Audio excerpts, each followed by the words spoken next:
Hello, hello. What's up, everybody? Welcome to the Sunday stream. We've assembled a little bit later than usual because I was at a regional yesterday and it went for very long. It was a 10-round regional. It was pretty long. I got home at like 1 a.m. It was pretty late when I got home, so I slept a little bit longer today. But here we are now on this wonderful Sunday. The regional didn't go as well as I hoped for. I ended up going 7-3 in 10 rounds, which got me some worlds points, but my tiebreaker was not very good, so I didn't get many. It was frustrating because I started 2-2 because round 3 and round 4 I got high rolled pretty badly. Then I fought my way back into 7-2 until the very last round, and then I lost again, which was really frustrating because I would have gotten a decent chunk of worlds points if I finished 8-2, but I lost the last round again, which is like the 4th or 5th time this season that I lost the last round at a big regional, resulting in me getting way fewer points than I could have gotten if I won the last round. But yeah, it is what it is. I played pure Mitsurugi. Just I don't know. I just felt like playing the deck again. I felt like it was a decent call. It also won the regional, so at least I don't feel bad about that because someone else did pretty well with it too.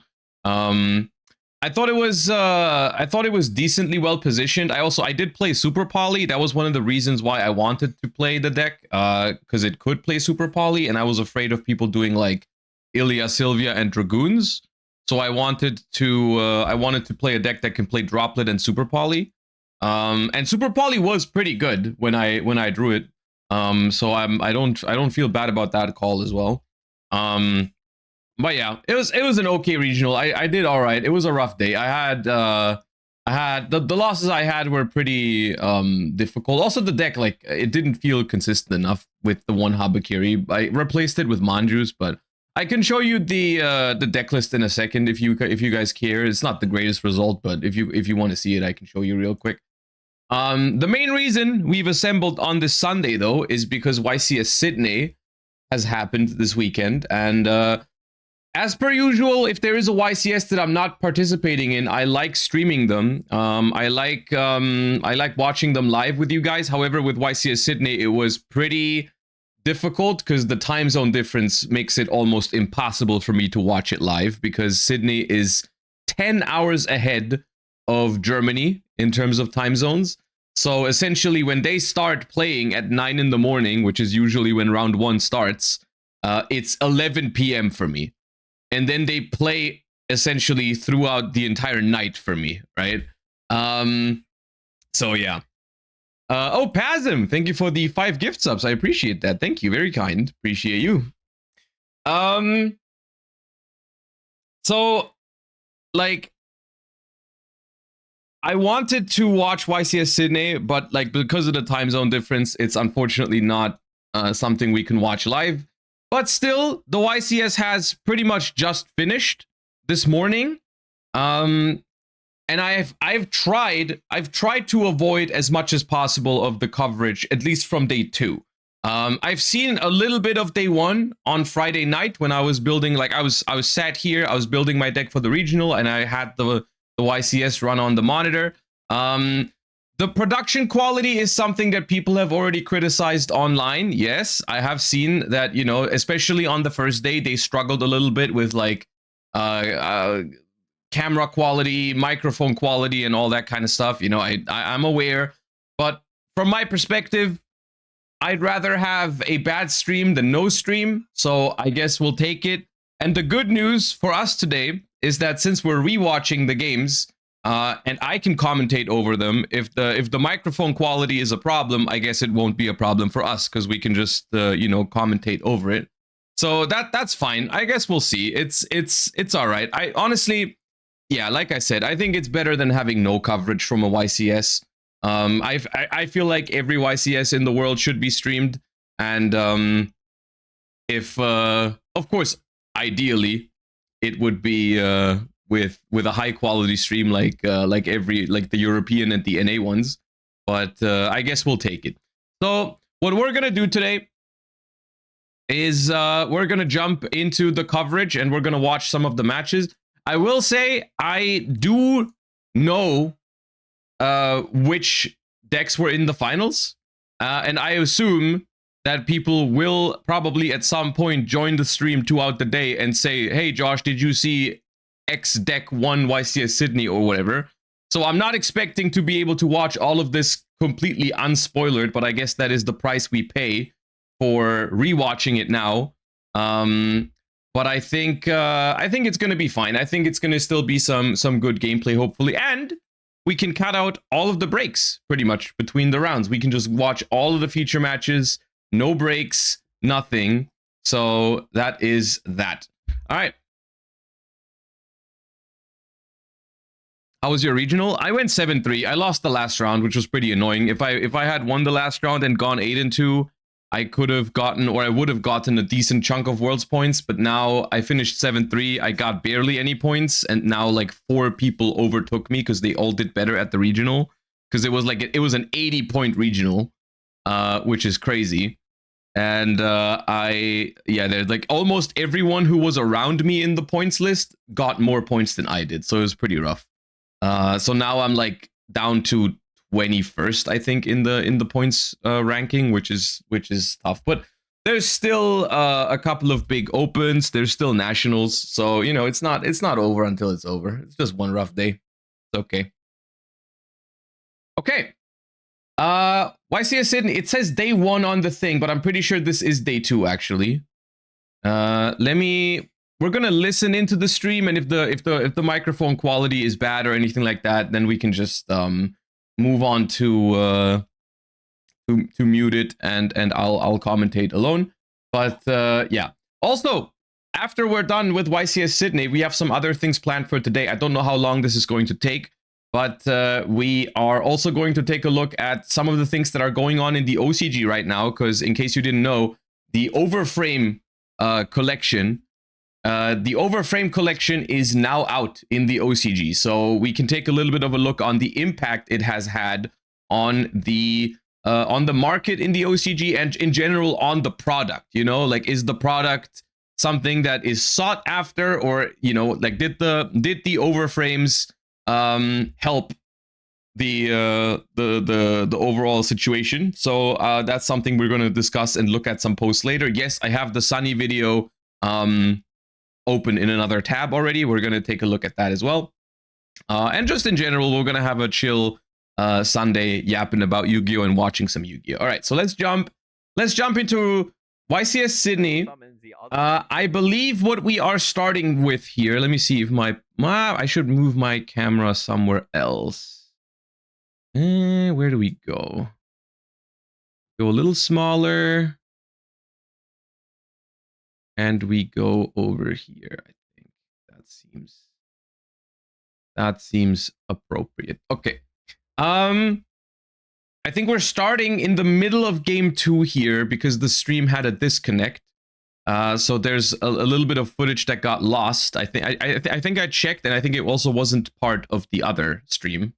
But we are in round 11 here for YCS Sydney. It is Tommy on Vanquish Soul K9 against Dino on White Forest. Dino is a player I'm familiar with because he was at Worlds last year, and he also played White Forest at Worlds, and I believe he got 9th or 10th place. I don't remember which one it was, but he's a pretty accomplished player from Australia on White Forest. LZ, and then synchro summons for a level 5. So it looks like Vanquish Soul K9 won game 1. With a matchup like Vanquish Soul against White Forest, I can't help but think that the reason game 1 was won by Vanquish Soul is probably because they went first. But it is what it is. It looks like game 2 we've got an Ash Blossom on a Perulia, and now White Forest is going full combo. So far uninterrupted, besides that Perulia.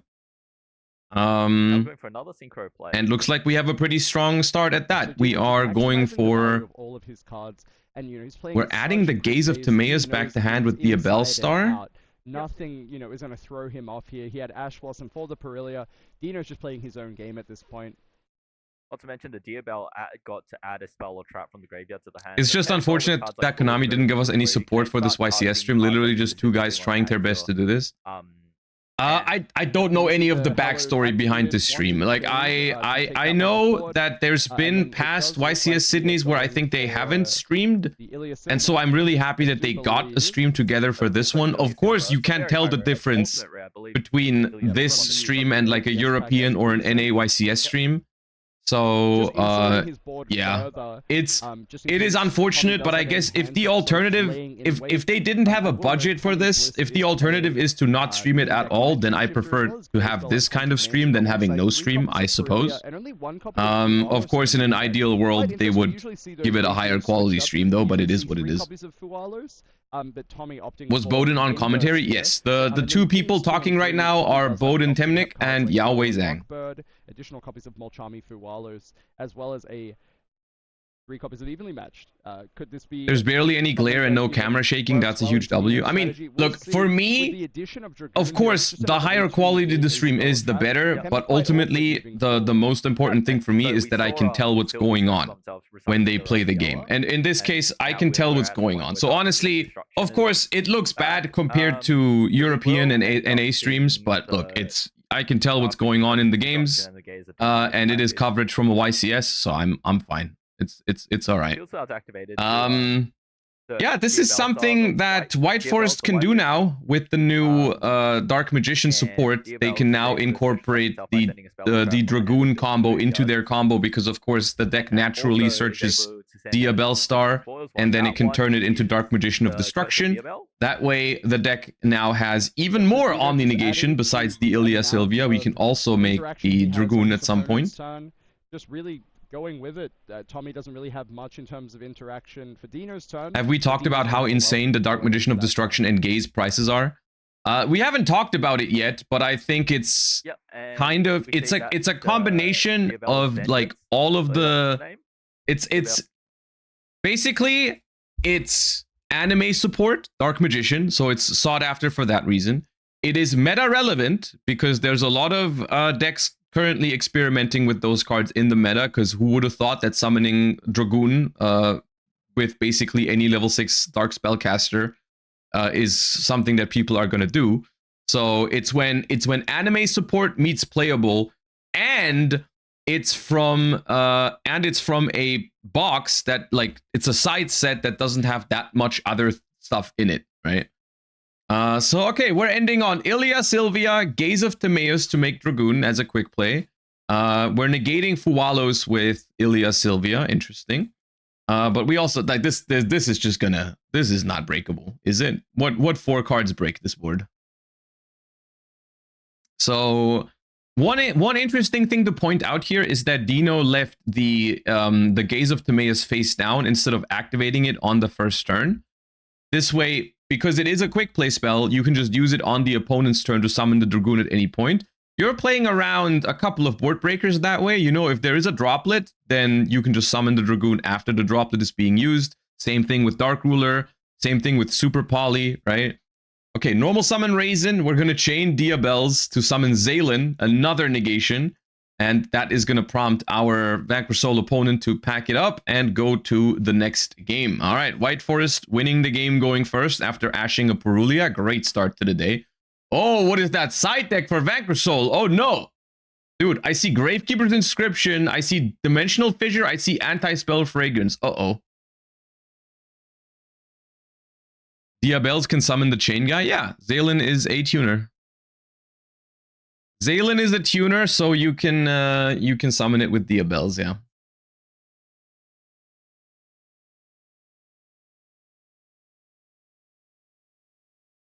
I assume the only reason why I didn't see a Droll and Lockbird there is because they already sided it in. Because they were going second. Yeah, there was Droll and Lockbird in the deck. Okay.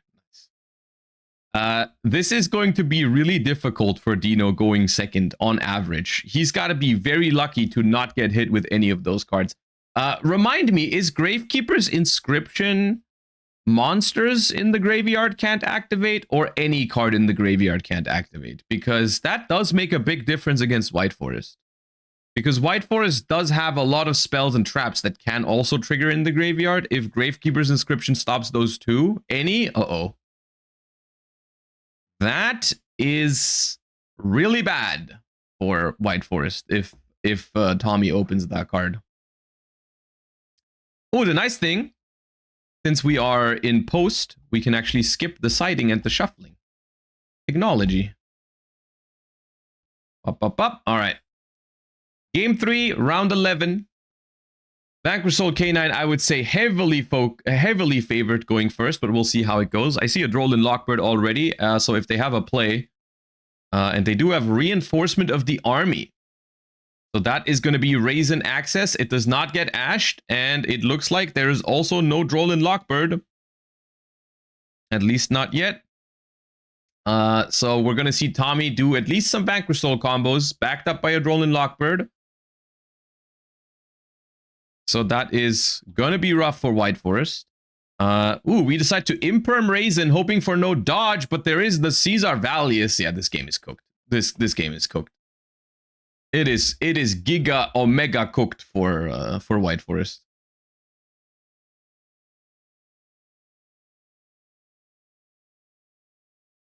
I swear, White Forest is just a deck that you play when you make a deal with the devil.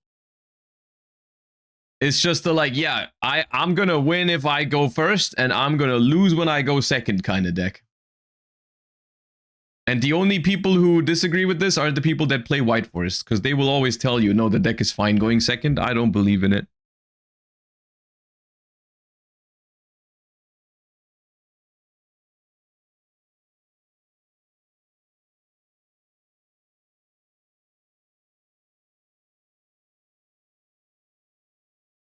I was participating at YCS Sydney with Assault Mode, Elf Node, Fiendsmith. Yes, they can all bridge into each other.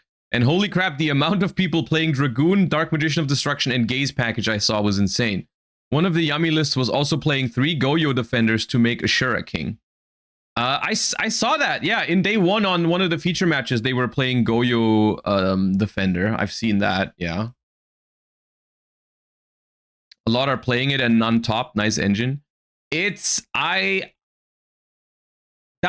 feel the same way about the Dragoon cards. I feel like they are very fancy, very powerful, but ultimately very go first centric, which tends to be really strong in Yu-Gi-Oh, but then actually not that competitive. It's just weird. It's just weird. I saw a Gabriel Susi tweet earlier that I also reposted where he talks about this, where like it's just unnecessary variance in the game when they keep making cards that are so strong going first and so mediocre going second, that just like it super unnecessarily puts more weight on the dice roll than there needs to be. We can take a look at it maybe later. It was a good read, because that's exactly what the Dark Magician stuff does, right? Like it's not just the fact that you summon Omni Negates when you combo going first. It's also the fact that the cards that get you there are incredibly weak to removal, right? Like stuff like Diabellstar and Deception. If your opponent has a singular pop, you are wasting so many resources going second into basically nothing, and it's really tough. It's really tough. So like the cards are so much stronger inherently at going first, and that is just kind of whack.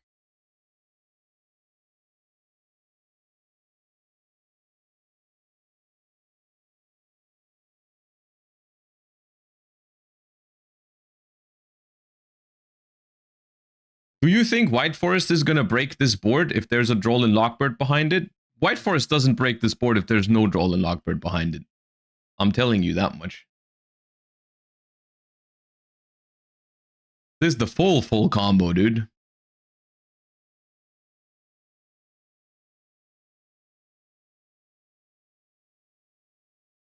Pop case with Masquerade. Set the quick play.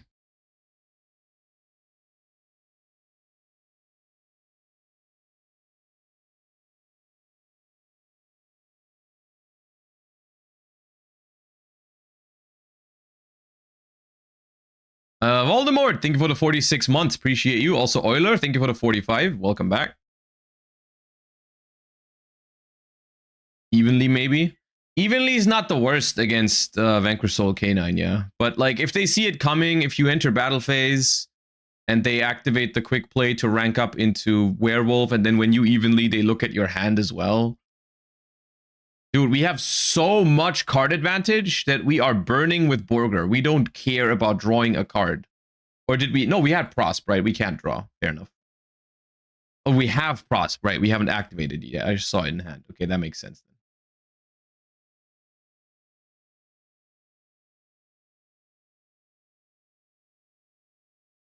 All right, what 5 cards does White Forest need to win against this plus roll? It probably does start with a breaker like Evenly or Dark Ruler. Otherwise, I see no chance. Oh, there's an Ash Blossom as well. Dude, we're not breaking this plus Ashen roll. We are not breaking that. I'll call it now. There's no way. There's no shot. It just does not happen.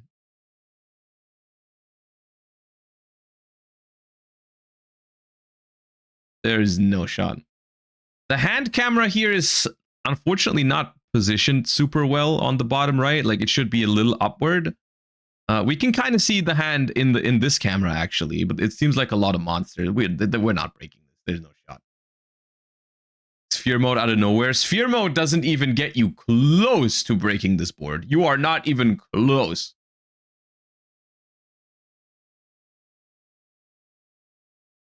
Did you get spoiled about the finals yet? I know the 2 decks that are in the finals. That's what I know. But I don't know who won yet. On purpose, I didn't look at the tournament results yet. I would assume that at some point someone is going to tell me in chat. But it's fine. I just want to see some good gameplay.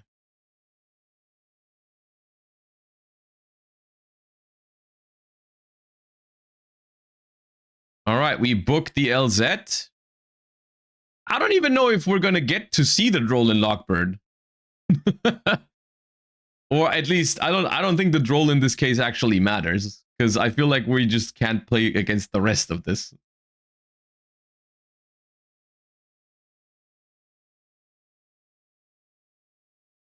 We have Sylvie to search.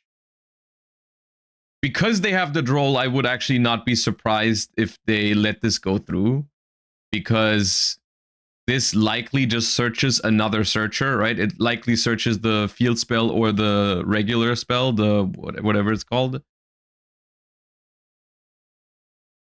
Dino does play the fusion spell. Okay, so does go for the fusion spell. Don't know if that's going to change things, but here's Droll and Lockbird.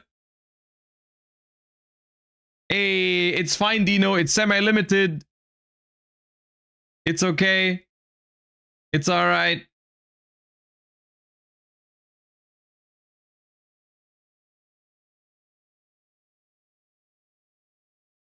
That's how I lost my round 10 at the regionals yesterday as well. I got drolled in the last game.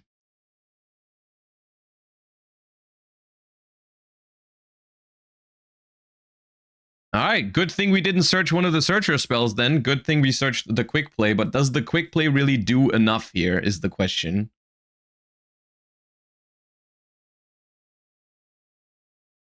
We chain Caesar Valius on Borger.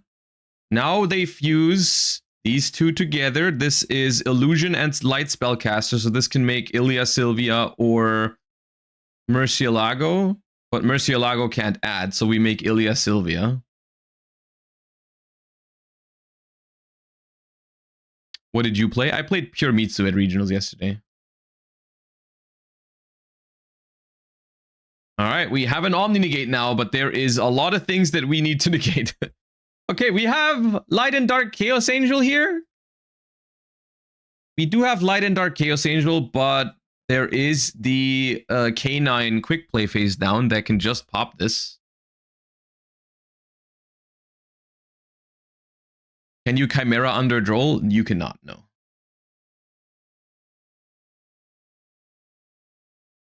Do we get a deck profile from it?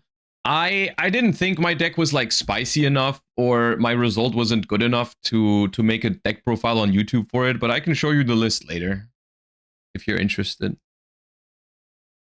All right, we pop the Chaos Angel with the Forced Release. The Forced Release gets banished, and we scoop it up. We have a Diabell Star in hand, but we don't even get close to breaking this board. And yeah, there was an Ash Blossom. There was an Azuna left. We drew the Gravekeeper's Inscription with the Borger, probably a little bit too late to use it, but I mean, didn't matter. Hey, what do you know? Vanquish Soul Canine beats White Forest going first. That is crazy stuff. Crazy stuff. Okay. So that was the start to the day. We got Jesse interview by Bowden here. Let me find the next round. Okay. Did they bring Jesse on the feature for this round?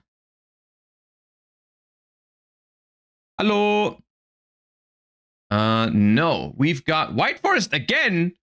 Vanquish Soul is okay. The same decks? Huh?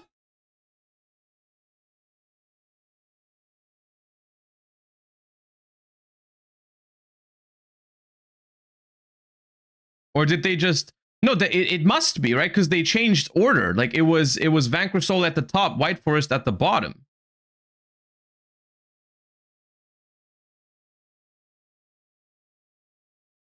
Is White Forest popular in Australia? It could be, because Dino did well with it at Worlds, that, like, a lot of... maybe he's got, like, a testing group or whatever that all play White Forest. I don't know. Anyways... The one thing I want to know in this matchup is, can the going second player win a game? I guess that's what we're trying to find out. Respectfully, I'm going to put it to 1.25. We've got Ash Blossom on Stake Your Soul, and now we've got Holly Sue with Jiaolong. And now we reveal Jiaolong and Borger. Oh, look, the player going second had Ash Blossom. I wonder if that's going to help raise an effect. Search Mad Love, normal Mad Love. Get Field Spell, activate Field Spell. Field Spell, target Mad Love. You can get a Fire here and then summon Jiaolong from hand and then search. Or you get Caesar immediately. Maybe already has a Fire in hand. Mad Love is going to bounce the Raisin. Now Jiaolong hits the board. We don't have... Why didn't you search a Fire if you were going to do that? All right, never mind. There's Ripper. Ripper now gets bonus effect.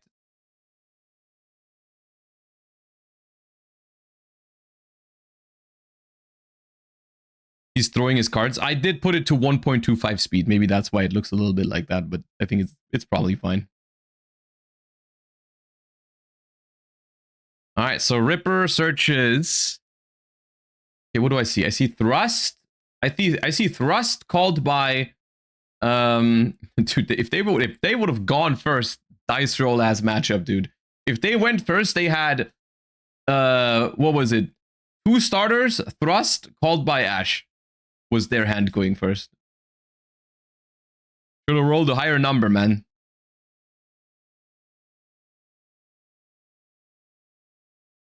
They would have to play versus Holly Sue Fire Dark. Bro, they had Ash and Thrust. They had Ash for Holly Sue and then Thrust into Oblivion.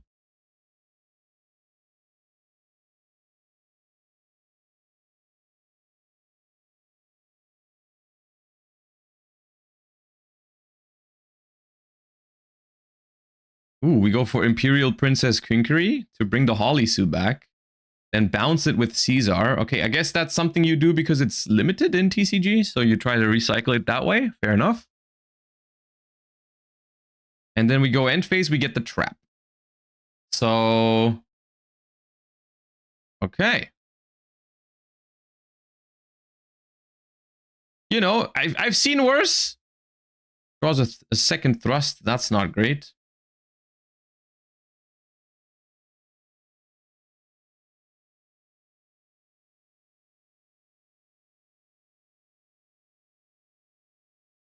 He's using the different quick play. Dude, bro, they had 2 starters called by Thrust, and it wasn't even worth attempting. That's crazy, man.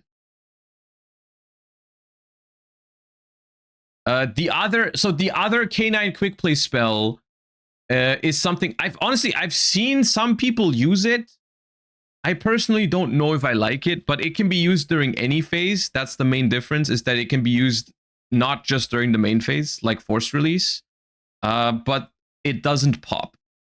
So basically you gain some flexibility in terms of when to use it, but you lose the pop. And it does work on any rank 5. True, it does work on any rank 5. You don't have to rank up a K9 exceed, which is fine. It definitely has advantages over the other one.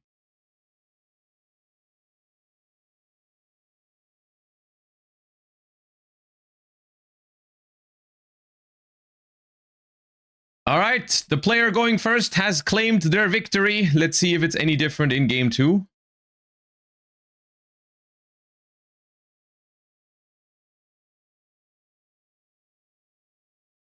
Why didn't we skip side decking? Because we were yapping. We were talking. Fine.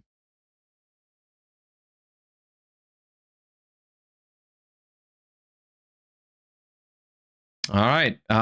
Ooh, I see a Droll and Lockbird and a Solemn Judgment and Engine. LZ, pitch woes. Reset trap. Does not get drolled. Normal summon Sylvie.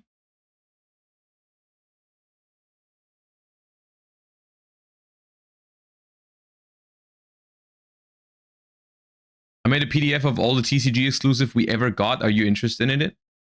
You can send it to me on Discord or post it in my Discord server. I don't want to look at it right now, but it is something I would eventually look at. Scourge of the White Forest. I believe, is that the one where you have to send a synchro away to negate a card? I think so. All right, Arciella, pitch that one so it resets for free. Search for the field spell. Reset the quick play.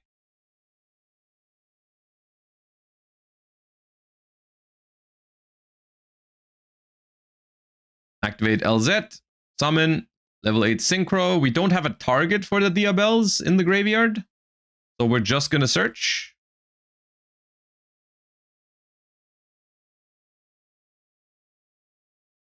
We search Deception. I think I saw a Retaliating Sea in Kevin's hand, so potentially something that could be annoying. I'm not sure if it's enough. It does also stop the Droll if it stays around on the field, and there is it. There is the Retaliating Sea.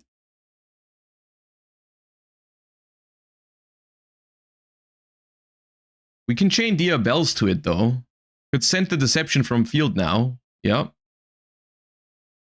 That way the Hollowed Azamina, I think the Hollowed Azamina does not resolve now because we don't have anything to send.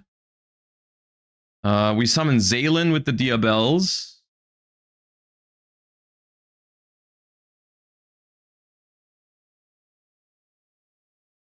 And then we set Solemn Judgment. So yeah, the Deception comes back in end phase. The Retaliating Sea being on the field means for a moment we cannot get drolled behind this board, which is good. And also we can maybe leave it around because we might not care about it. Stake your soul. Your nose is mine.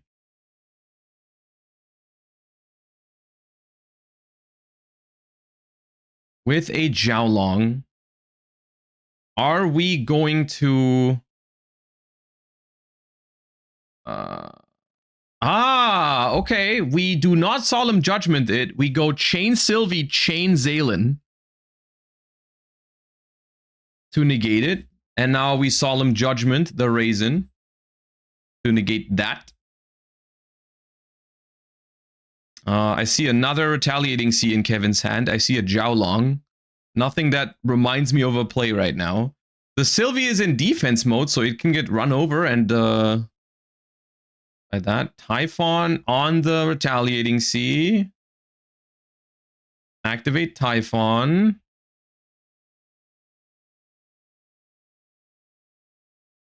Zaylan back to extra. End phase woes. If this resolves, it's probably just GG, right? Because end phase, we get another Sylvie, we get a search. We get LZ back to hand. Yeah, this follow-up is crazy. We also have the field spell in hand, and we still have the draw for next turn. And I think the second Retaliating Sea is not going to hit as hard as the first one. I don't even know if you can activate it. I don't even know if there's a spot for the second Retaliating, because the hollowed Azamina is now banished. And I feel like that was the only thing that you can use it on, right? Am I missing something? Maybe if they also played the Gaze of Timaeus package, then they could use it again on that.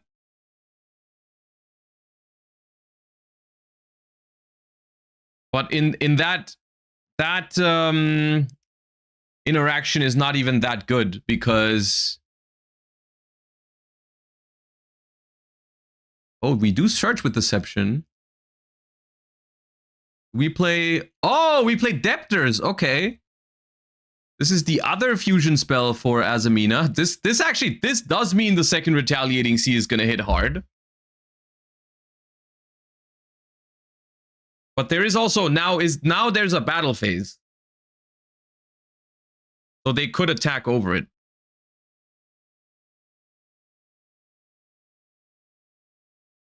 Alright, here's Arciela again. Sending the Scourge again.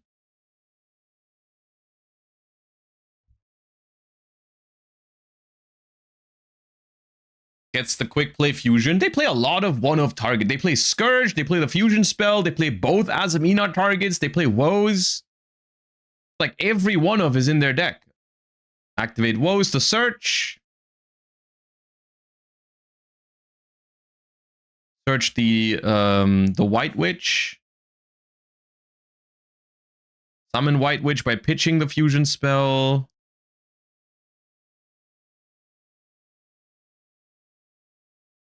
The Stellar comes back.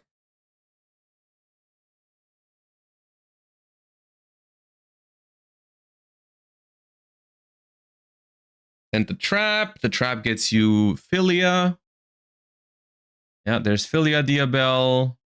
Activate Philia Diabel. Special Vengeance. No, Search Vengeance, and then summon it by banishing those two. They did just give them plus 500 attack, which I think means now the Diabel Star cannot activate. Unless they chained. Maybe they chained to the boost effect.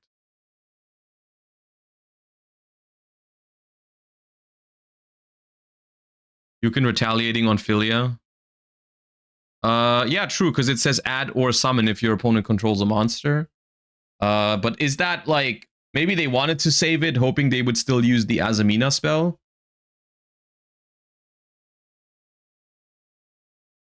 I don't know.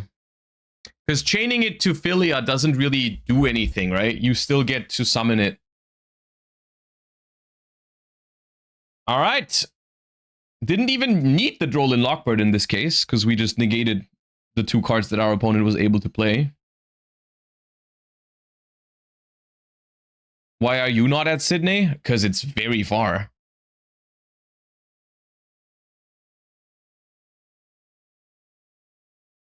Yeah, also, yeah, if you chain the Retaliating Sea to Philia, you just allow them to chain the Depters spell for free, right? So I think that's what they were hoping for. Guys, I think realistically, in this situation, you are in a spot where you're losing if your opponent doesn't misplay, and you know that. So you might as well wait and hope for them to misplay, because summoning the Retaliating there was possible, but definitely game losing. So it's kind of whatever. All right, gamer going first has claimed their victory. Let's see what happens in game 3. And now it is Vanquish Soul's turn to go first again.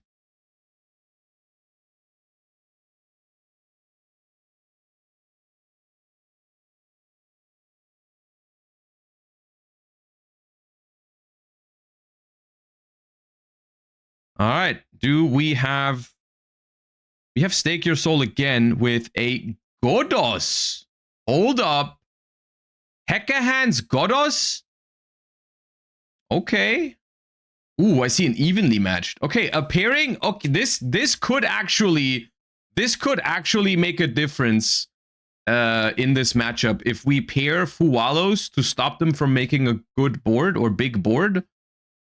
And then we also have evenly, because I think technically I think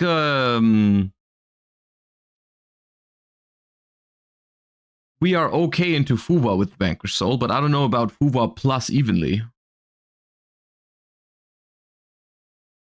I don't know about Fuwa plus evenly. Okay, we activate Izuna as well.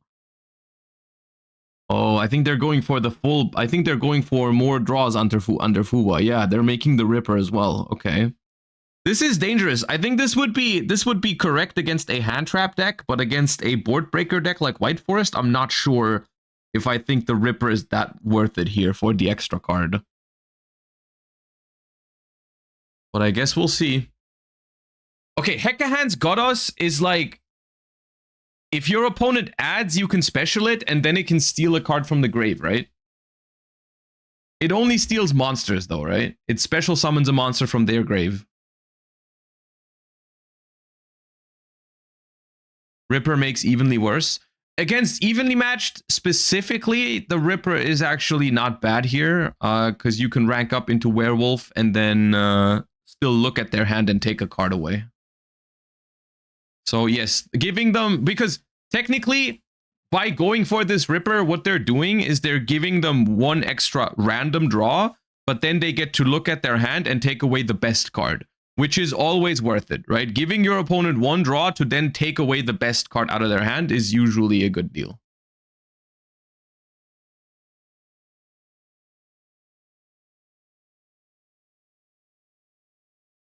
Okay, we do see a pretty sweet line here from Kevin into this evenly match that he doesn't know is there, but this is a pretty sick compromise under Fuwa. We have 6 cards in hand, I believe. We have the Vanquish Soul Trap face down, and if White Forest goes into the battle phase here, I think it's not great. I think it is not a good spot for White Forest to go into the battle phase. And I think they went into the battle phase, and now we go rank up into Werewolf in the battle phase, and now if you evenly, they hand rip and they just keep the Vanquish Soul Trap with 6 cards in hand.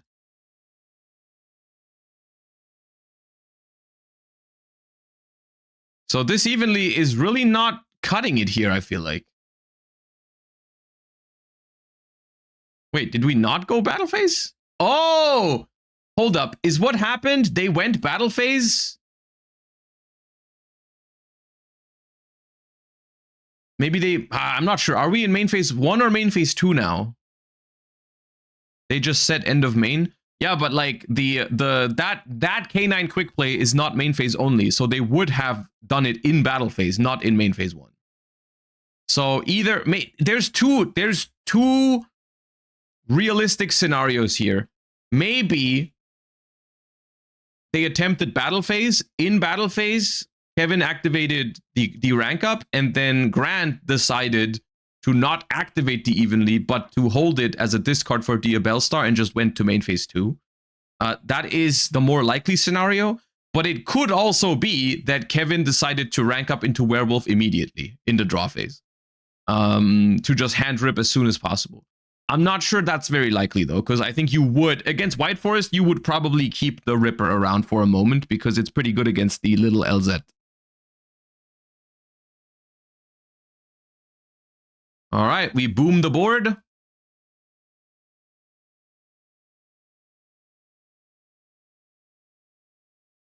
Mark Kuibi, thank you for the 4 months. Welcome back. Appreciate you.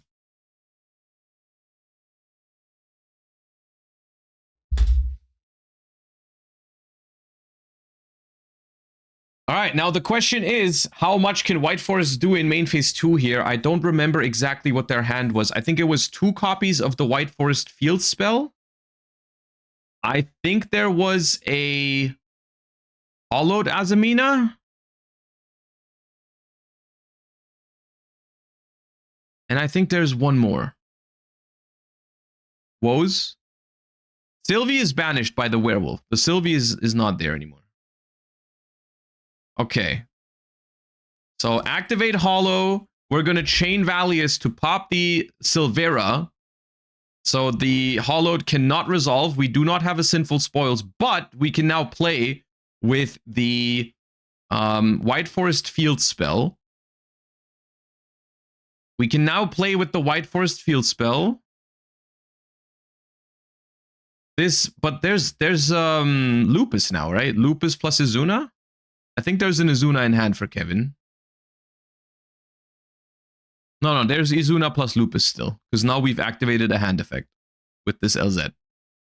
So we can, at the very minimum, we can still book a tuner. Or something like that. Or Nash Knight. Oh, there's also Godos, yeah. Godos is also here on this ad. So that is going to be a graveyard interruption.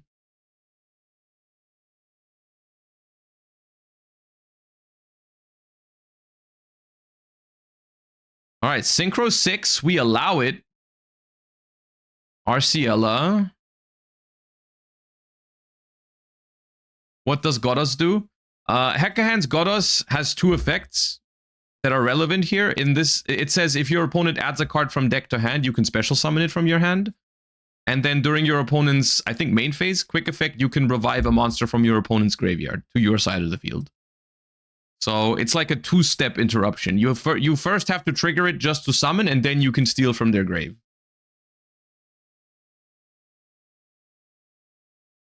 All right, here's the Dia Bells now. I'm surprised we haven't gone for a Lupus play yet.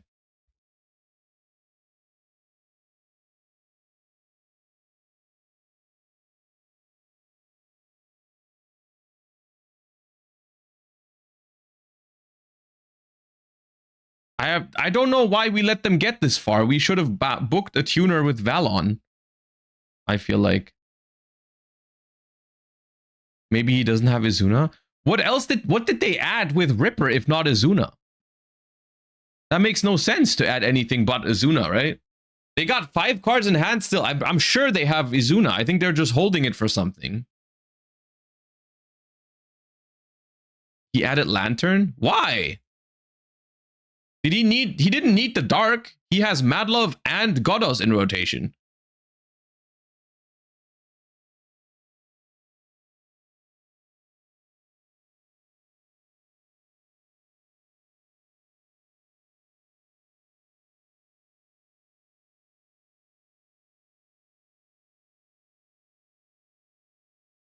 Okay, White Forest Poplar.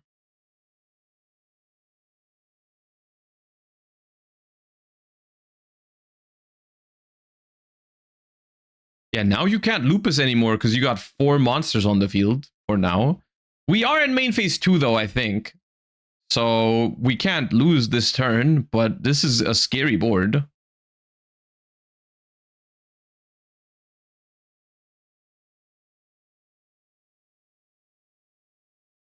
All right, we shuffle back to add back Hollowed. Synchro 8, I believe. 12. We make Vengeance Dragon. Vengeance Dragon on summon is going to try to place Borger in the spell trap zone. Snake Eyes Doomed Drag. That's not how that card works. Does it? You can't send your opponent's monsters for Doom Dragon. That's crazy. Am I tripping? Yeah. Dude, I second guessed myself for a moment. I was like, does it really? Does it? That card would have revolutionized the Snake Eyes Mirror if you could have done that. Holy shit.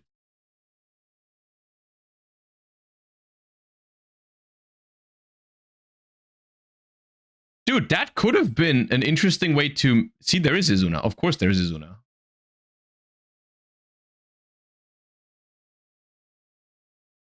You can't summon Zaylan. You can't... Yep. Field spell.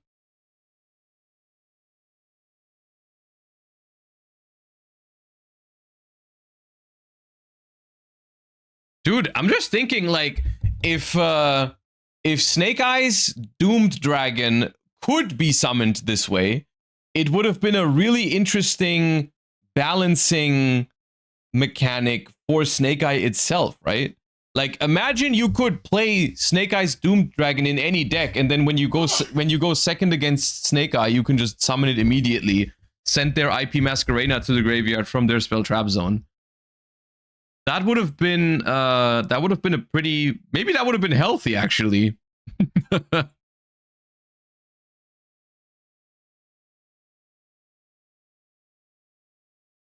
Okay, now this game is closer than I thought it would be, but the Lupus into Typhon here is still pretty good. You cannot activate. No, you cannot activate Valius! Or is it reduced by something? Yeah, no, they noticed. Okay.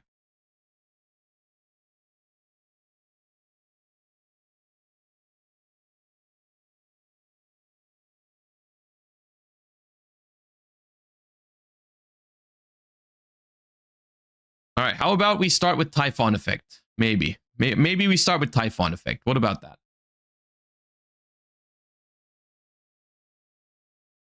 What is this? Link 3? But Blackluster Soldier! Which also can't activate because of Typhon.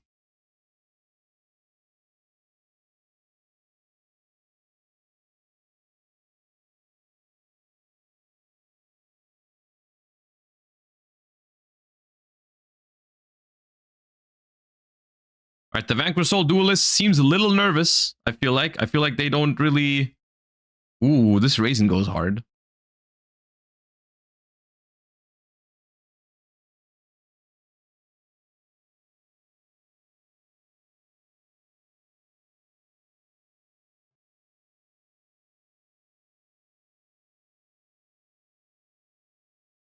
Yeah, that Snake Eyes Dragon and the thingy should not be in the same column.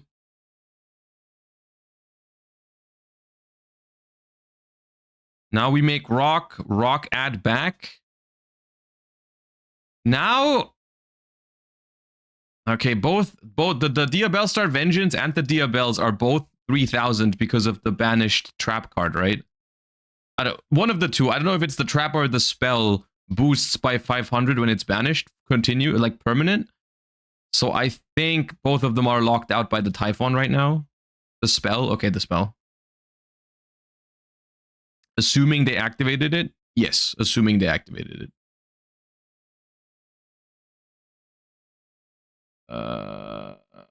Wait, is BLS targetable? Or did they what happened? Oh, they didn't boost. Oh, what? Woes to block the BLS attack. They didn't bounce with Typhon.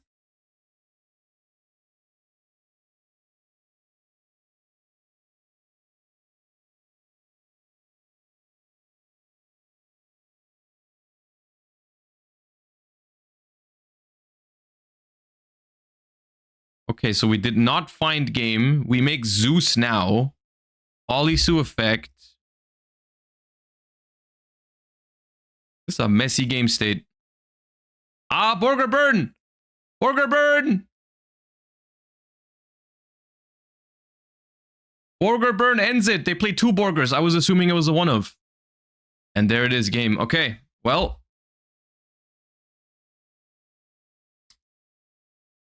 That was more back and forth than I expected from this matchup, to be fair. One could argue. I'm not saying I would argue, but one could argue that Molchami Fuwalos being activated and resolving played a role in this. But we're not going to talk about that right now. Instead, we're going to go into the next round.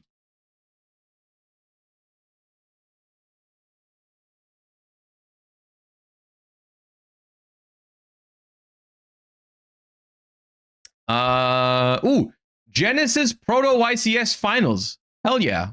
Exo Sister versus Radiant Typhoon. I'm down. Exo Sister, who's that? Ellis?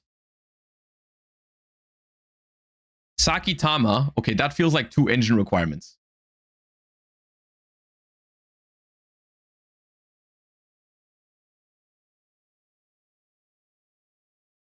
This was 41 people.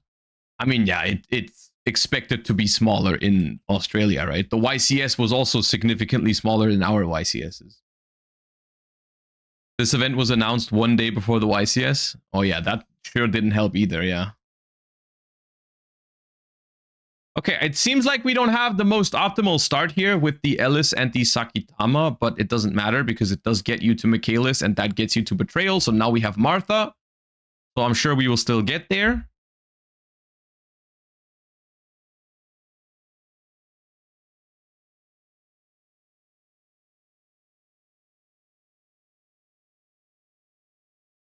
'41-player YCS doesn't even make it the smallest YCS in history. Wait, what? What is the smallest YCS in history? There was a YCS with less than 40 players?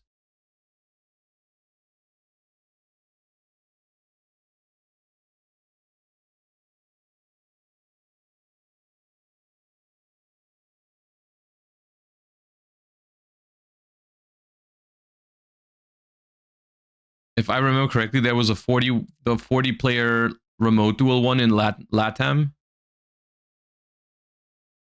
Okay, I don't know about that. Maybe it could be. All right, so we have Magnifica, and I believe we're getting one trap in the end phase from Carmel. We're setting Exo Sister Vadis, and we're passing. All right. Magnifica plus Vadis is the board, plus Betrayal, which is Betrayal is relevant. However, we are up against Radiant Typhoon, which has a lot of powerful spell cards. So I think it could be breakable for Radiant Typhoon for sure.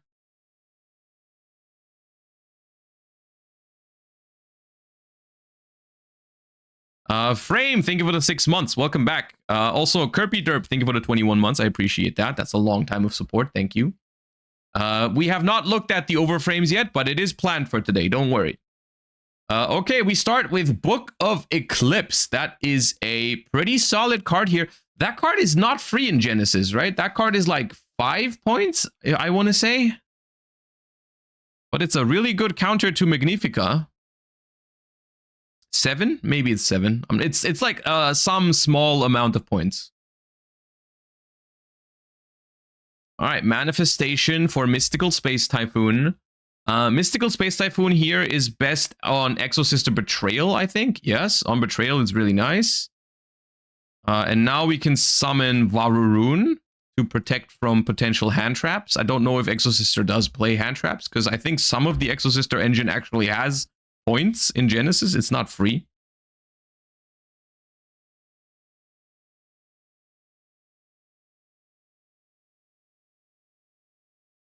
We have Noble Knight's Shield Bearer. That is a free consistency tool for Radiant Typhoon. Eldam. The full engine has 75 points. 75 points for a full Exo engine. That is a steep cost. Martha is 10, Michaelis is 10, and the Ichiki is 5. But isn't Pax also on there? The quick play spell Rhoda, is that not also pointed, or do they just not play that? Pax is also 10. Okay. So you play, if you play 3 Pax, 3 Martha, that's 60 points. Pax is 10, not, oh, Martha is 0, okay. I see.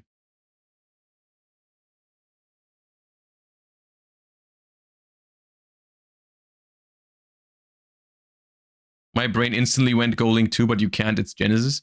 Yeah, in Genesis, Radiant Typhoon, I think Radiant Typhoon is one of the Genesis decks that still plays really close to the TCG version. Like, I think this is currently the deck where the critique point of Genesis decks are just like advanced constructed decks. This is that where that's the closest to the truth. But still, without the Link 2, your end boards are less broken for sure. Because the Link 2 makes it so you get an extra MST and you get the continuous trap for free on the first turn, which lets you draw a card as well. And this means you get 1 less MST already, and you also have to spend a search for the trap if you want it. So you get significantly less in Genesis format. So the deck, the playstyle is pretty similar, but the deck has a lot less free card advantage in Genesis. Cool Tune's also pretty similar. Good point. Yeah, but Cool Tune is not really part of the advanced constructed metagame at the moment. It's like deck number 12 or something.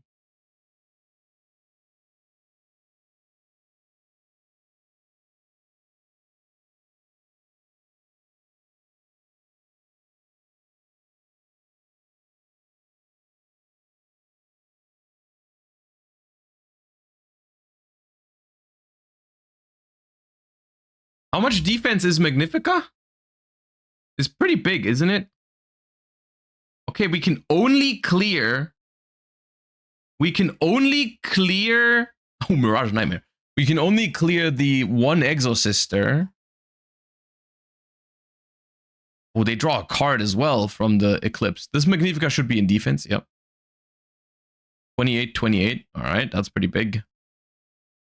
I feel like we should have gone for some sort of Phonics setup if we resolved the Crocea. I feel like a Phonics should have been involved here somewhere. Because those cards should not be on the field anymore.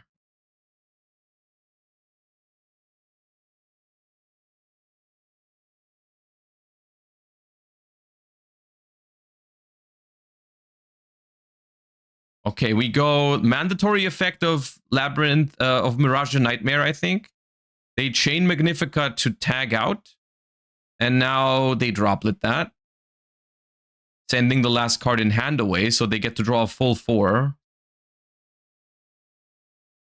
Wait, why can't they droplet?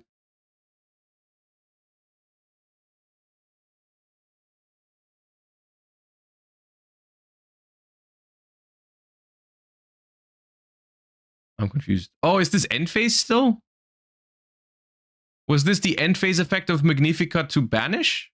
I think it must be.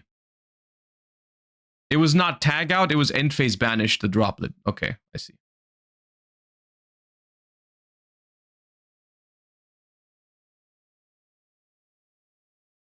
Yeah, Exosister's winning this, no? Pretty clearly, I feel like. Oh, Herald, okay. So Magnifica tries to banish, Vararoon tries to negate. We have Herald of Orange Light to negate Vararoon, and then we scoop it up. Okay. I did not think Exosister was going to take this one, but they did. Okay, looked like a really strong position for Radiant Typhoon. But this, honestly, this is 100% also because the link is missing. If the link was there, they would have cooked for sure. So, wait, are Exosisters fairies? They don't have fairies, do they? I guess the spirits are. The spirits in the Exosister deck are fairies, right? But the Exosisters themselves are not. Warriors and spellcasters, yeah. I keep forgetting we can just skip the sighting. I'm so used to watching live. Okay, Radiant Typhoon will have the chance to go first now. We start with Vision, probably in the draw phase. So far, I see no monsters in their hands, so I'm not sure if they have a starter. Manifestation, Sheena. Also, some of the stuff from Maze of Muertos is or like all of it is still 0 points in Genesis, right? It's kind of interesting to see that none of it made it here. Like maybe the Call of the Haunted deck had a chance in Genesis format. You know, maybe. I wonder if someone did well with that deck. Because I feel like in Genesis format that could maybe have cooked. Illusion Gate at 0 is crazy. That's gotta be good, right? That's gotta be a strong card. There's no way it's not. There's no way. Illusion Gate, like, I think Illusion Gate is gonna have its time in Advanced Constructed as well. I'm convinced. I think that card is good enough to the point where it's going to see play in Advanced Constructed at some point. Bro, change Sheena. Oh, Sheena on Ghost Moner is massive. Boom, boom. Resolve. Uh-oh.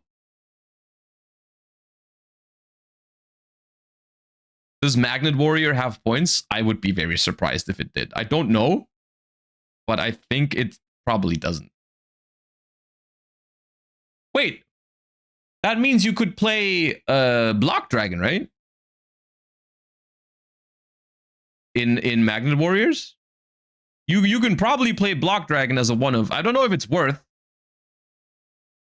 Nat Beast is 50. Nat Beast is 50? Not 100? Can't link it off? Ah, fair, good point.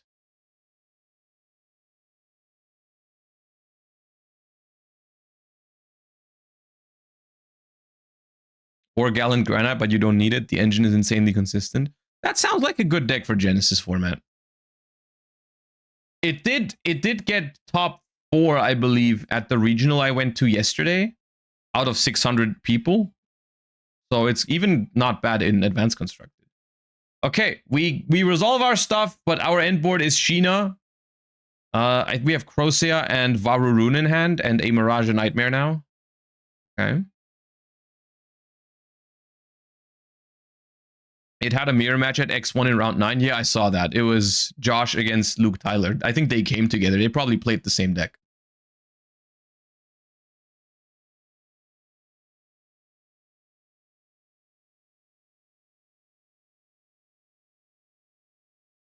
Ooh, we got Cosmic Cyclone. That's a certified Genesis staple right there. On the Mirage Nightmare. That is good, but at the same time, it does allow them to trigger Crocea or Varurun here. They can just really summon one of them. And they will go for the Varurun.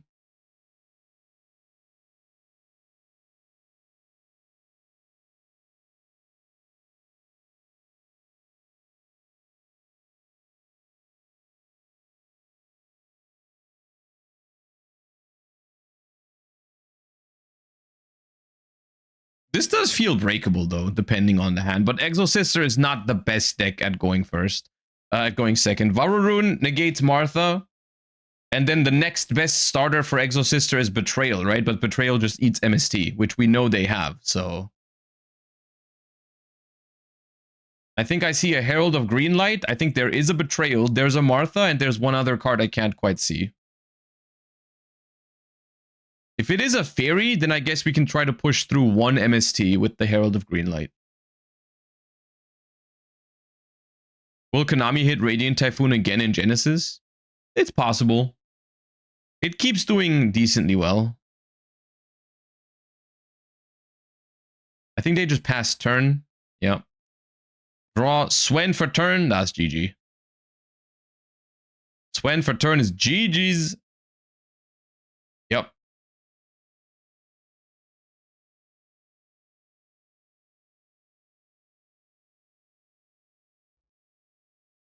And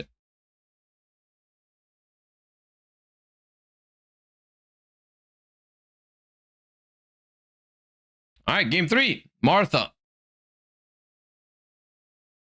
Martha for Ellis.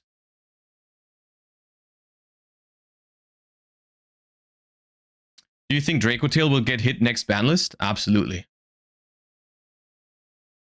They are definitely going to hit Dracotail. I guess the big question is, are they going to hit Dracotail more, or are they going to hit the new branded cards? Or maybe even Magistus is the interesting question.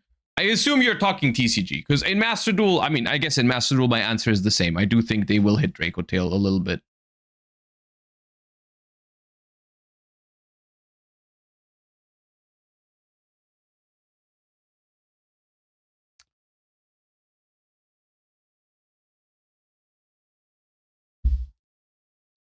The Fallen and the Virtuous to 1, please. I don't know. I like that card. I like the Fallen and the Virtuous. I feel like it's a healthy and interactive card, even though it is powerful without a doubt. I think I would rather see them hit other things.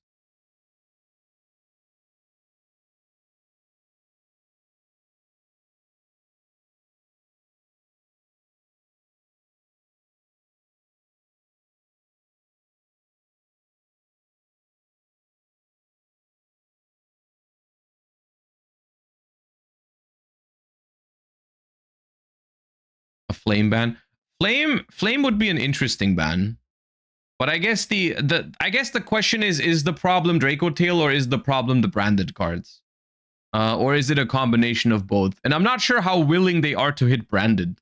Because branded itself is not even doing that much. It's like people play branded, but it's not like taking over tournaments. Like arguably the branded cards kept Draco Tail relevant or made it even better for sure. The branded cards were the reason why the deck became top meta again after the recent hits. But still, realistically, branded itself is not doing that well, but Draco Tail is. So I don't know. I could see either or.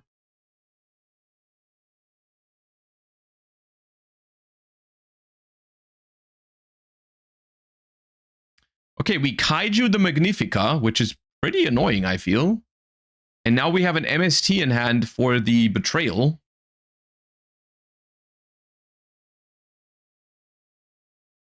Now we activate Shield Bearer.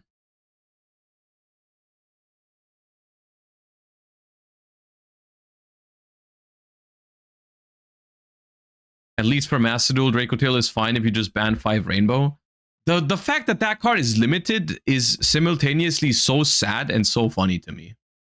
Like, because in order to put this card to 1, there has to be someone somewhere at Konami or Master Duel who realized, hey, that card's a problem. That card is floodgating people. And then their solution was to put it at 1. And now it's searchable in Draco Tail. Oh my god. Oh my god. Forbidden Chalice on Eldam Chain Sheena while you have 4 back row. Oh my god, it's so cooked. Oh my god. Dude, the Eldam is resolving and the other back row is all back in the hand. Yeah, Sheena cooks this no problem. Oh my god, that card is crazy here. Holy.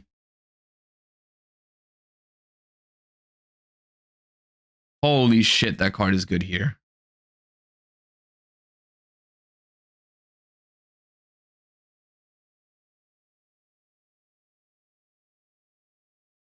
Oh, wait, no, we're not bouncing the Eldam. The Eldam is not resolving. Never mind. I mixed that up, but it's still broken.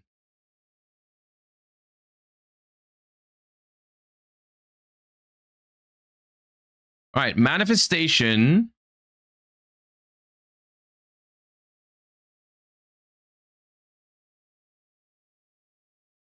We sent Crosshair. This has been something that they've done now for 2 games in a row in order to play the game. Wait, but this does trigger Exo. Oh, you moved. Did you just touch your graveyard? Did you just touch your graveyard? Why didn't you attack the Exo Sisters first? Guys?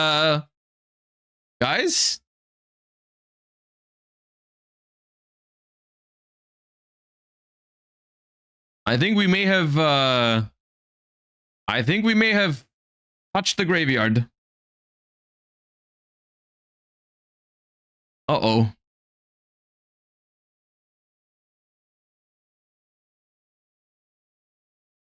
I don't know the stats on the Exo Sisters by heart. So I'm not sure if the Eldam is big enough to run over one of them. But I would assume so. I would assume we could have attacked both there. But now?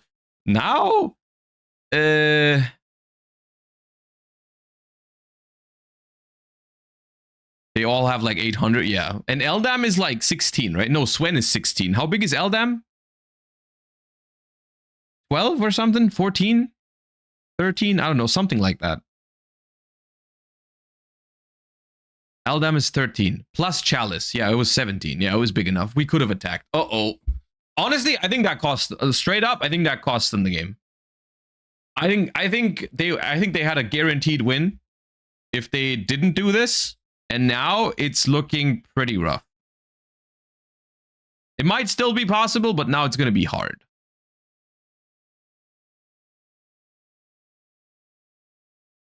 We just gave them 2 rank ups for free. And this is 2 interruptions, by the way. This is Michaelis to banish, and Carmel is going to negate a card and add a card from grave. And it also sets a trap in the end phase. Yeah, no, this I think it's cooked. I think it's Jover.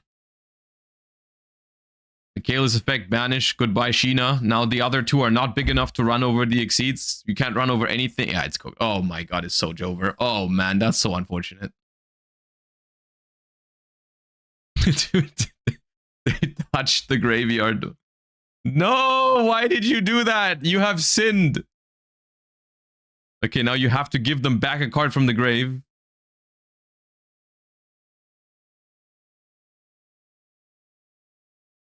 I really don't know why they did that. I can tell you why. They forgot that they did that, probably. They've probably forgotten about that effect of the Exosister. Sometimes the explanation is that simple. Sometimes you forget. Sometimes you are nervous because it's a finals and you're on stream. Or maybe you're not aware of a certain effect and you misplay because you forget. And then you lose because of it. That does happen. Can someone give me context on the mistake? Okay, so every single Exosister monster has the same secondary effect of if your opponent moves a card out of the graveyard, they can rank up into one of the Exceed monsters for free. So what Radiant Typhoon did here was they activated the Radiant Typhoon spell that revives one from the grave, which allowed the two Exosister monsters to turn into the Exceed monsters on the opponent's turn, which they couldn't play through.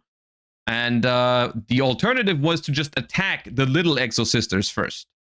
That way they're gone, and then you can safely reborn your monster from the graveyard, and you don't give your opponent the two Exceed monsters for free. But now they're losing to the two Exceed monsters. Why did they MST? I guess MST Betrayal is fine, but like Totem Bird could have also... Like, not now the Totem Bird is not going to get any value.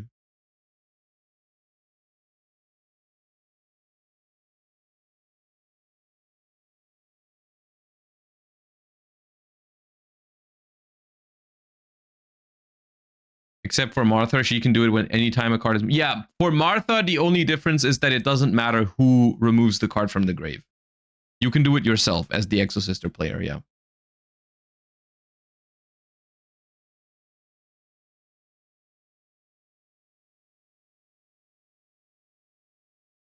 I guess the only small hope here is that they forget that Crocea can't be destroyed right now. But that is a very small chance. Even then, they're not winning. This Radiant Typhoon player is never forgetting that second effect again. Sometimes that's really how it goes in Yu-Gi-Oh! Sometimes the most effective learning experience is by doing something like this. It sucks that it's happening in a really important match here. Oh yeah, they did forget about Crocea. Wait. Why did the Kaiju die? How big is Crocea? Is 2,000. Oh, it's 22. Are they both 22? Did they just crash the Kaiju into the Crocea?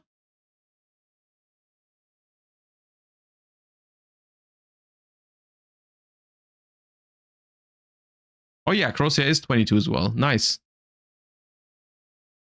Maybe it's on purpose though. Maybe they want to use Martha from hand and they couldn't because they controlled the Kaiju. Maybe it's actually 5-head, guys.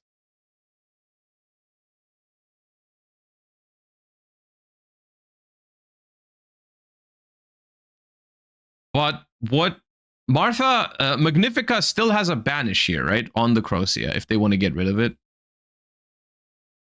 Axe for Stella. Normal summon Martha. Overlay. Pastel. Okay, well, that is one way to out it.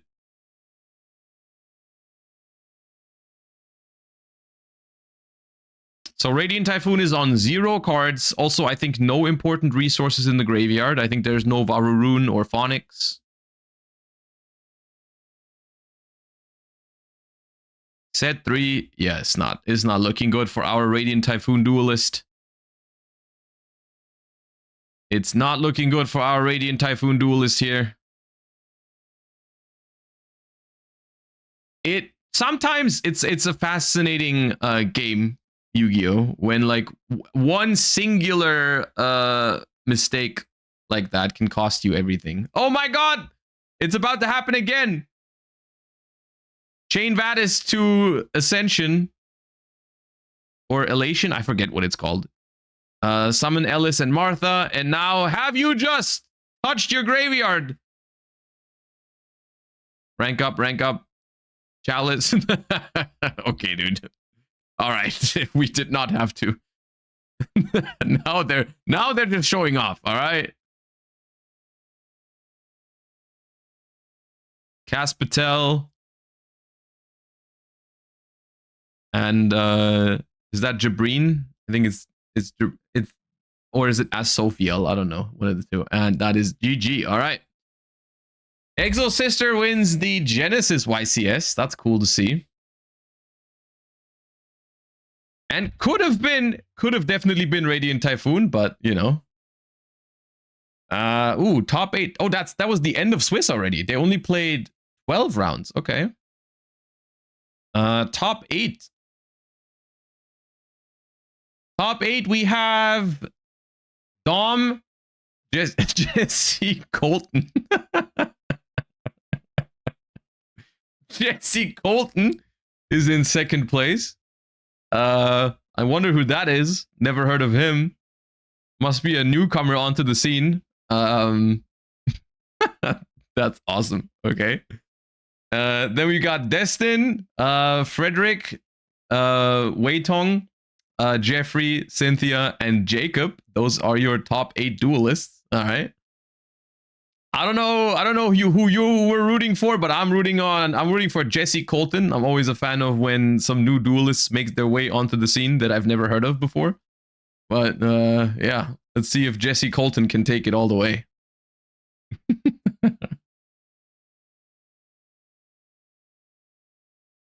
Oh, we got Jesse Colton on the feature match.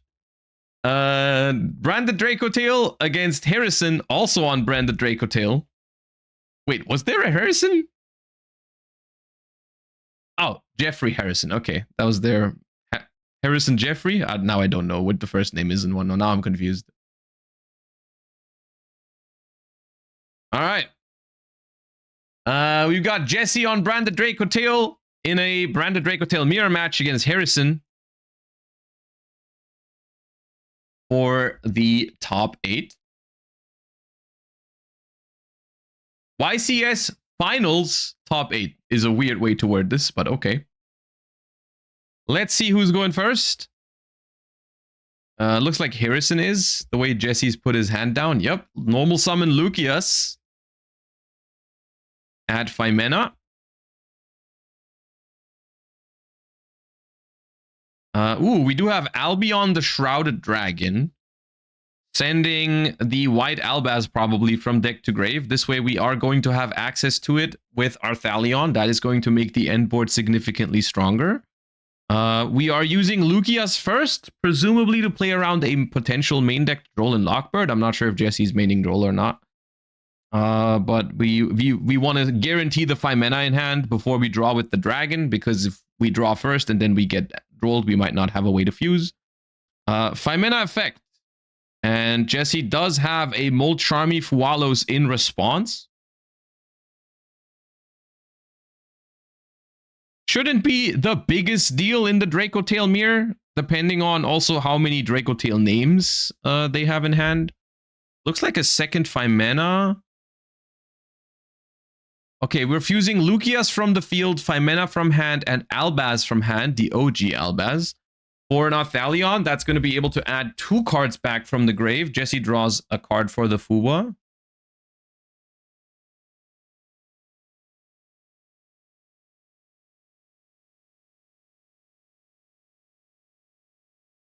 Jesse main deck Droll, and from what I heard, he declined features to hide that decision.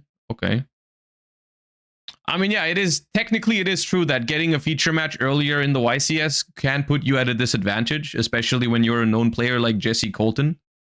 And people are going to watch that feature and see some of your tech choices.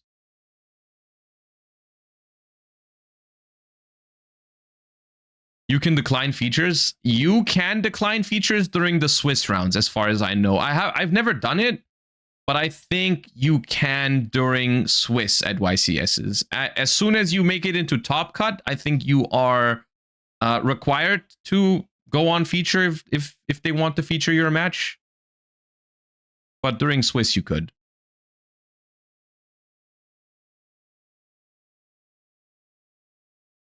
Okay, we are giving another draw for this Fuwa because we do resolve this Albaz.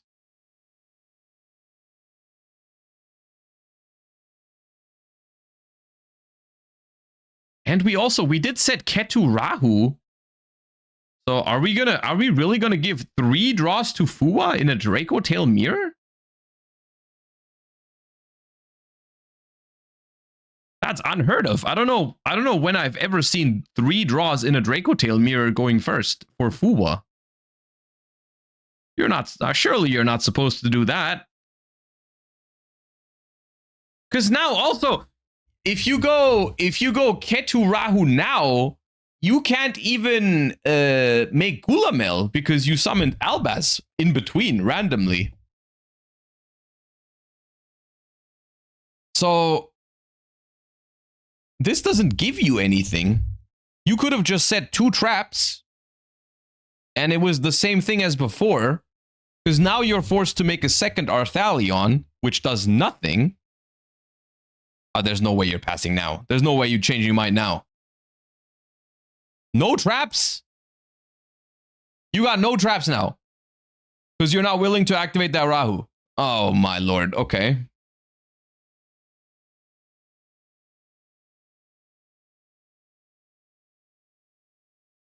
Oh man.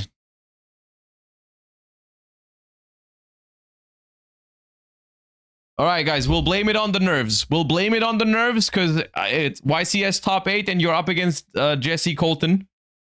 It happens, but the correct play there was absolutely to just set 2 Draco Tail traps and not Rahu Ketu.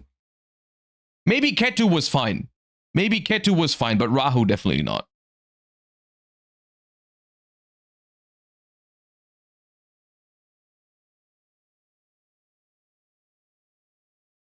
Why would he not Albaz first to chain 5 mana later? He didn't have Albaz in hand. He sent Albaz for Shrouded and then added it back with Arthalion.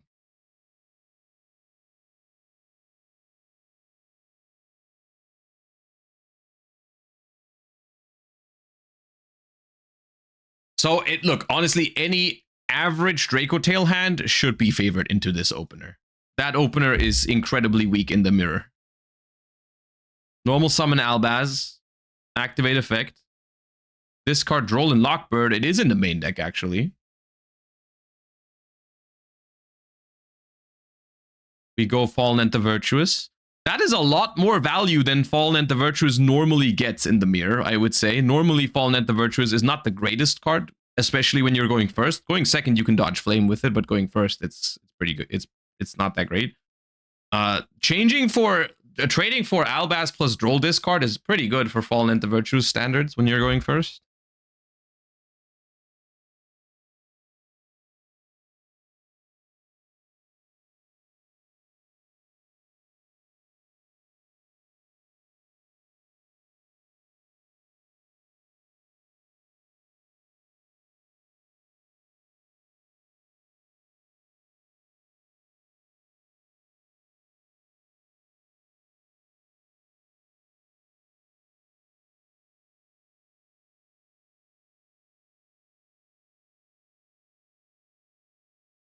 Jesse does have his own Fallen of the White. Summons Ecclesia. I wonder, was it ever set Albaz into Lenatus there? Jesse doesn't have to set Albaz to make Lenatus. He can make Lenatus with Arthalion and the opponent's Albaz at any point. Which I'm a little confused as to why he didn't do that yet.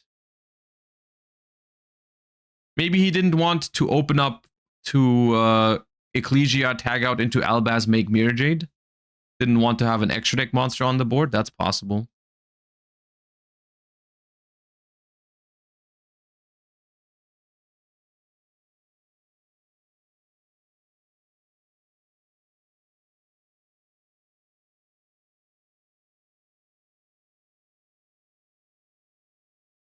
Can't use Lenatus. Oh yeah, true. Can't use Lenatus for Albaz.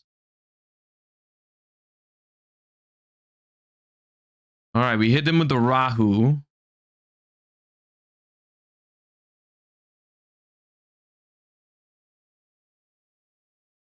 Yeah, then I don't know why there is no... Why we didn't make Lenatus. Did Jesse cut Lenatus? Maybe. I'd be surprised. But the extra deck is pretty tight for this deck, so maybe he made a decision to play something else over it. Checks a potential Secretarion as long as Alba's on the field.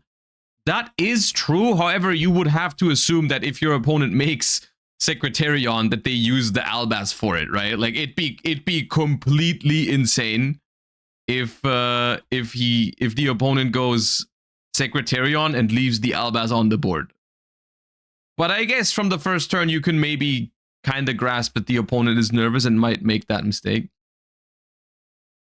Wait, we didn't set Flame. How is this Rahu just resolving? Yeah, they said they were under Fuva. They set Ketu Rahu and then later on decided to not activate the Rahu. So now they have no traps.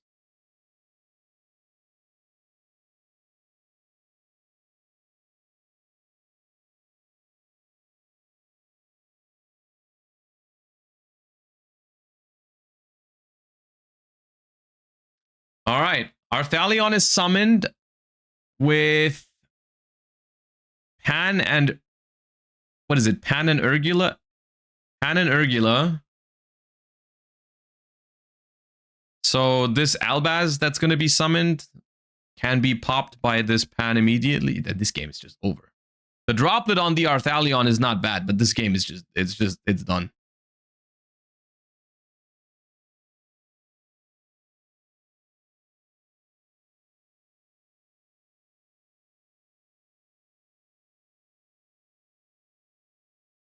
Wait, is that Horn or is Jesse just playing around it? Well, Jesse didn't know what the set droplet was, so he was playing around it being Horn potentially. You would be surprised who wins this game.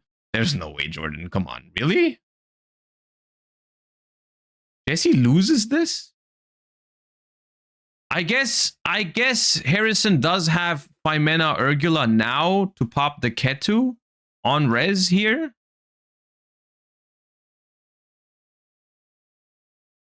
And then Jesse is out of Dracotail names. I'm not sure how I feel about Jesse using 2 Dracotails from hand there. But no, he still does have... He still has Urgula to add a name back to the hand, right?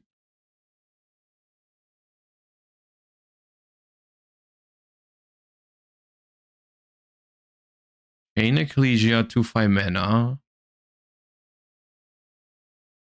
Summon Cartesia from deck.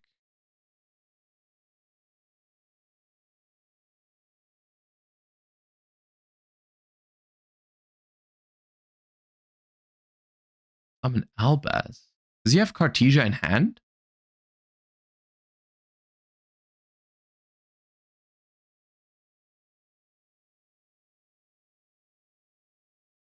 Or maybe he's preparing for... Dude, he really makes... Does he make... No, he makes Gulamel. Okay. I don't understand chaining Cartesia... chaining Ecclesia to this. Because now we cannot chain block the Gulamel from popping.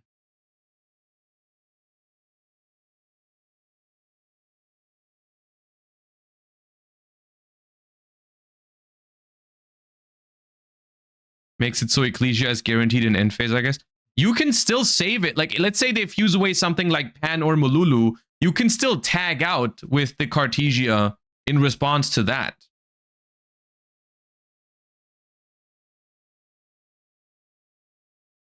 Okay, Rahu gets popped by Urgula.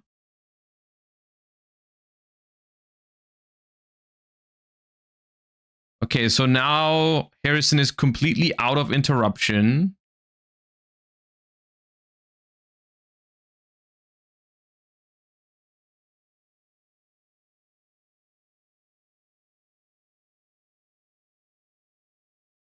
Also, at the moment, Harrison does not have Ketu in rotation. It's in the graveyard. Timer? There's no timer in Top Cut. Urgula on Phimena.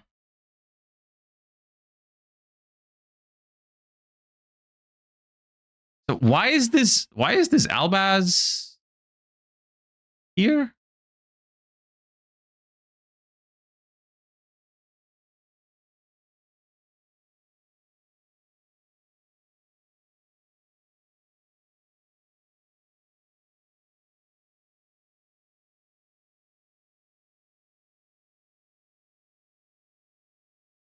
Okay, we do play Lenatus. Why was this Albaz not a Cartesia?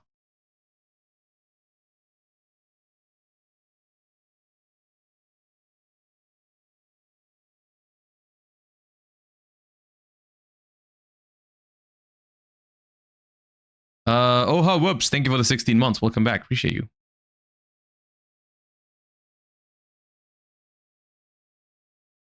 Okay, now we got a big end phase cooking. We got the dragon that devours the dogma. Harrison does have decent follow-up here. They have their own Albion in the grave, I think. We're going to pop Gulamel with the Fallen and the Virtuous, sending Albion so we can still get another copy of the Fallen and the Virtuous, like this play. We're going to get Ecclesia back. So by all means, Jesse's board is not bad here. Yeah, it's not bad. Ecclesia back to hand. Ecclesia back to the field. Now it's Harrison's turn to use Ecclesia and Alba Lenatus. Oh yeah, we can search Branded Fusion. We sent Alba Lenatus. Nice, we got Branded Fusion now. Okay. And we have Urgula in the graveyard.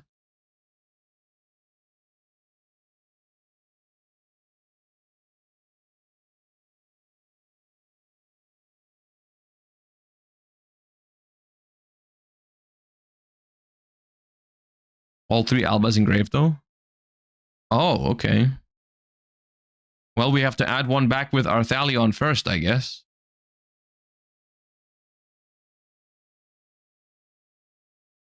All right, Urgula effect. Target Lucius.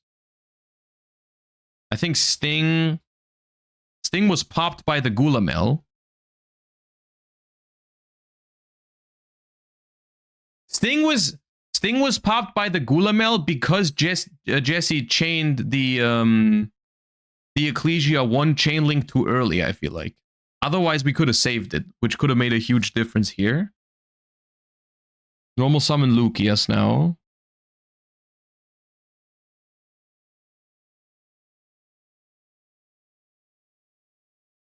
Gonna get the third copy of Phimena. I think he drew Fallen and the Virtuous. Okay. The Albas are all gone. Jesse points it out. All right, illegal Branded Fusion. Take it back. Rahu. This is a massive Rahu. So I assume the crazy top deck that you're referring to is the fact that he drew Flame to dodge. He drew Fallen to dodge this Flame, right? Is what you meant probably.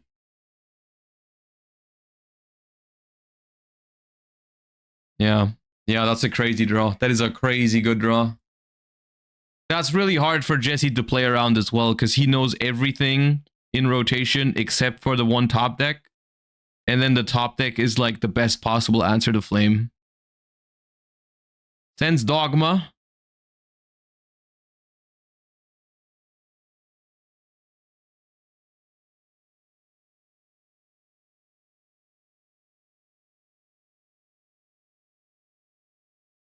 And now this turn is going to be really rough for Jesse to stop because there's Gulamel and Arthalion in the grave already. Those are all going to come back. And also, if he goes Arthalion, add back Albaz, Branded Fusion is also back on the menu.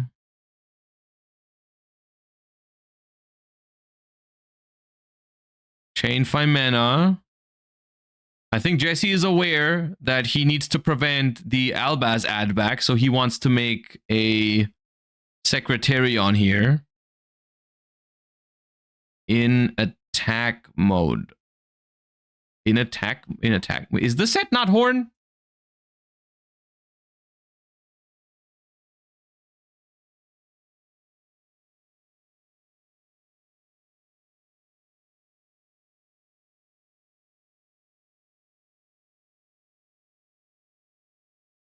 man.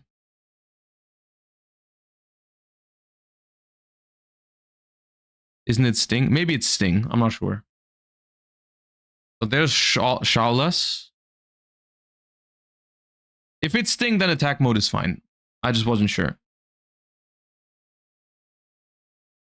Did I miss the OCG frame discussion? No. We're still going to talk about the overframes.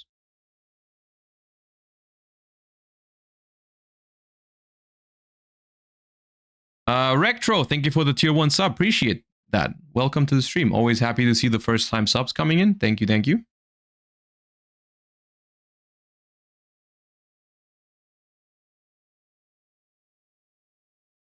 So what are Jesse's face down? He's got Horn and Fallen? Yeah, Horn and Fallen. Okay.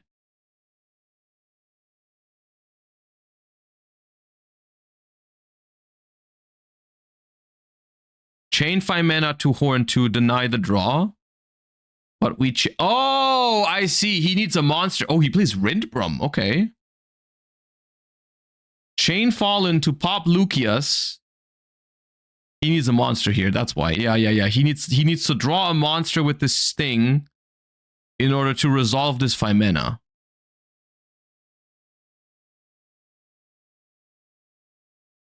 That's the situation here, yeah. Because if he doesn't draw a monster here with the Sting, he cannot resolve 5 mana, and then Jesse will draw a card for the Horn, and if Jesse draws a card for the Horn, it's Drover. Because then he also has a discard for Fallen of Albaz.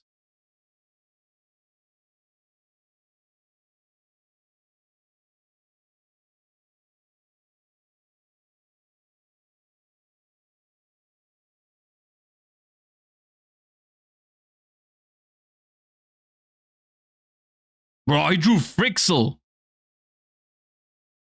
Shawless is a spellcaster, right? So this does not make... This makes Secretariat? It's a dragon? Oh my god, he drew a spellcaster Dracotail. That's insane. Nah. He drew a spellcaster Dracotail. And Frixel at that. Oh my... Nah.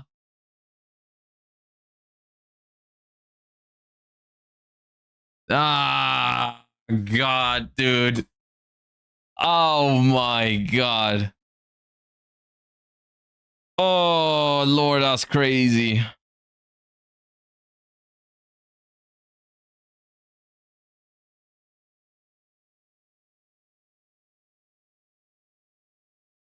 Because now Pan is also useless because it revives nothing that can activate.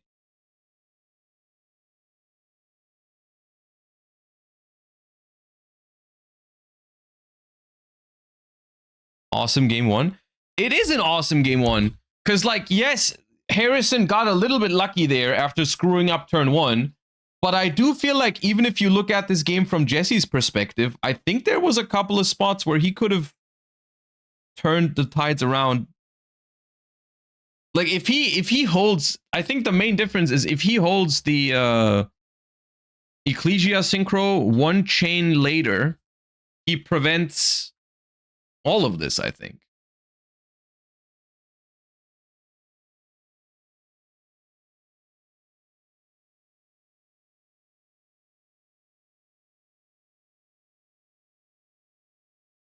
But yeah, I do agree that Harrison's misplays this game were definitely larger than Jesse's. So he got bailed out still at the after all. Like he definitely got bailed out there. Like Jesse I think had some spots where he could have played differently, but Harrison's were bigger. 100%.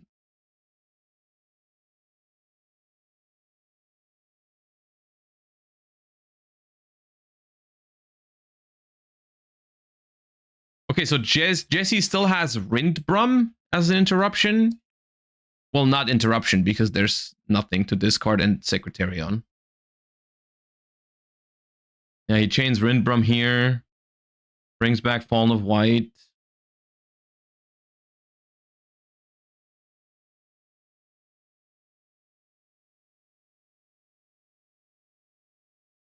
Brings out Albaz, but it can't activate. We still have Mirror Jade Banish. So this should be game.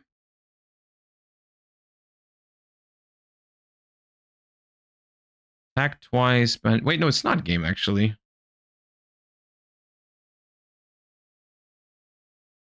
Can Harrison still activate? Harrison can still Arthalion this game, right? Also, Shawless has the same great. Yeah, no, he's fine. He's fine. He can just he can fuse. Oh wait, but the Arthalion and the Gulamel get banished. So if you fuse with those, that's not two monsters hitting the graveyard at the same time. Uses away the Secretarion into Mysterion. Activate Shawless. If you activate Fallen of White here,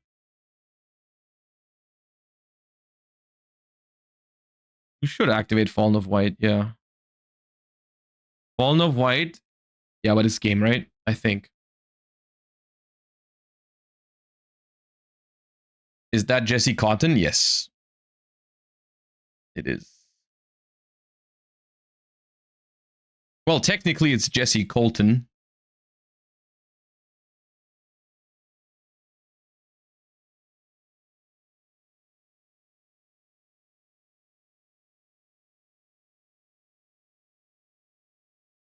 Oh, this is a great move. You can use Mysterion on your own Draco Tail monster right now. This is something you got to be careful with Mysterion in Master Duel sometimes because you can misclick, because Mysterion I think works on your own monsters as well.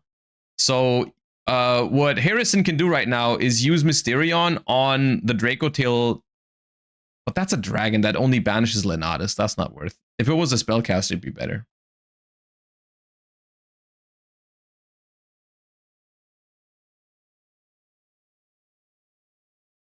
Mirror Jade sent to Tantaclad.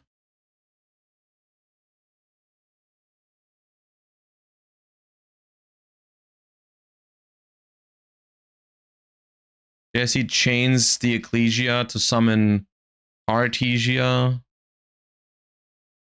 We banish that with Mirror Jade.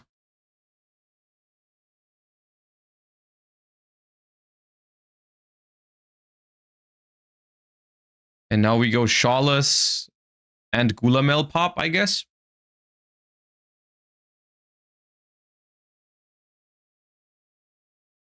Jesse wants to win a YCS in all continents. I'm pretty sure Jesse already has a YCS Sydney, though. I think Jesse won YCS Sydney with what deck? What was it? Thunder Dragons? 2019, maybe? I'm not sure. Elements? Oh, tier. Okay, yeah.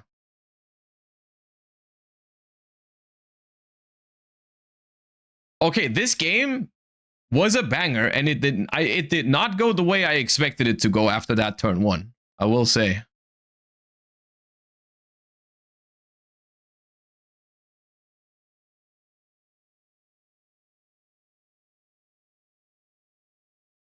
All right, let's skip the side deck real quick.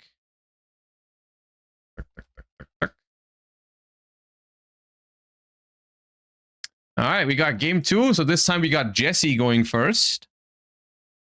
See a couple of spells in hand. I think there was a Rahu, so definitely can play. I see a Draco Tail. Is that two traps? The lighting is not great on the hand camera for Jesse. Way better for Harrison. There's a Rahu that we're starting with. I think there's no Ash Blossom, so it's resolving. Uses Fallen of White from hand. I think that's the only monster. No Draco Tail name in hand. That's always...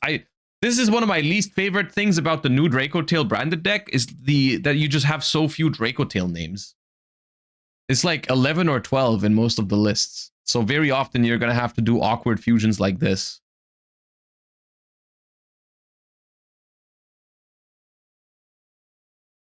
Is cheering for Jesse legal in this Twitch room? Of course, why would it not be? Was Sydney the only YCS this weekend? Yes. As far as I know, yes.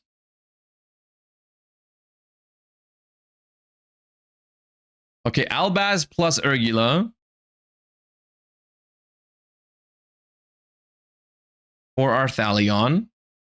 Trying to add back the Albaz and also trigger Urgula. Urgula probably to set Ketu. Albaz back to hand. We are locked into fusions already though, so the Albaz is now going to be a little bit more awkward of a... That's why I think it's the only monster in Jesse's hand. Because if he had other monsters to fuse with the Rahu, he probably would start with the Albaz. Because now that he's used the Rahu, the Albaz is going to be weaker. Right? He cannot make the Ecclesia Synchro anymore. We're going to Ketu for Lucius for 5 mana.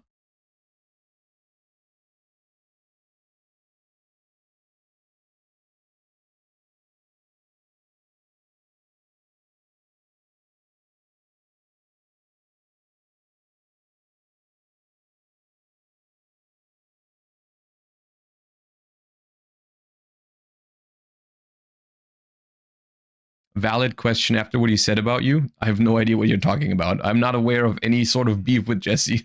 I don't know what you mean. As far as I know, we're completely fine.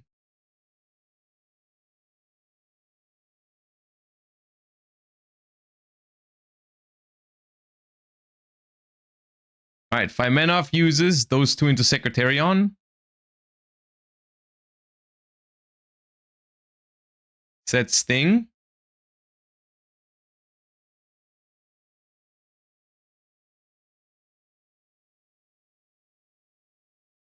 Urgula adds back to 5 mana.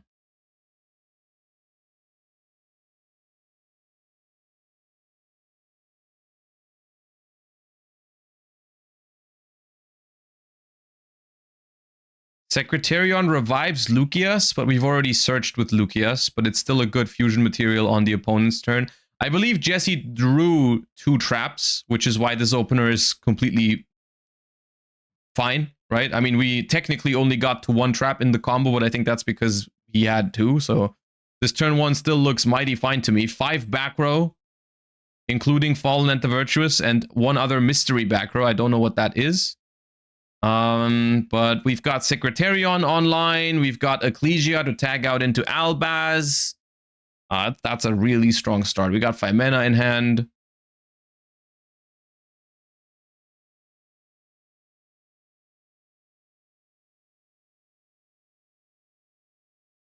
Evenly matched would kind of go hard here, no?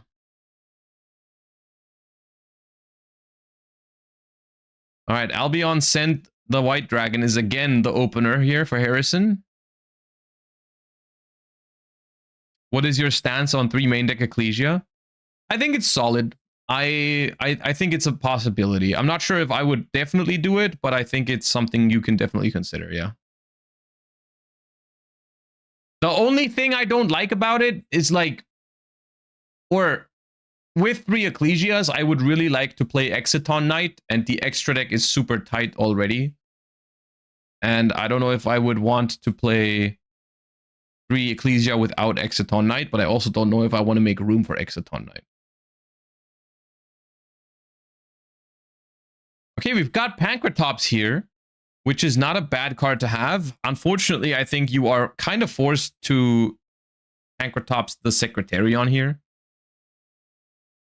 And then you're still going to have to deal with 5 back row. Is he in the battle phase right now, is my question. I think the answer is yes. I think we just tried to attack the Ecclesia.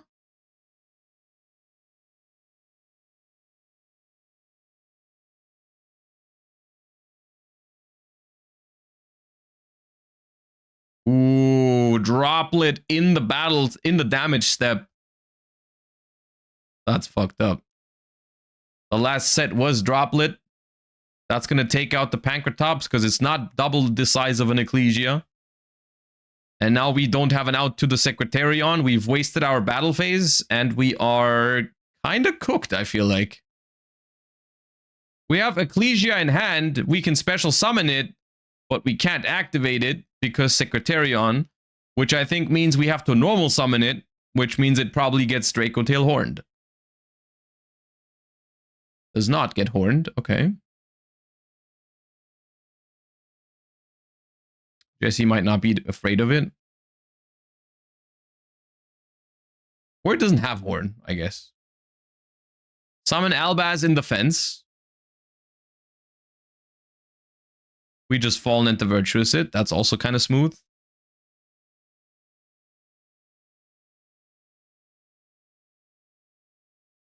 Ecclesia has a quick effect. Oh yeah, that's why. Of course, in my head it was like Secretarion prevents it from activating, but of course it was normal summoned. Yeah, that's why we used it. Yeah.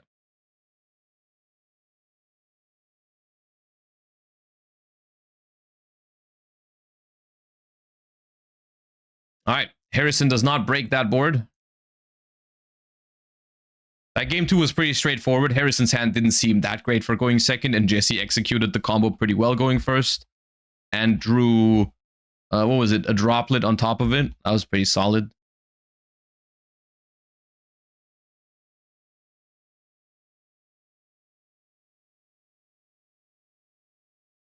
All right, and now it is game 3 time. Is that 5 spells for Harrison? Activate Branded Fusion. It does resolve.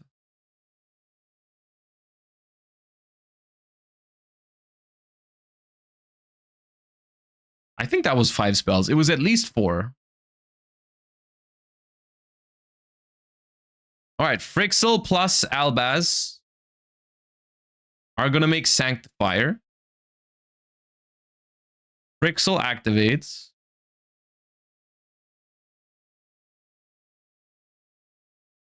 Activate Ketu. This is going to give us a monster in hand, which I think he desperately needs a monster to activate the Rahu even in hand.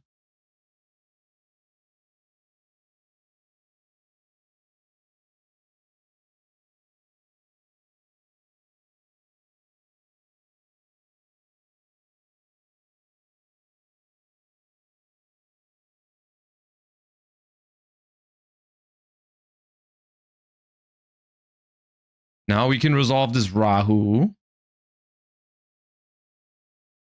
Already does have Fallen into Virtuous in hand, so doesn't have to worry about getting to that.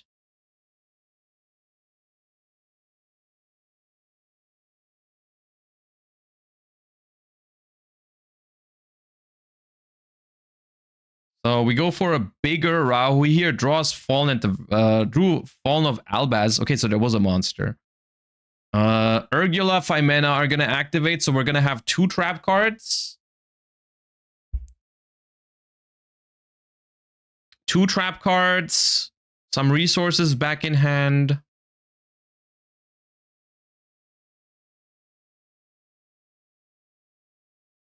Yep. Urgula can still add back Frixel if you want to, but you might want to leave Frixel in the graveyard, actually, for Sanctifier. It's kind of neat. We go for Albaz. Okay, we go for Albaz to put the Ecclesia on the board. Sure. This is an extra interruption with the Ecclesia on the opponent's turn. And we go for Secretarion here. Lucius is going to give us the 3rd trap. Yeah, that's pretty good. And now Secretarion can bring back Frixel, and that's going to give us a card back. And then we can also still use Urgula. This opener is really strong.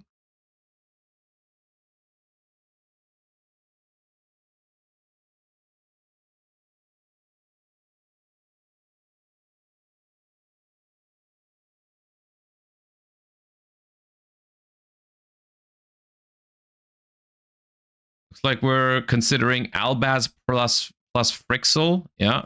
You want to put the main deck, the OG Albaz back into the deck as well for the Ecclesia to tag out into it, because I don't think that can summon from grave. Frixel summons Lucius and adds it back to the hand.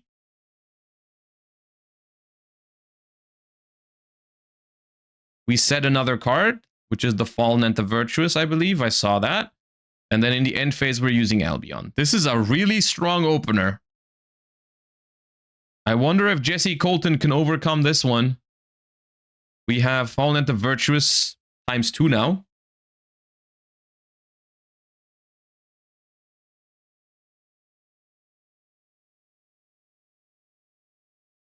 All right, and Jesse draws for turn. What do we got?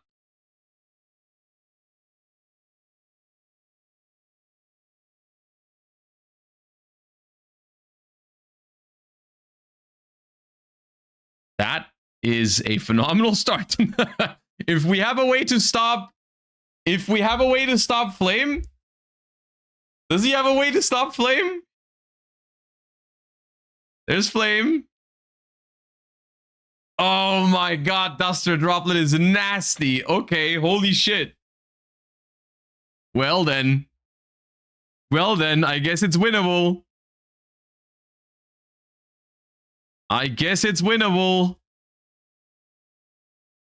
Chain Sting, Chain Horn to draw 2 cards, I would assume. Sting on Duster. Horn on Frixel. He's still got a lot. And then also Fallen. You can also Fallen to do something, I guess.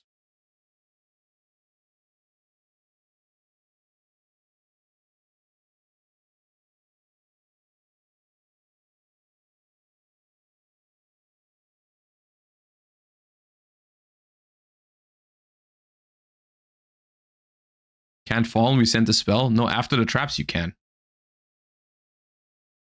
Okay, Albalanatus goes to grave, which means we can get Branded Fusion as follow-up.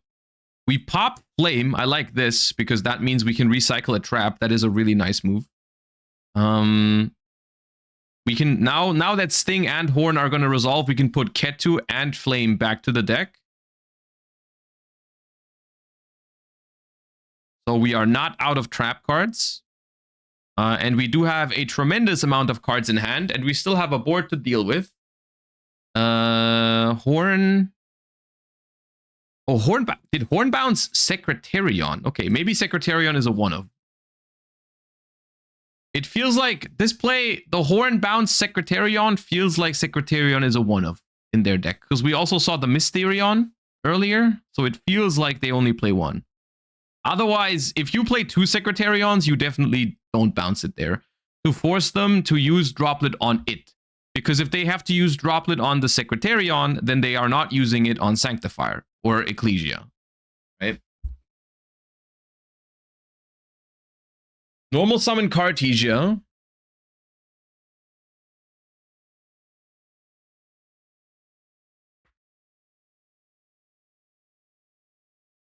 Jesse does have, I think Jesse does have 2 Draco Tails in hand.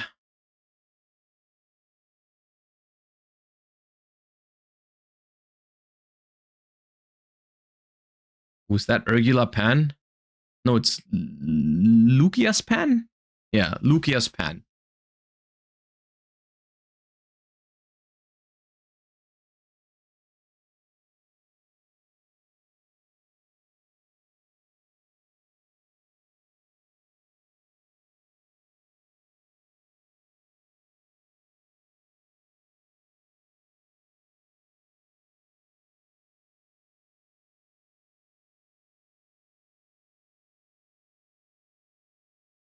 Was that double Fallen into Virtuous set? Yeah, I'm not entirely sure why they did that. They could have held one in hand because they had Albion engrave, and then they still set one from hand because they hard drew it. These hand cam wheels feels weird. The angle for it is not great. Like a lot of the time you just can't see what they're actually holding. Sometimes it works, but like for Jesse's, the lighting is just not great. And then for Harrison, the positioning is not great for the hand cam.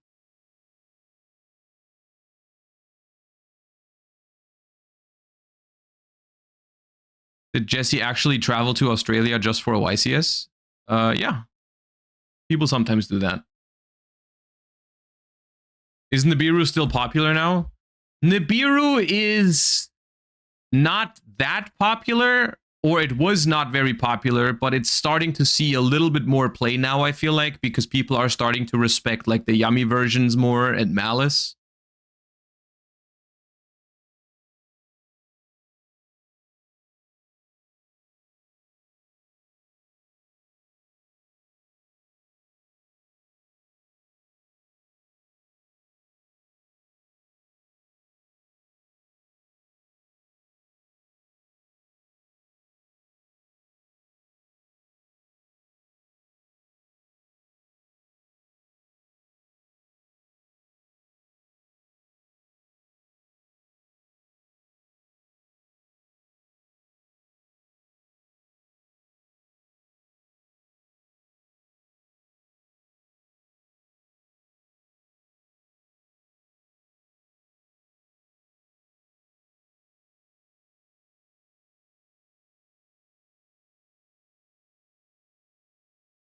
I think he needs the points. He doesn't get points for this.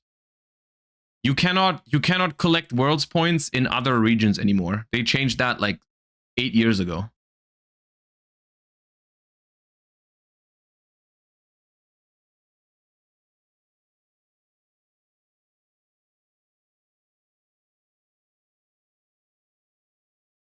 Okay, Fallen the Virtuous to get rid of the Secretarion, which can potentially trigger Pan in the grave.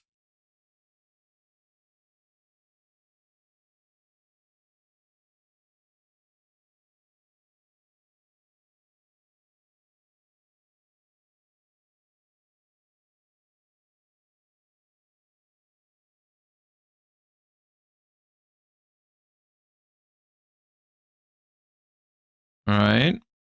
So Sanctifier is still under Droplet, so it's 1500. Most likely Pan is going to bring back Frixel.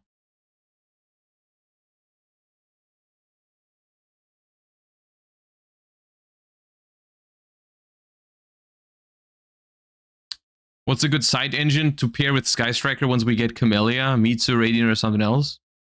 I guess you could play Radiant. The Radiant Typhoon cards are not bad in Sky Striker already. That deck is going to be hyper dead into Droll and Lockbird though, but hopefully they ban it until then. I don't know. Yeah, technically you could play Radiant Typhoon Sky Striker.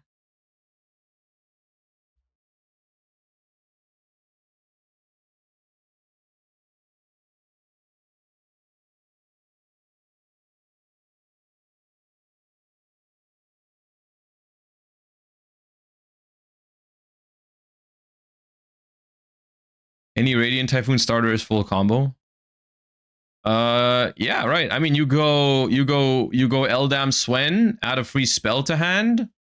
Then Camellia, send engage. Kagari, add back engage. And then if you can use like Radiant Typhoon Vision that you got from your Swen, then you already have like 3 spells engrave or something. No, wait. If you start with Chant, that's 3 spells engrave already. Yeah, if you go Chant into Eldam, into Swen, into Radiant Typhoon Vision, add engage, and then Vision to draw, and then you got 3 spells. Just make sure to not get drolled. So the board position is looking relatively even right now. I think Jesse is slightly ahead because it's his turn. He still has a battle phase to clear the board, but he also has more traps in rotation. Because Harrison lost 2 of the traps. So... and Ketu, which got popped. Again.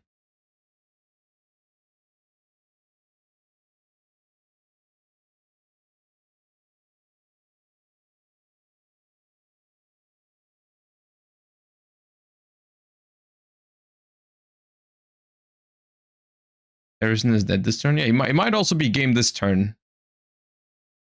Since he's already 5 mana'd, he currently doesn't have a Dracotail Fusion in the grave to come back to block some attacks. This Albaz is about to make Mirror Jade. Mirror Jade, if Mirror Jade hits the field, we have 7,800 damage. Maybe we can make Albion into Mirror Jade. Albion with the Frixel.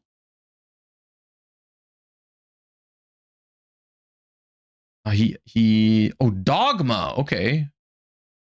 Yeah, is Dogma game?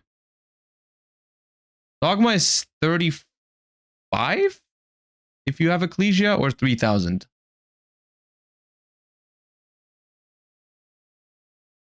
So we shuffle back the Arthalion. We recycle our own Secretarion.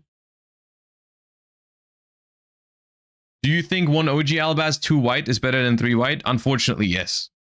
I would love to play 3 of the good starter. Oh, he still has Rahu available, of course. Yeah, okay, that's GG. Yeah, he just wins.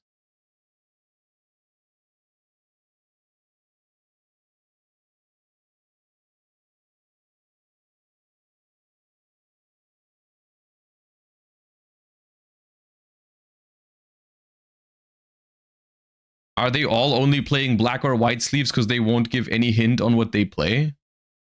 We've seen some sleeves with designs on them, but it's not very common that someone plays like the full gear for the exact deck that they're playing, like, you know, like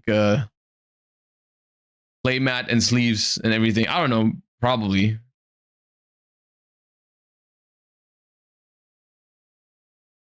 I thought about playing Sky Striker sleeves at YCS Dortmund, and then I didn't.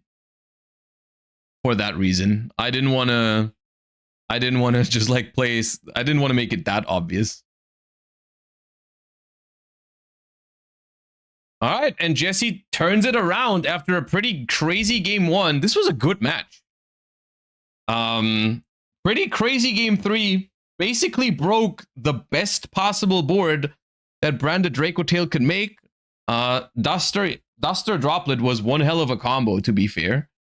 Was a really good hand from Jesse's side as well. It was Duster, Droplet. Later on, we had Fallen at the Virtuous as well to out the Secretarion. It was a really strong opener for Jesse. But still pretty impressive. Yeah, Dragon's Mind could have really ruined Jesse's day there if Harrison drew it. The Dragon's Mind, but it seems like it's only a 1-of in his deck. The way he's showing the siding patterns there. Looks like Dragon's Mind was only a 1-of, but that could have ruined the Duster combo. All right.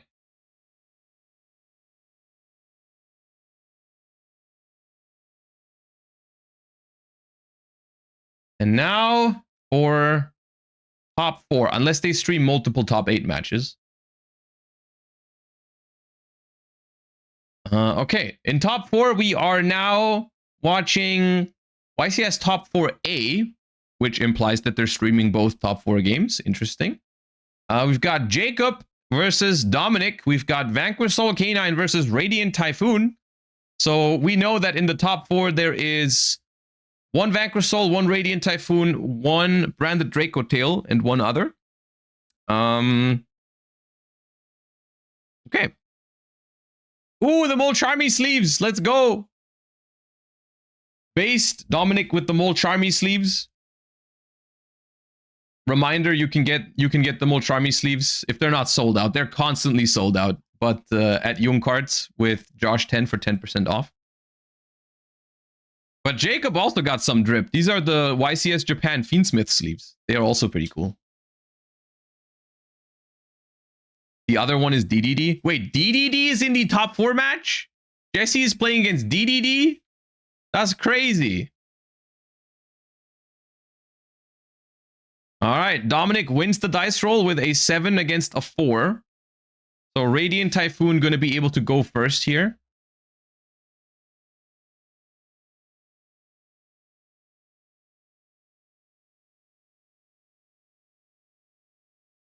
Jesse lost to DDD in Swiss. Uh-oh.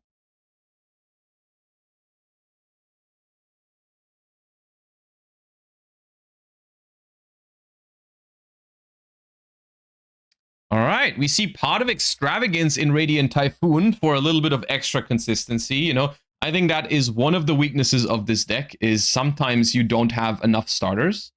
So we're choosing the Pot of Extravagance as a way to increase consistency a little bit. So banishing 6, and we get ashed. All right, do we have a starter regardless? If so, then the Pot of Extravagance was still a great way to bait that Ash Blossom. It looks like I see some monsters there. I think there's starters. All right, Radiant Typhoon Swen means we do have at least 1 starter.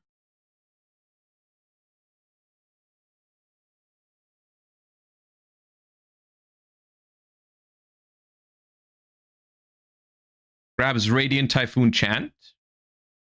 Oh, I see a Crocea in hand. Yeah. They're cooking.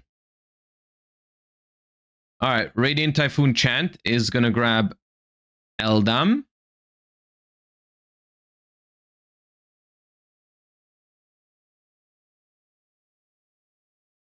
Extrav can't draw, right? I think Extrav you can still draw if it gets ashed. I think the one where you cannot draw is Prosperity. The 2 are different.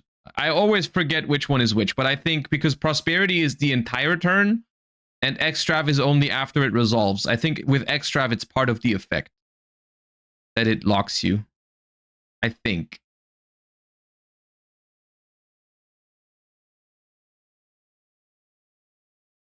I think Extrav says something like draw 2 cards. Also, you cannot draw for the rest of the turn. Which means that if it's negated by Ash, that part is also negated. Okay, we did not banish 3 copies of the Link Monster, so we are going to be able to summon it here.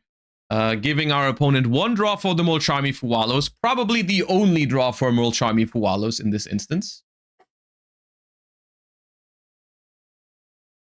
Tight.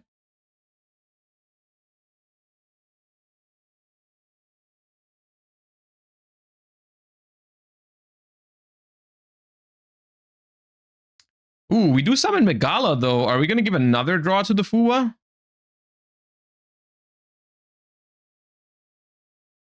We go for the Reborn spell. That's going to search MST. We self-pop it with MST. This way, new chain. We're going to reset the spell, and we're going to get our continuous trap. Oh, a big chain link. Big chain link. Okay. Crocea from hand. Megala summon Varurun probably to insulate from further hand traps. Yep, there you go. Draw another card for Fuwa. This means Jacob is back up to 5 cards in hand. Crocea is going to attempt to search.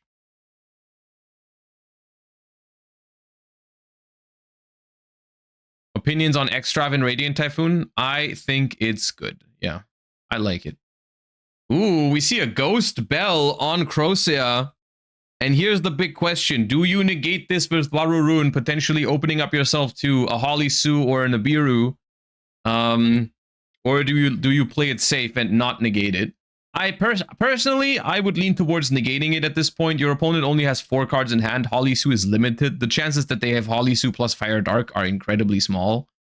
Also, Nibiru is not very common in Vanquish Soul, and I assume that Dom knows that it's Vanquish Soul. So, you know, we do negate the Bell here with the Varun. Even if you get nibbed after, you still create 2 cards from this Crocea, so I think it's worth pushing it through. I think it is worth pushing it through. Also, they have Droplet for Holisu. That makes the decision easier. I guess you could also, if you didn't have Droplet, you could still negate Holisu with Mystical Space Typhoon. You know, you could play it really safe and hold 1 MST in your hand, I guess. If you want to play around that. All right, that means Jacob with only 4 cards left in hand now that we decided to throw that bell.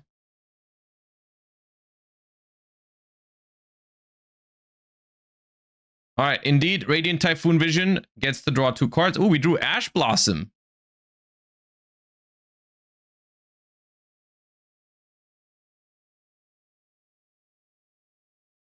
So we're going to discard a Mystical Space Typhoon.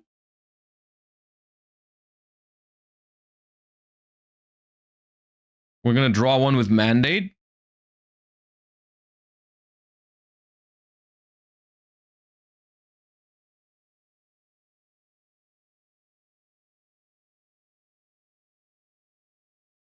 Ash on top of combo, that's what we like to see in this stream. You guys know how to get me. I mean, it's fine though, because both players had Ash. So it's fine. If the player going first has Ash and the player going second has Ash, both are equally likely to win. There's no difference. Guys, there's no difference.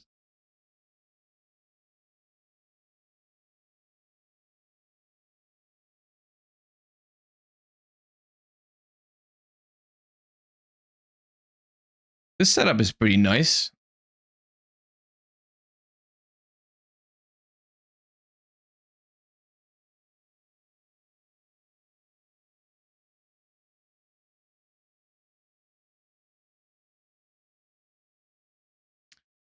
Josh, I play Memento, so post side against Radiant, I face Fisher 100% of the time. Would you side roll? Do you think that your Memento deck can break a Radiant Typhoon board if you don't roll them? Oh, they got Izuna as well. All right. Because if you think your deck can break a Radiant Typhoon board, then you could consider siding other stuff. Oh, they ashed Izuna, but they had Lupus in hand. Holy shit. That's so funny. That happened to me once.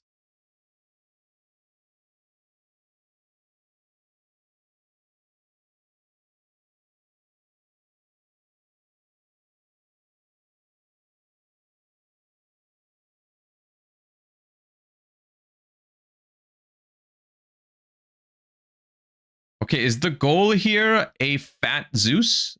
It sounds like the goal here is a fat Zeus, if I'm not mistaken.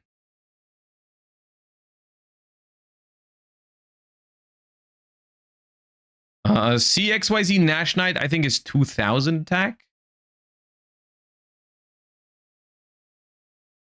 So we attack into the Megala. Why didn't we suck up the whale? I think he wants to keep the non-targeting. Maybe to play around Fallen into Virtuous. He wants to keep the Lupus as material. I think.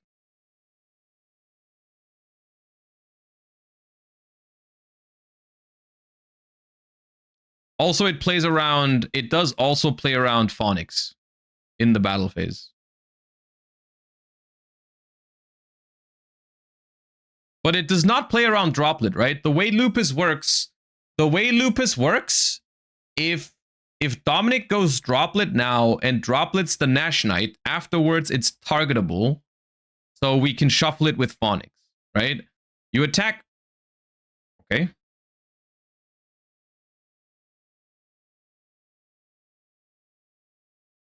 We do allow the 4 material. This is really risky. This is really risky from Dom. I know we've got Droplet to negate the Zeus, but if they have a way to dodge this in any way, we get owned. We go Varurun.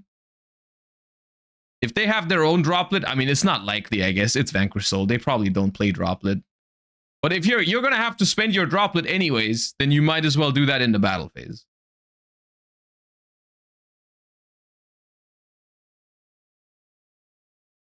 See, and this play from Jacob wins against the Fallen and the Virtuous. I think that's why they played it this way. Which I think makes sense. Because I feel like if they have Droplet, it's kind of cooked anyways.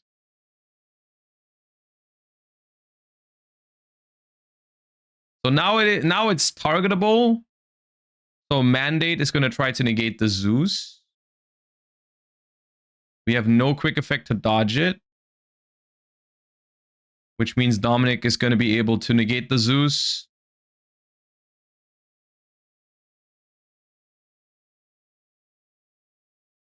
Why Droplet in battle? Wasn't the monster in defense position? So if you Droplet the Sea Nash Knight in the battle phase, it wouldn't be destroyed by the battle. But because the way Lupus works, Lupus makes the monster that it's attached to untargetable. But that effect is not from Lupus, it gives the effect to the Exceed monster. So if you Droplet the monster and negate its effects, that part is also negated. So then it becomes targetable. So what I think was a decent play was Droplet to make it targetable, and then you can shuffle it back with Phonics.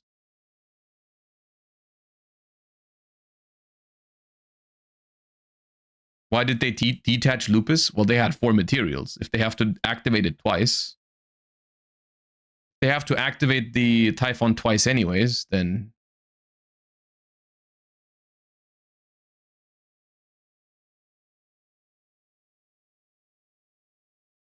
Okay, we have a Droplet on Raisin. On a new chain, we are activating Phonics to shuffle the 2 back into the deck, the Zeus and the Raisin. Raisin reveals Jiaolong in response to summon itself. I doubt that's going to get them very far, because they got 1 card in hand, so I don't think... Radiant Typhoon hasn't activated anything in hand or grave this turn, I think, so we can't use Lupus? If we could Lupus here, it would actually be interesting because we could still make Ripper. Vanquish Souls, that just gets MST'd. Oh no, there's no second MST. We had to discard the second MST. We had to discard the second MST for Vision. I think the set is a bluff. I think the set is the duplicate extravagance. Okay. But I don't think this gets you very far. Yeah, it gets you nowhere. We've already normal summoned. We've already used Raisin, so we cannot search anything here that does anything. Polisu doesn't have the attributes. Borger doesn't have the attribute for a miracle draw. Yeah, we got nothing. All right.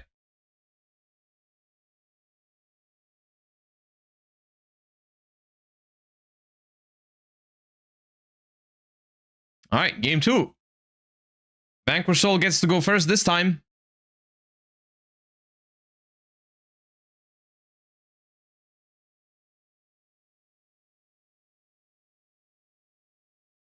I do think Dom has a Molcharmy. Take your soul. Reveal Dimension Shifter. Stays. Does Dimension Shifter stay in the deck against Radiant? Is that supposed to be? Change Shifter to Fuwa. It does resolve. I'm not sure how I feel about Shifter against Radiant Typhoon. Like, yes, if you can get a bunch of MSTs banished, that is good for you. It does stop Droll and Lockbird. Maybe going first you want it. Yeah, okay, maybe going first, it's fine.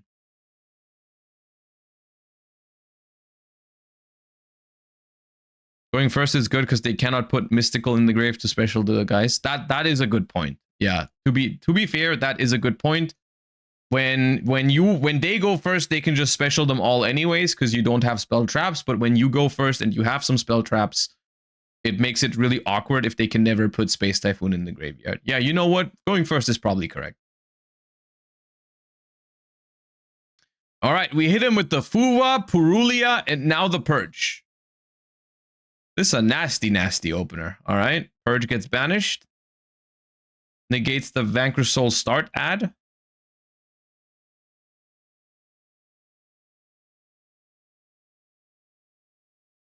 And Vanquish Soul is down to 3 cards in hand. Looks like set Imperm pass. Oh no. Madlove goes back to hand in end phase because it's from stake.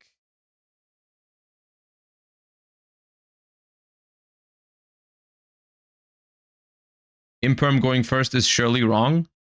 It depends on their siding patterns. It's hard to say. It depends on how many cards they have to take out and what they have in their side deck to take in.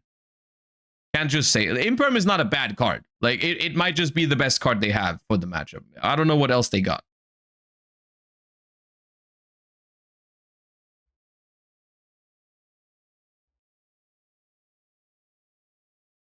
Okay, Radiant Typhoon Vision to draw. I see a Forbidden Droplet and a bunch of monsters. We discard Eldam.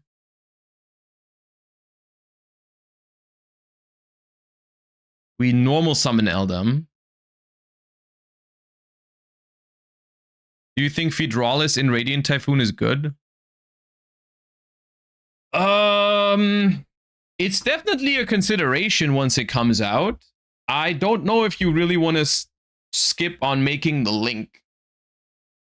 I guess it depends a little bit, because the cool thing about Feedralis in Radiant Typhoon is that all of the little Radiant Typhoons are level 3, so you can make a level 10 Synchro.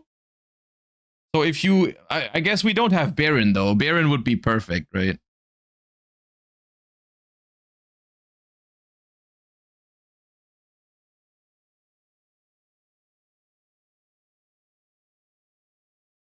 Are you ready for this month's Duelist Cup? I'm not sure if I can play yet. I might have to play a regional on that weekend. I don't know yet. Okay, well, we didn't get much done after this Imperm and under Shifter, so we are passing with Eldam in one set, and now we go with a follow-up Stake Your Soul into a Heavy Borger, which is resolving, and we do successfully draw a card by revealing the Madlove again. And we can then start to search start to search a Raisin. This is looking very good for Vanquish Soul now.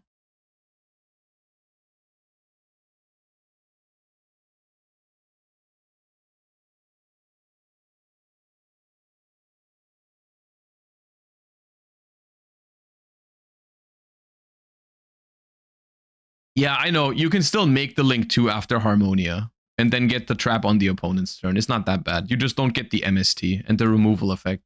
Maybe it's fine. Ooh. Sheena. Sheena bounces the Borger, stops the Valius from coming out as well. Okay, that's neat. Also, Eldam back in hand is pretty nice for next turn. Guarantees follow-up. Droplet Lava Golem. Okay, we really wanted them to make a board, but they didn't because they couldn't. Droplet send Lava Golem, negate Raisin. Still a lot of cards in the Vanquish Soul hand, though. A lot of cards. We know Valius, we know Borger, and we know Madlove.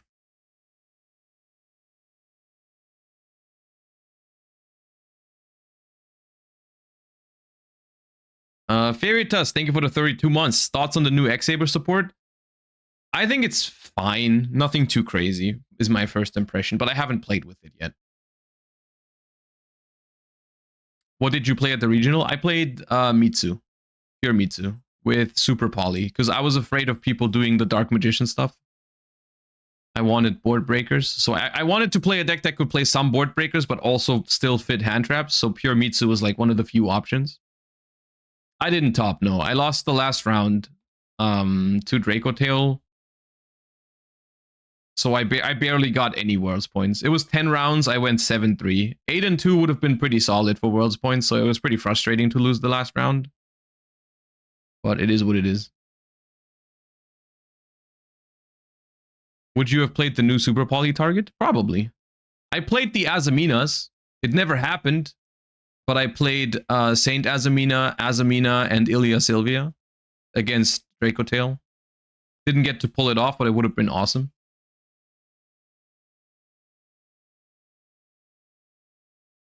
What is the new target called? It's not out yet. They're referring to the new hero fusion monster.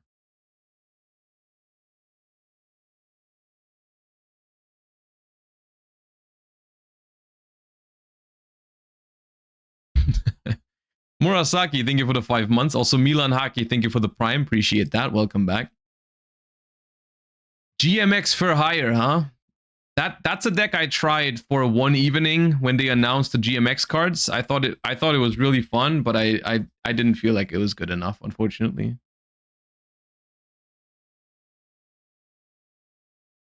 What are the materials on it and what does it do? The effect is pretty irrelevant, but the materials it's reverse Mud Dragon. It's 2 monsters with the same type but different attributes, which is a new combination for Super Poly that we don't have yet. So now with the combination of that card, Garura and Mud Dragon, you can cover same attribute, different type, same type, different attribute, and same type, same attribute you can cover. But what you cannot cover is different type, different attribute. That's the only thing that's left. Dude, at some point, mark my words, they're gonna make a fusion monster that just says like 2 monsters on the field, and Super Poly just now removes everything. At some point, that's gonna happen for sure, right?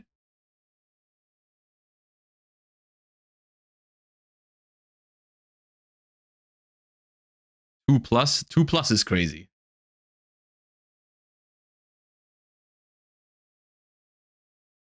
You technically have that in Ubel? All right, dude. All right. Dude, I had something crazy happening yesterday at the regional. In round 5, I played against Yummy Dark Magician. Or like, I mean, it was Yummy, but it played the new Dark Magician cards for Dragoon. And It was game 3. I went first, and I activated Habakiri, and my opponent went, "You can't do that. You already did that in game 1. It says once per duel." And I thought they were joking. I looked at him, and I kind of like, I laughed, and I was like, "Resolve Habakiri," and they were serious.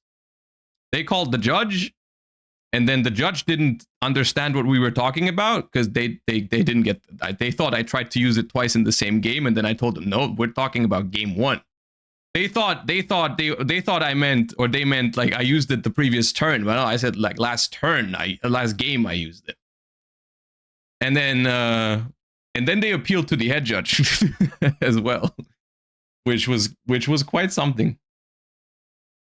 The head judge also was a little confused.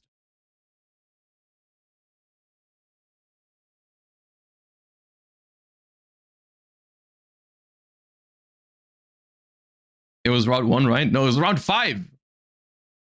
It was round 5. To be fair, I was 2-2. I was 2-2. I lost round 3 and round 4. I had a pretty rough start yesterday, so.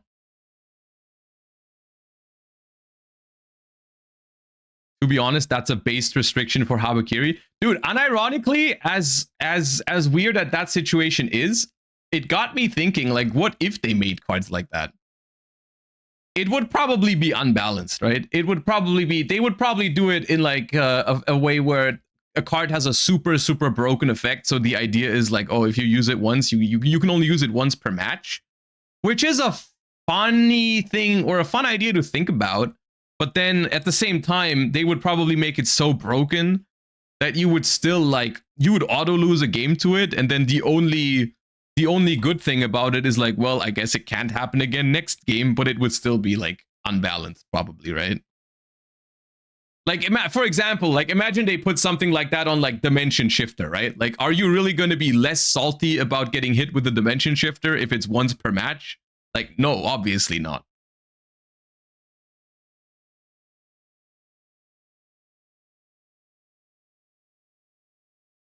What did you play? I played Mitsurugi, which explains the existence of Habakiri in my deck. There's a reason why cards like Victory Dragon are banned. Yes? Is that the same though? Because like the reason why Victory Dragon is so weird. Oh, look, we dodged Imperm and now we called by Bell. That was awesome.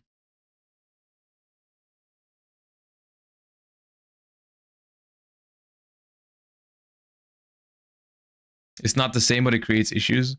It depends on the wording, right? Like if the card says you can only activate it once per match, then it doesn't really create an issue, right? Also, no, here's the thing, right? The difference is that the reason why Victory Dragon is a problem is because you can concede at any time, technically. And so the player losing to Victory Dragon is incentivized to surrender the game before Victory Dragon connects, right? That's the issue. But when you're using a really unbalanced once per match card, hypothetical card, right? You wouldn't, no one is surrendering in order to not have it like happen, right? Like once you've activated it. Judge, my opponent already activated this card in game 1. Evidence, trust me. Okay, that part is reasonable. Yes, that's weird. Yeah, true. Yeah. Yeah, fair enough. That's a good point. I'm not saying it's a good idea. It was just a thought experiment that I had after that weird judge call.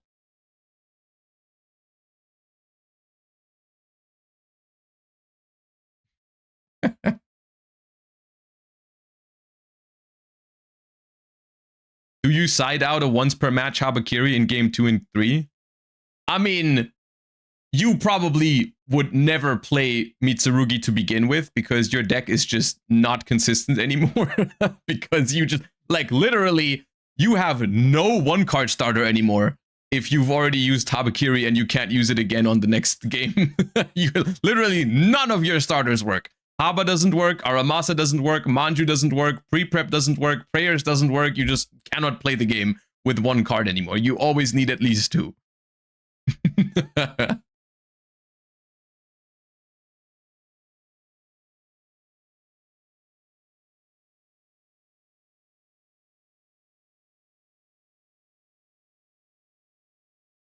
Hard once per month.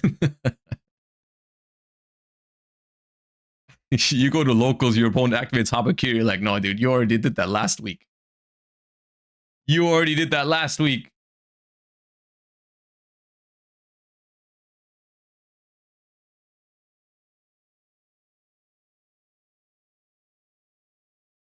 So the once per duel line means once per game, and the match is 2 or 3 games? Yes. So to clarify this, because honestly, for a new player, I can kind of see where they're coming from. You know, if they just interpreted the term match or duel as a match, right? Like we're sitting down for a duel, and a duel is 3 separate games. That's what they thought. So yeah. Were they a young duelist? They weren't young, but they did tell me that they were new. So I thought it was funny, but I'm not really blaming them for it, because they also, like, before the game started, I asked them, like, how many cards are you playing? And they asked me, like, hey, why do people ask this? You know, does it give you any sort of information? And then I told them, like, yeah, sometimes there are certain decks in the format that, like, always play 40 cards, or that are notorious to play, like, 45 or more or whatever. So, like, if you go first, because I did win the die roll, if you go first, it sometimes gives you a little bit of a hint as to what your opponent might be playing when they you know, when you ask them how many cards they play, right?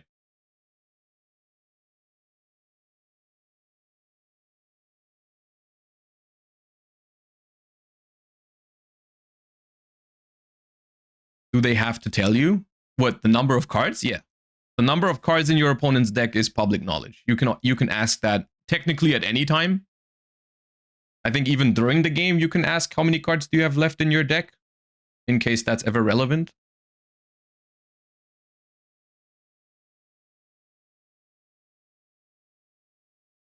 What were they playing? Yummy Dark Magician. Or Dragoon Yummy. Not really Dark Magician, just the Dragoon cards.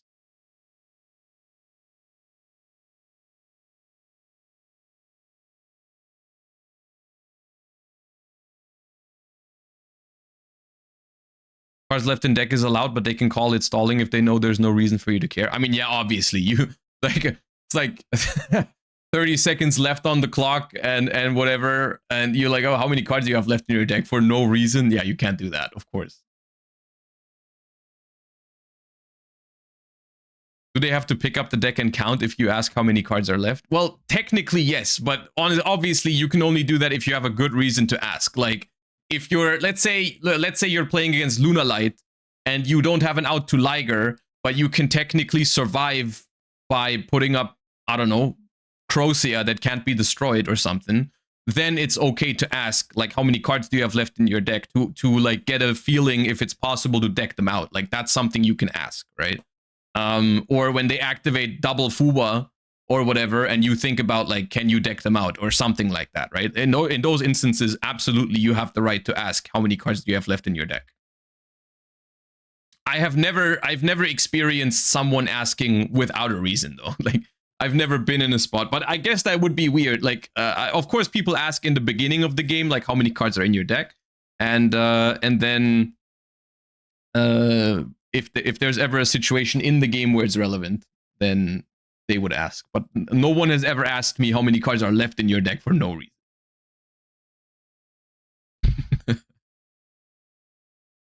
All right.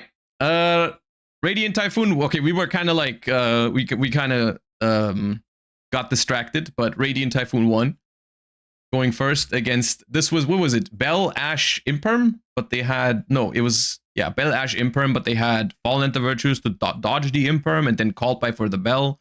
So pretty strong start for Radiant Typhoon, and they move on to the finals. Now, did they stream the other top 4 match as well? Because that's, apparently you guys said it's DDD.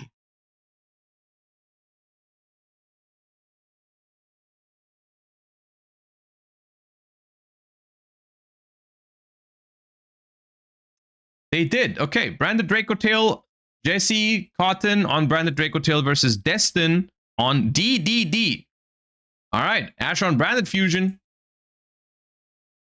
Ash on Branded Fusion, normal summon Ecclesia.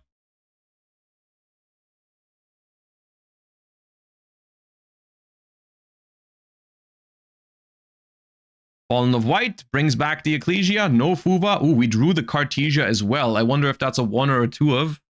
Because if it is a 1 of, then things could be getting a little bit awkward here. We are combining Fallen of White and Frixel for a Secretarion, it looks like. We can later on bring the Frixel back, maybe. Isn't Ash on Rahu way stronger? It depends on your hand, but if you know it's branded Draco Tail and not branded, then you could consider holding Ash for Rahu. Yes, I agree. It does depend on your hand, though. Sometimes if your hand is like, the way I would go about it is like, if your hand is really bad and you can't really beat much with it, then I think ashing branded fusion and just hoping they can't play is reasonable. But if your hand is strong, I think you can hold Ash for Rahu or one of the Draco Tail traps.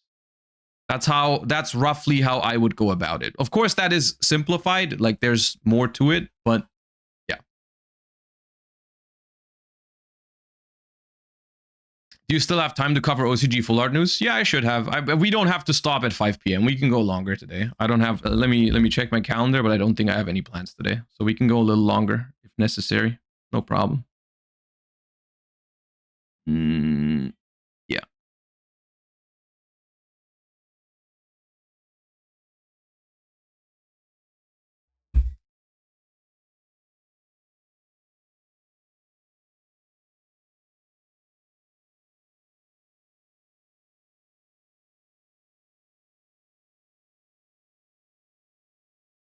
What's your favorite deck size? I find that with 40, I lack space for all the hand traps needed to play. Normally I try to play 40, but it doesn't always work out that way. I think if you find that you don't have enough room for hand traps in your 40 cards, then you can either try to cut on some of the engine cards if possible, and if not, then I guess you can go over 40.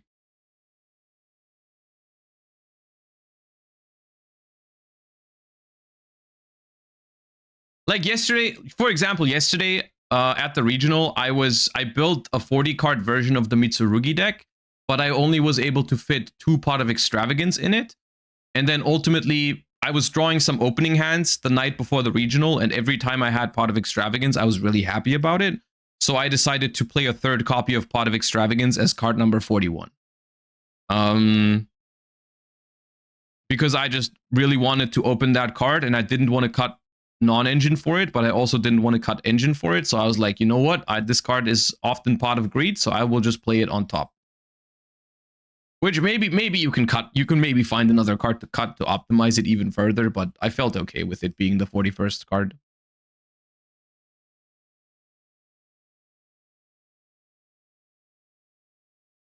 Did you draw any Extrav of Extrav?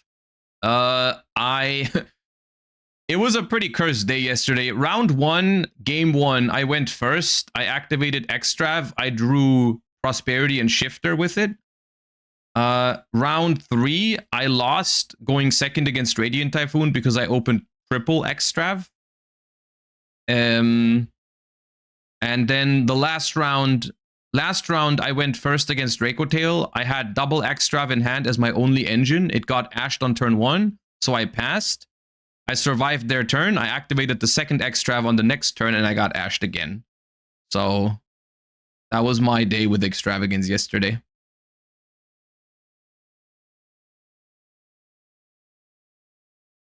But outside of that, of course, it was fine. I think Extrav doesn't want to be your friend. I think so too, yeah.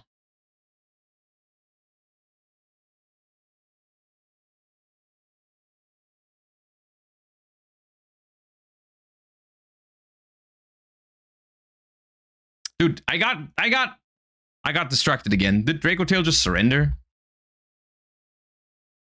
Dark Spirits Mastery. And they just scooped. Okay, there wasn't much going on there. Okay. You were on hand traps or quick plays or a mix of both? I played Droplet, Super Poly, Ash, Uwa in my main deck yesterday. Yeah. Ash and Bell. Ash, Bell, Hua, Droplet, Super Poly. That was my non-engine. No vision.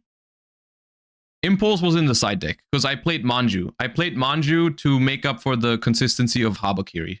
That's why I didn't main deck Impulse. I side decked Impulse.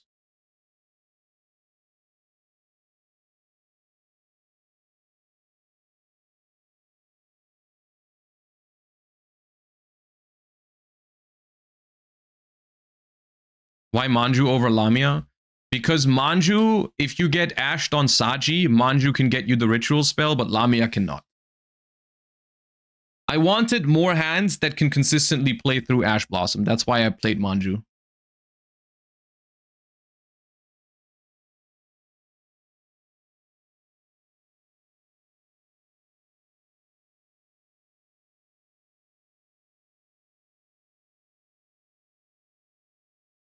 Did you play 3 Manju? No, it was 2. I didn't want to have too many normal summons alongside the Mitsurugi normals. I played I look, you know, at this point, I have it open here. This is what I played yesterday. There's nothing too crazy about it. I'm not planning on making a deck profile because I went 7-3. It wasn't anything super special. It wasn't terrible, but it was fine. Also not great. This is what I played.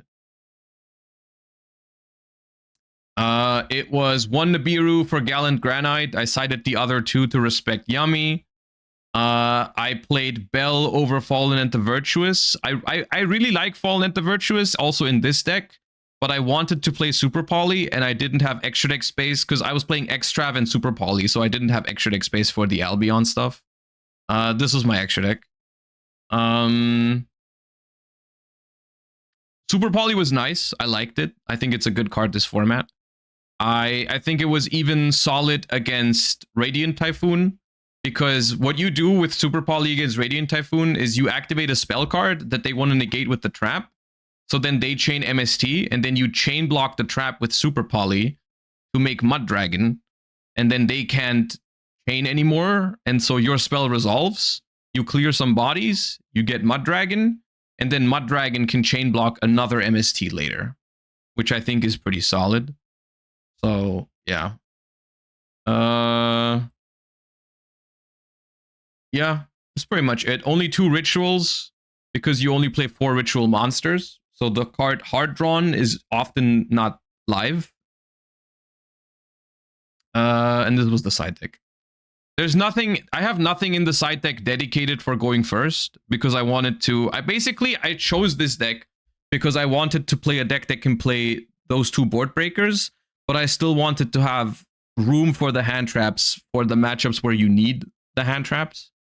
And that's why I wanted to play Mitsurugi, because I feel like it's the only deck that can play these board breakers while still being strong going first and still having the ability to side deck into like a hand trap deck. Oh yeah.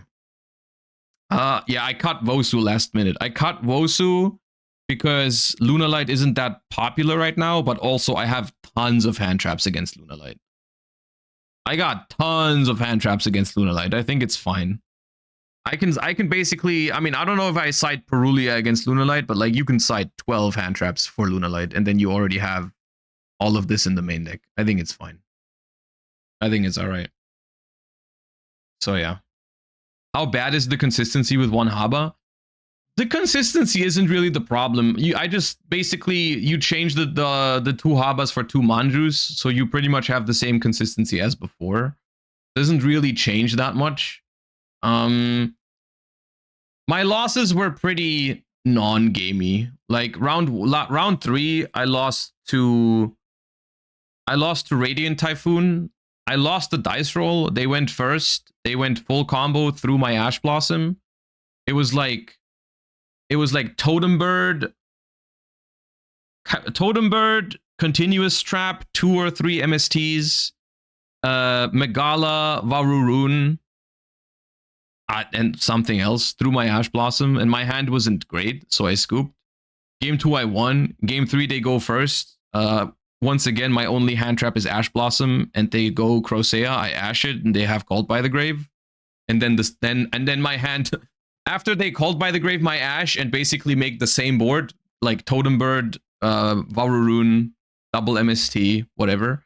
My hand is triple Extravagance, Saji, and the Trap. So I people leave. So that was my first loss. And then round 4, I played a Mitsu Mirror. I lost the dice roll again. Game one I opened going second. They went full combo game 1 through Ash Blossom. And I had 4 normal summons. I think it was I think my hand was Saji, Aramasa, Kusanagi, Murakumo, and then my Saji got dropleted, so I couldn't play the game. And then game 3 going second, they ended on Totem Bird Pass because they didn't draw Mitsu Engine. But my only play was Extrav, and they Totem Bird negated it, so I couldn't play. And then they drew Ritual off the top, and they already had Murakumo, so I died. That was my second loss. And then in round 10, I played against Draco Tail. I win the dice roll. My hand is 2 Extrav, Shifter, Kusanagi. No, double Extrav, Shifter, Bell, Ash is my hand. I go Extrav, they Ash. I change Shifter. They can't play because Shifter. I draw Mitsurugi Mirror next turn. I go Extrav again, they Ash again. Then I die. And then game 2, I go first. I have 5 engine, but no prayers to play around roll. 5 engine, like Extrav, pre-prep, Ritual Monster, Saji, Ritual Spell. And their hand is Ash Bell Droll. Ash Bell Droll, Branded Fusion, and White Albaz. I got destroyed. So, yeah, that was that.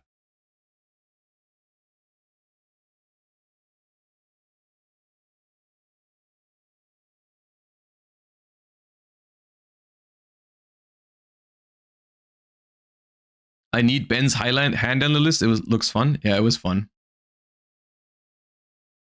Do you side out the Manjus when you bring in Impulse? Yes, you side out the Manjus going second a lot. Sometimes even when you don't bring in Impulse, because you just don't want to have too many normal summons going second, and you need something to take out for engine. And I don't want to take out Mitsurugi cards because those are searchable. So the Manjus go out going second a lot, yeah. Anyways, game 2. DDD goes first with Dark Spirit Mastery. Searches the new scale 1-card starter, I think, which then places the new Contract. Yeah, Dark Contract with the Zero King or something. Why is their camera showing their hand, not a face? So this is what you call a hand cam, not a face. They just decided to go with a hand camera because seeing the hand of someone when they play this game is also interesting. What do you think about Magnet Warrior? It seems decent right now. Yeah, it did well at the regional I was at yesterday. Like, I think Luke Tyler got top 4 with it, which is pretty good.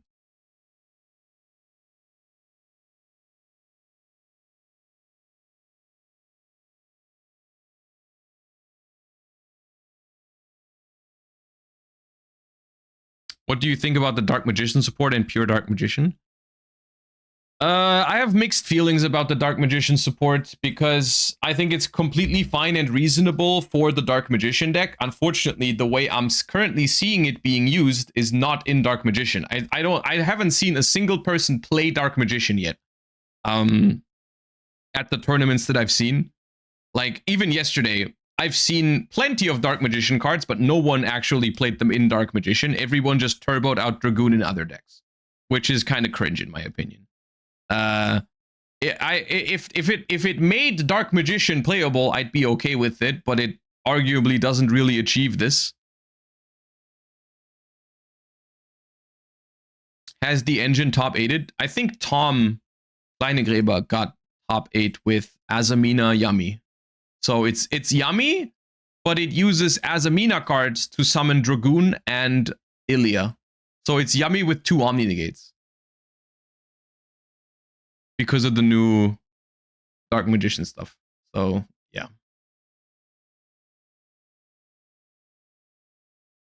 So what they do is they go Dia Bellstar for Deception, activate Deception, and then they put the Dark Magician of Destruction in the extra monster zone. And then they turn it into Gravity Controller. So then you also have a link. It also gives you a link 1 for Yami plays. And then you can use the Gaze of Timaeus to put the Dark Magician from the grave to make Dragoon. So, yeah. They get a link 1 and 2 Omni Negates without a normal summon for Yami.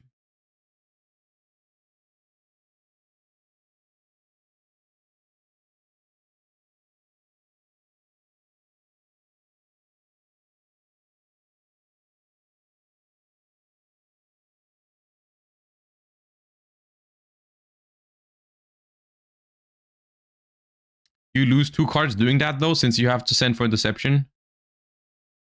Well, yeah, but, like, Yami cards easily make up that deficit, right? Oh, we have Called by the Grave.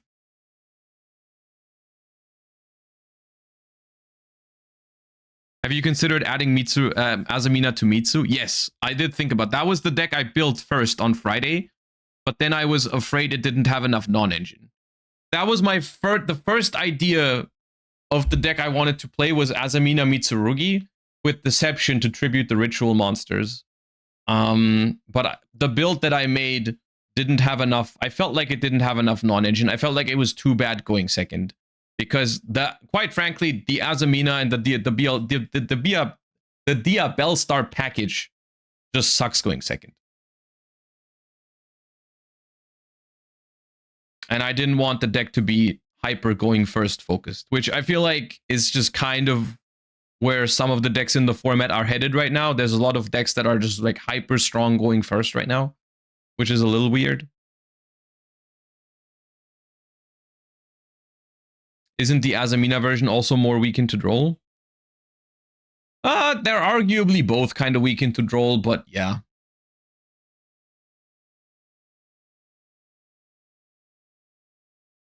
I mean, if you start with Dia Bellstar, your first search is usually going to be Gaze of Timaeus, right? Because the first search you make is the Dark Magician of Destruction. So even if you get drolled, you still have the quick play to make Dragoon.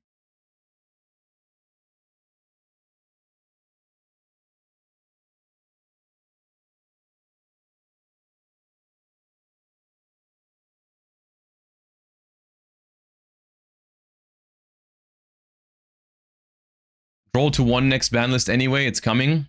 Opium. Why don't we see Kaijus anymore? Because Kaijus do too little in modern Yu-Gi-Oh! Modern Yu-Gi-Oh! Endboards are too layered and too good to make it worth tributing just one of their monsters. It's not worth a card.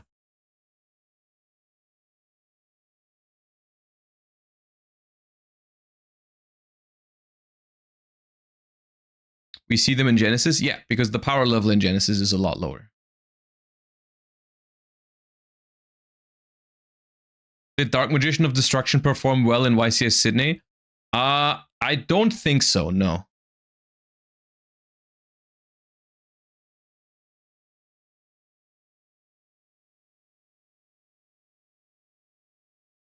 Was Dragoon never banned somewhere? I think Dragoon was banned in the OCG. Correct me if I'm wrong. It might still be banned in the OCG. Is it? No, there's no way it's still banned in the OCG. And Master Duel? It was banned, but it got unbanned. Okay, what a great idea. I mean, they probably knew what they were doing, right? It's like, they probably just unbanned it for this support wave.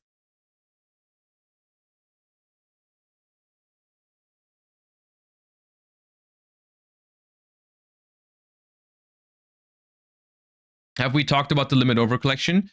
We will do so after the YCS finals. This is YCS top 4B. The only thing that's left after this is the finals, and then we'll talk about the limit over collection news.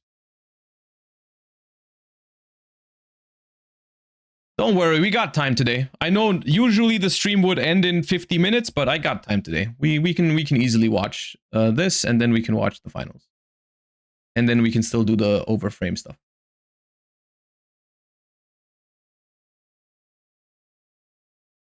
Smart of Jesse to win the dice roll here. Yeah. Yeah.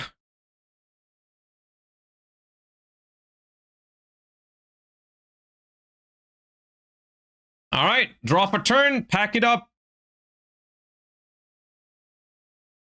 You have gone second against DDD. I guess no reason for Jesse to scoop up earlier because there's no time in top 4. So might as well see what you draw. Maybe it changes things.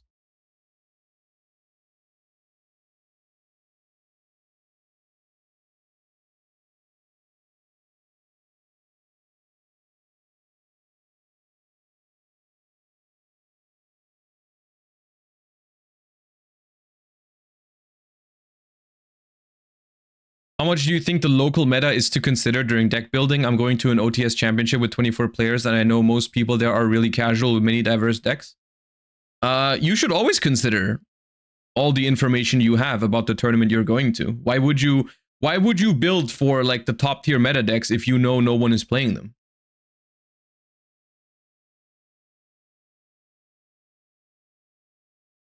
Ooh! Ash the Charmy! Let's go. That's my favorite. Almost on Mululu.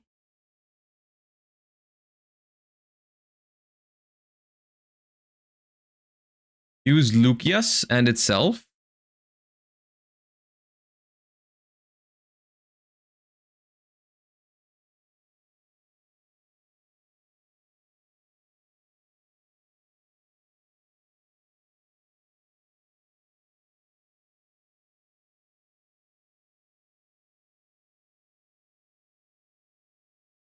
Impulse here would cook. I mean, the nice thing... Okay. The nice thing about Mululu against Impulse is that you can still do it again on the next turn.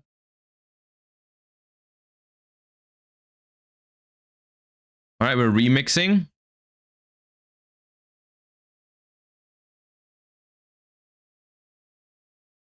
Alright, Arthalion, add back Ash Blossom, set Ketu Rahu.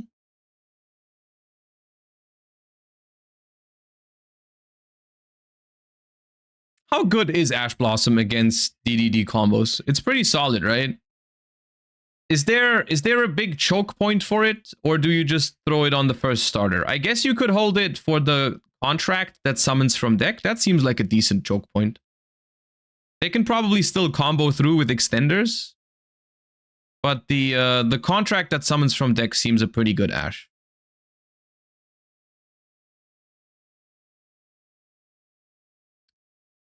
Ash on the Zero King to keep the queen in the scale. Oh yeah, they popped the queen with that. Yeah.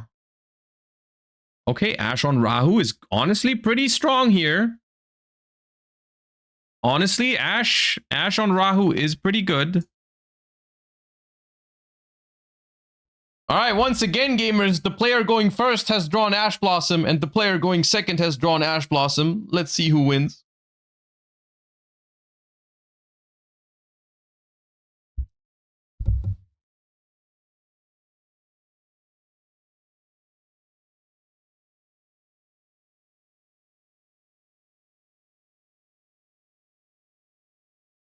Dark Spirit Mastery, Pitch Imperm. That seems like a pretty juicy Ash, to be honest. It's always so tempting when your opponent discards a card to activate another card. Ultimately, he's just adding the queen. So maybe you can hold Ash and just let him go queen, let him get contract, and then Ash the contract. That just eliminates some possible extenders, right?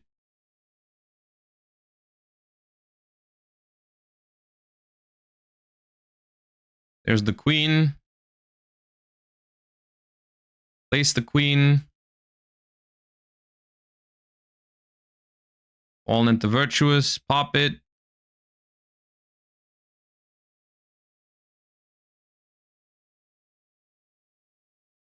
I think that might already be it.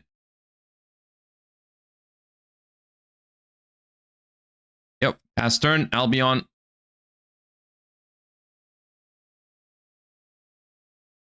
Get Branded Fusion. And GG's. All right. The answer remains the same. Both players have drawn Ash Blossom. The player going first has won. And Jesse Colton makes its way into the finals.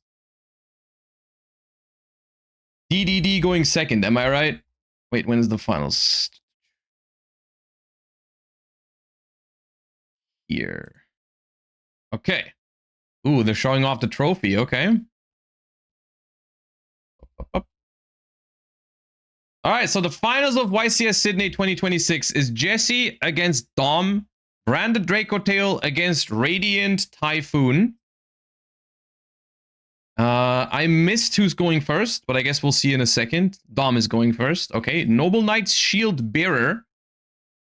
That is going to be a good starter for Radiant Typhoon. However, it is also the worst starter into Droll and Lockbird, and we did see Jesse on Droll. He does have Droll. Okay. Well then. Well then. That's kind of messed up, to be honest. That's pretty bad. That's really bad.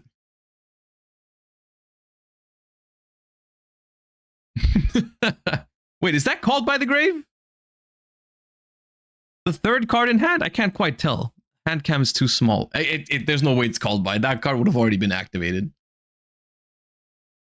It looked like called by for a second. Radiant Typhoon have no lines under Droll. Radiant Typhoon has lines under Droll, but not with this hand.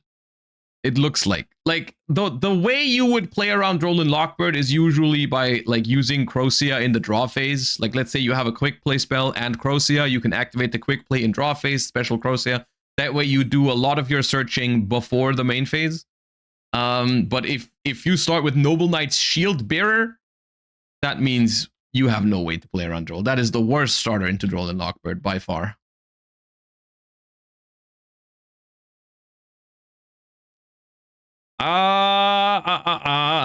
Three set pass. Okay. Okay. Jesse draws for. Ooh, I see Ketu. I see White Albaz. All right, White Albaz, send Albion. Albion effect. Special Ecclesia.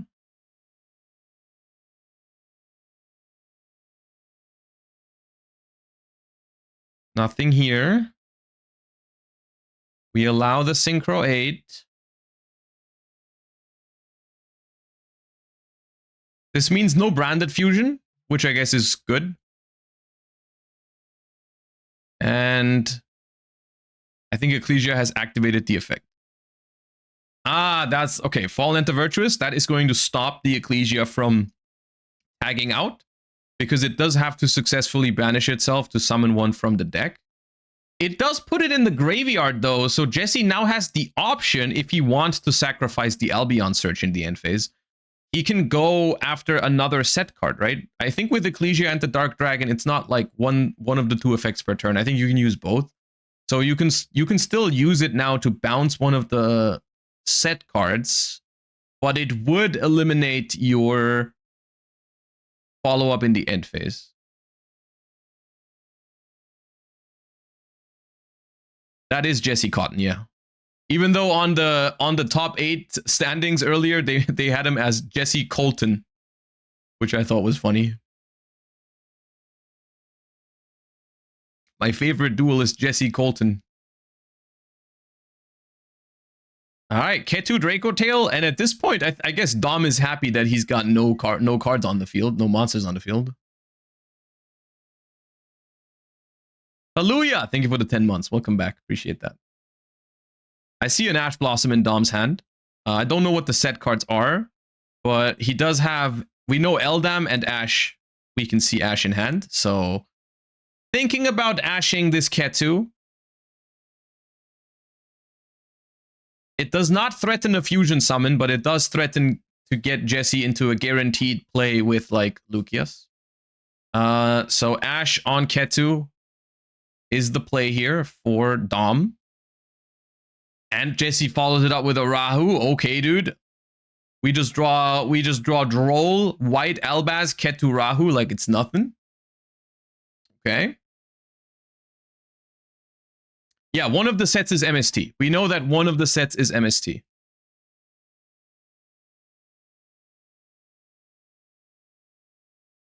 Oh, the monster from hand for Jesse is another white dragon. It looks like Jesse has not drawn a Dracotail name. That makes this a lot worse.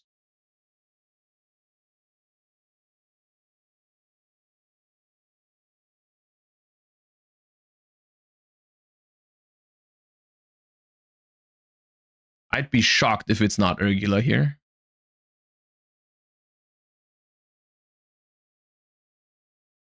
Lucius, okay. We are not popping a back row. Do we just not care about the back rows from Radiant Typhoon?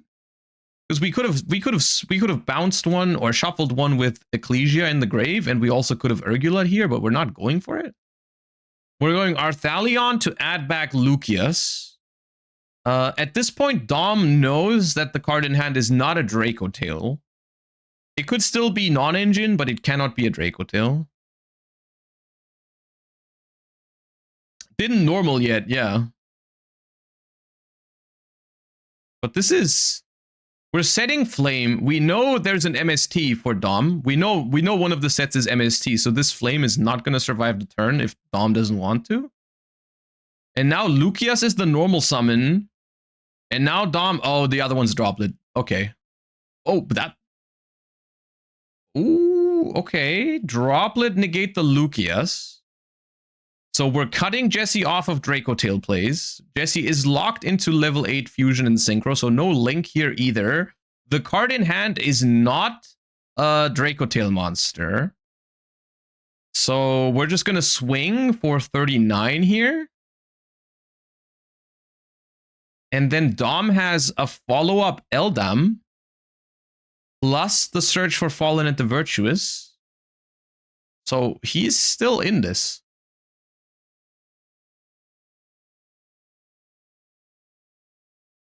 Doesn't really get anywhere with just Urgula. Yeah. I feel like though, if you want to make this play, I feel like you should use the Ecclesia to bounce one of the back rows, because you know the card in hand is Eldam. You know one of the two sets is MST. So like there's two scenarios, right? If you go Ecclesia hit the MST, then they cannot send the MST for Droplet anymore. So if they have Droplet, they have to Droplet away the last follow-up in hand, and you get to keep your Flame. And if you hit the unknown set, then there's just MST and Eldam. Right? And then the Lucius normal summon just cooks, I feel like. Okay, well, okay.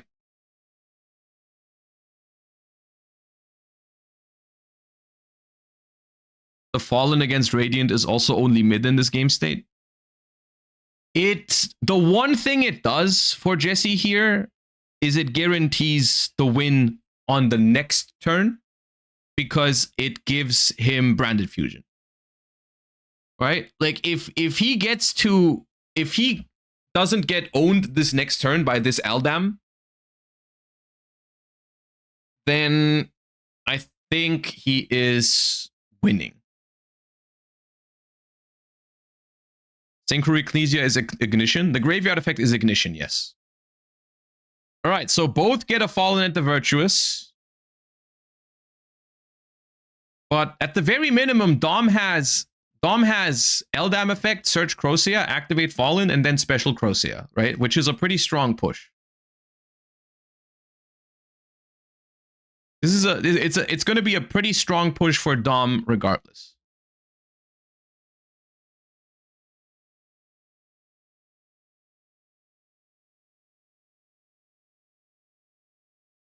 Draw. If he draws, oh, that's Crocea. He just drew Crocea like it's nothing.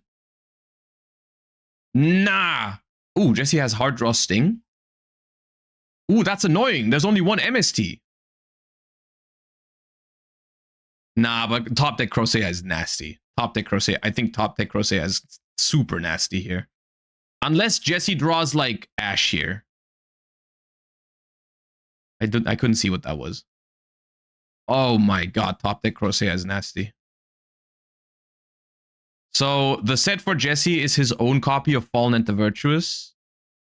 Dom can no longer special summon the Radiant Typhoon monsters because the MST got banished. You do play 3 MSTs, yes, but for the moment, he doesn't have one in the grave. He can get more later, but he can't start special summoning right now. Okay, Fallen and the Virtuous. I feel like at this point, Jesse knows. At this point, Jesse knows what's happening. He knows there's no reason to activate this right now if you didn't draw Crocea, I feel like. That's crazy. I guess it could be Vararoon or Onyx, but you wouldn't do it. You know, you would not do this if you didn't draw Crocea. Yeah. Oh my god. And it resolves. Didn't draw Ash or Bell.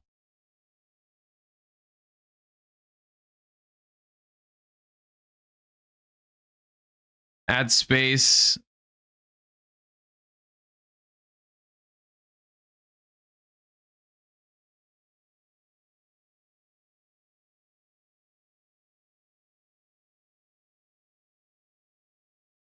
The new Radiant Typhoon support needs to give recycling from Banished. That'd be perfect. Actually, I like when decks have small weaknesses like this. I actually think it's fine. I don't think every single wave of support needs to patch every single weakness of a deck. Like when they made Star Ideal to cover the weakness of Duo Drive being a choke point. I think this deck obviously is good enough already. I think the deck is completely fine. And I think it's reasonable that it has small little loopholes, like if you banish one of the big guys, it's gone forever. I think that's reasonable. I don't think every Yu-Gi-Oh deck needs to be perfect in every aspect of the game. You know, decks need weaknesses that you can exploit. That makes for skill expression. Look, this deck is in the finals of the YCS. It's Rindbrum again. I think it's likely winning this game. So it's going to be up a game in the finals of the YCS. It does not need further support. It's completely fine, Radiant Typhoon. Oh, the Vararoon is in hand. Okay, I was wondering why I was chilling over there. Okay, so we added MST and Vararoon with Crocea. Okay.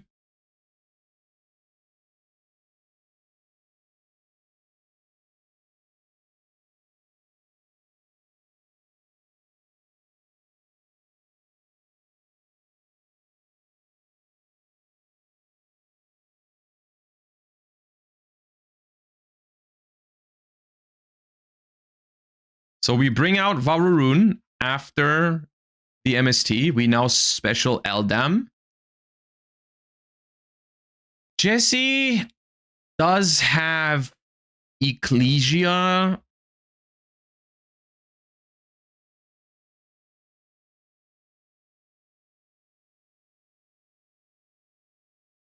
Okay, Ecclesia activates. Vararoon can now negate it. I guess this is an interesting decision. Okay, we do negate it. I mean, I think at this point you're not worried about a hand trap, right? Like there's no way Jesse has Ash or Droll. Those would have been used already, I think. Actually, Droll, the Crocea might have been draw phase. Maybe Droll is possible, but it'd be the one of like, because one Droll is already gone. So we're calling the bluff. We're negating the Ecclesia. Nibiru could be something that you could be worried about. Nibiru is genuinely a card that some Draco Tales play now. All right, Swen searches Chant. There was, in fact, no Droll after the Eldam. So what else could Jesse have to save him here? I mean, it's not over yet. Like, Radiant Typhoon doesn't have that much yet. You still have to... You have to make the Link 2 now, grab MST, then activate the quick play you just added, probably self-MST it, and then get the trap and then go from there. The cool thing is you can link off the Varu rune and it'll come back because you're going to activate MST.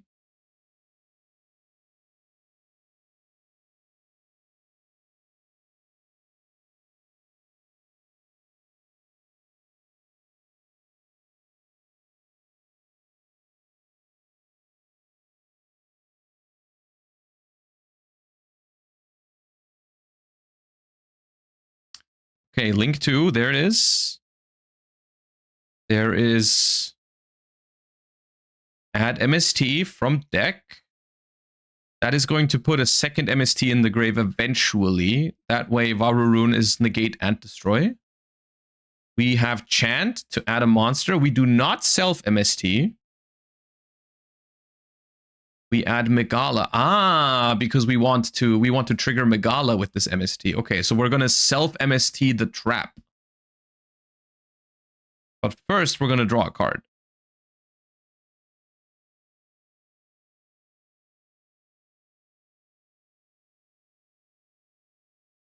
Yeah. Putting back Droplet, Fallen and the Virtuous, and Radiant Typhoon Chant. I love the fact that this deck can cycle Radiant, the Fallen and the Virtuous. You can use more than 3 in this deck because you can put it back with the trap, and then you can also recycle the extra deck stuff with Ecclesia's Graveyard Effect. All right, draw 1 for Mandate. Ooh, another Swen. That's not helpful.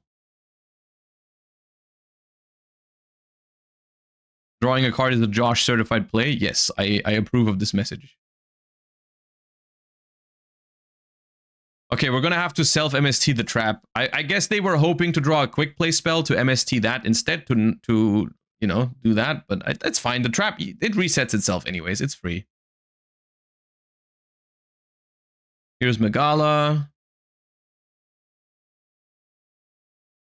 We can use the Varu rune, like the Link monster, to put the Ecclesia in the spell trap zone. I feel like that is very annoying for Jesse right now because it's really, I don't even know if it's possible to get it out. I guess you can Urgula pop it if you want it back in the grave.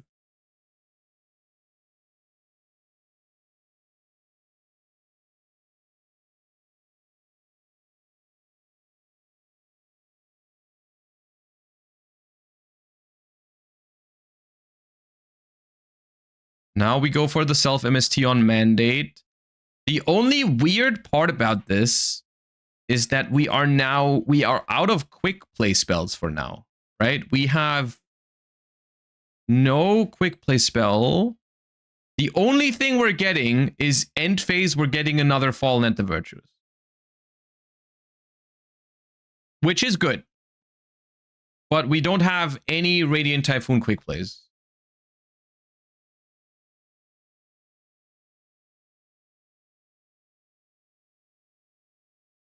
All right, Varu rune is back and Phonix is here. Doesn't Urgula pop only opponent spell traps? No. Urgula and Pan can pop everywhere on the field. Mululu can only negate opponent's cards.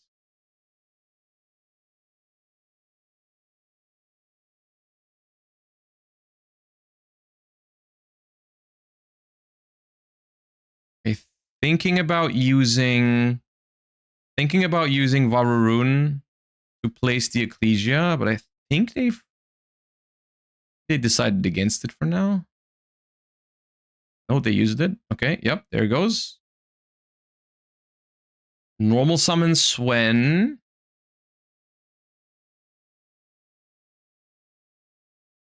We make the Wind Charmer. We steal... What wind monster? Ah, Droll. Yeah, we steal the Droll and then we link it off. We make the Doom Eagle, which is a graveyard shuffle. Okay. Phonix is gonna swing over the Arthalion. It's buffed because of the trap.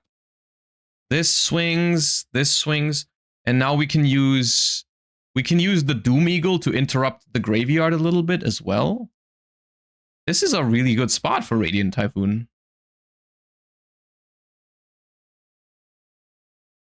This is an awesome game so far. I'm enjoying this one a lot. We are lucky as viewers who are interested in seeing a good game. We're lucky that Jesse's hand wasn't that crazy after the Drollin Lockbird. If he had one Draco Tail in hand to fuse with the Rahu, the game would already be over. And also the Crocea top deck was insane for Dom. But after that Drollin Lockbird, Dom needed to get a little lucky to stay in this one. It's always good between Radiant Typhoon and Draco Tail. This game had the potential to be not great because the Drollin Lockbird. But the fact that Jesse's hand wasn't that great to capitalize on skipping the turn was good for Dom.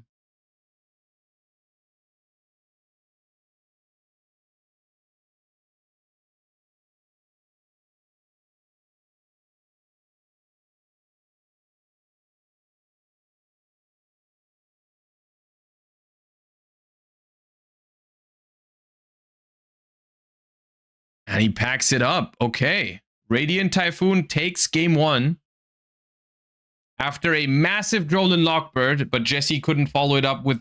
I mean, the hand wasn't bad, right? It was Ketu, Rahu, and the Fallen of White, but Ketu got ashed, and for Rahu, he just didn't have a Draco Tail.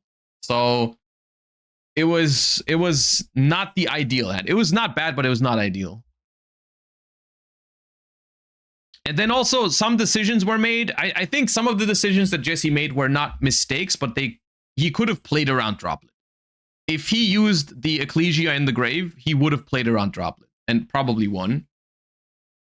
But maybe that's worse into other cards, which is why he didn't do it.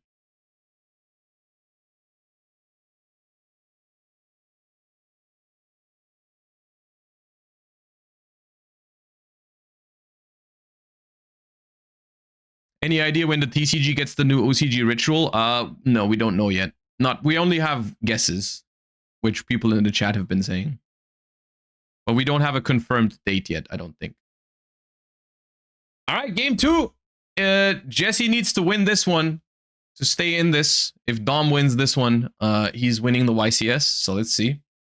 Jesse is starting off with... Oh, that's a big 5 mana. Triple Draco Tail this time. All the Draco Tail names he didn't have in game 1, he has in game 2. So we're fusing Phyrexial, 5 mana, and Urgula to make an Arthalion. So this is going to be a fat Draco Tail opener. We're going to have all 3 traps for sure this time.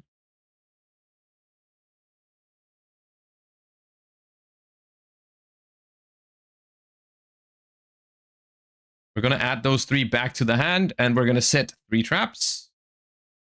Ketu.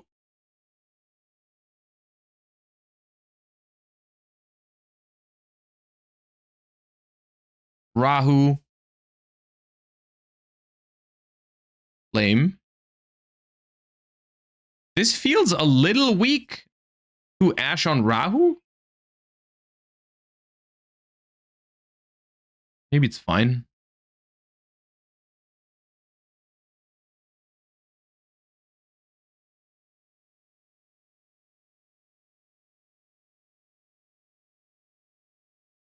Are there any OP floodgates in Draco Tail's extra deck for when you have every engine piece? I guess the closest is Secretarion Dragon, which stops your opponent from activating special summoned dragons or spellcasters. I think that's the only card in Draco Tail that could be considered a floodgate. They might play some unsearchable ones, like, but that's not really a Draco Tail thing, right? Like some people play Mistaken Arrest in the side deck. Some people play Invader of Darkness.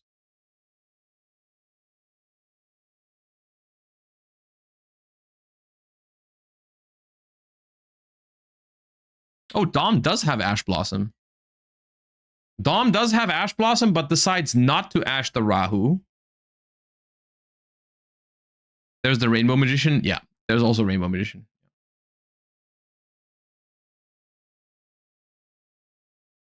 This board gets cooked by a decent Radiant Typhoon hand. That's sometimes. Oh, also Jesse drew Sting, I believe, because he's not setting it here. Sometimes Radiant, Typhoon, or a Draco Tail, sometimes if you don't open Albaz, you just make the pure Draco Tail end board now, like this one, this instance here. And this is definitely beatable. It's not easy, because still a solid opener. I mean, we got all 3 traps. We got Gulamel, we got Femena in hand, we got Molulu on the board. This is a good board. This is a good board for Draco Tail, but no Albaz in the mix, which not only means less interruptions, but also less follow-up. What is the hand? I see Fallen and the Virtuous. I saw Ash, I saw Purge, I saw Droplet. Wait, Ash, Purge, Droplet?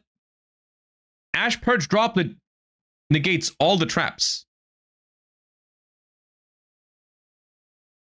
Ash, Purge, Droplet, Phonics? Oh, he doesn't have Engine. He has, oh, he's got Varurun and Phonics.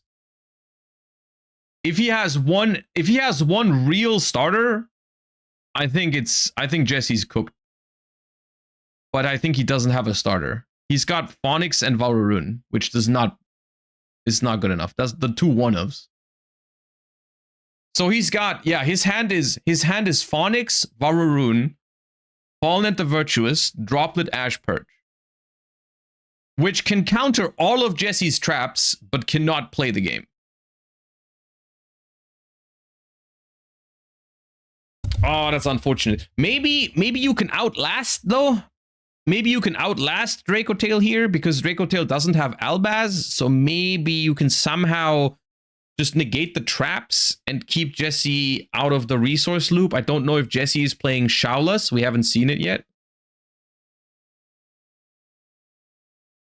We summon Phonics in attack mode. I mean, why not? We can negate Horn anyways.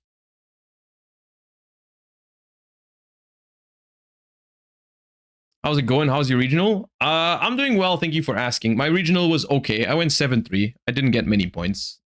I got some, but not many. Okay, I think the Phonics is attacking the Gulamel. I wonder if Jesse cares about this. I mean, Jesse doesn't know that Dom can't really play.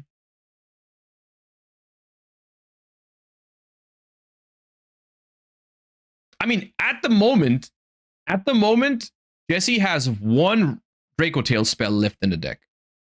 He's only got 1 more Rahu, because his sets are 3 Draco Tail traps and Rahu, so there's only 1 more Rahu in the deck, which means Jesse can only activate 1 more Draco Tail graveyard effect. Literally 1 more. You play any other regionals next week? Next week, no. Next week, I have Challenger Cups, which means streams on both days. I think.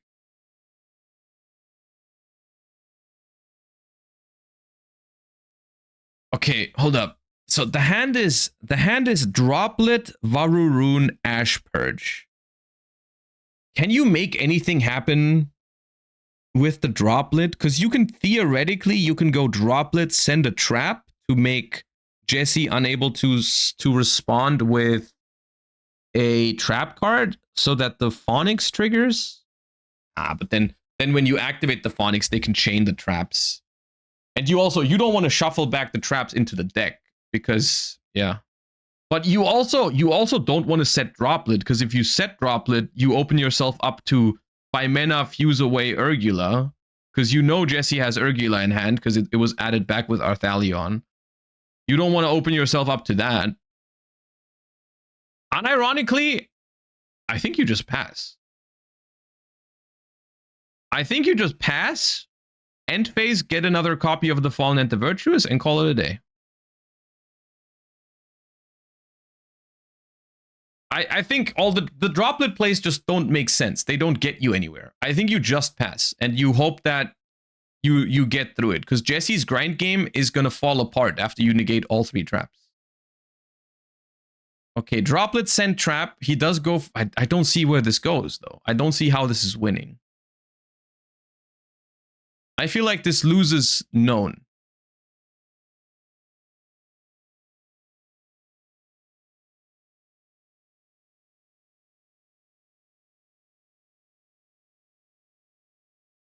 I think you just go end phase. Hold the droplet in hand so that Urgula can't pop anything if Jesse goes 5 mana, fuse away Urgula.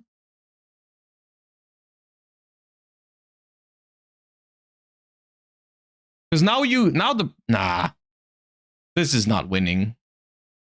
Because like the problem now is a moment ago, we still had 3 counters for all 3 Draco Tail traps. Now we have 1 counter and there still is 3 Draco Tail traps. And we're shuffling in Draco Tail traps with Phonics right now. Also, this, I think we targeted Horn and Sting, which are the 2 chainables.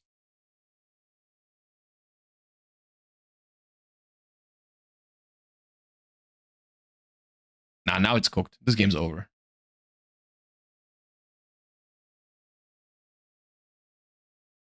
Flame and Sting? Maybe we targeted Flame and Sting, yeah.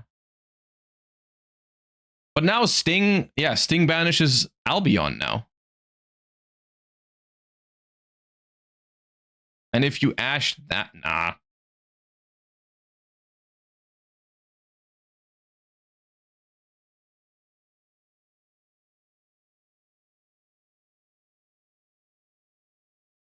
Jesse was probably always going to banish Albion if we try to go end phase. Yeah, but we have Purge and Ash for that. Like, that's fine. He activates Sting, we Ash it. Fine. If he goes 5 mana, fine too. We have Droplet for that. If he doesn't, then we go to end phase and we still have Purge and Fallen and the Virtuous to defend ourselves. Because now we Ash Horn and 5 mana ends the game.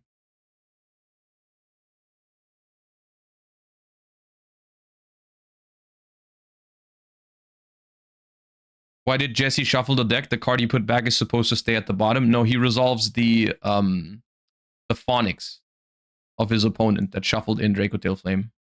Yeah, now the game's over. I feel like that game was winnable if Dom just went to the end phase.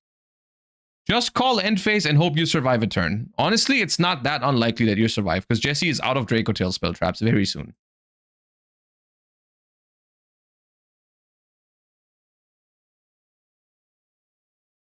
Okay, I guess it comes down to game 3. I guess it all comes down to game 3.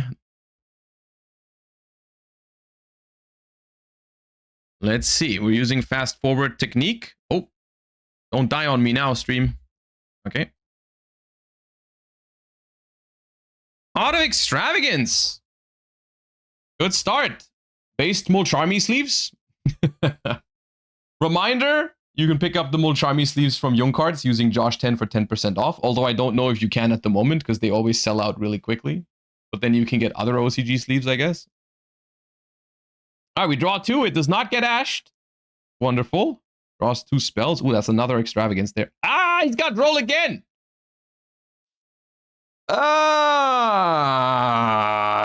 Droll game 1, droll game 3. Okay.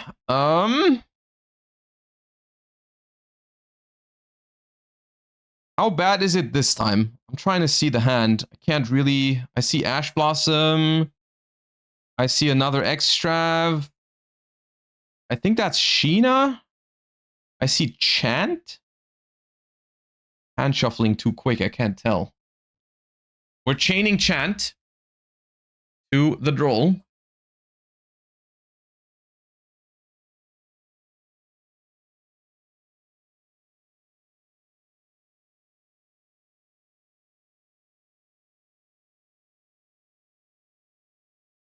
Add MST.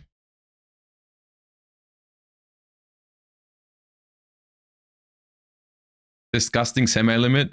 It's so whack, right? It's like semi-limiting it is like acknowledging it's a problem, but not willing to solve the problem, right? Because it still happens so often. I got rolled so much yesterday at my regional. Crocia add back Chant from the graveyard. Still works under Droll. Only has to add back 1.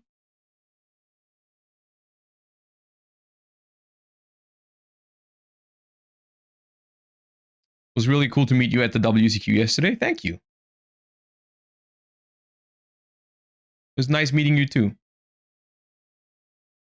Okay, we have Megala self MST We're going to reset the chant, and we're going to summon one from the deck, probably Varurun.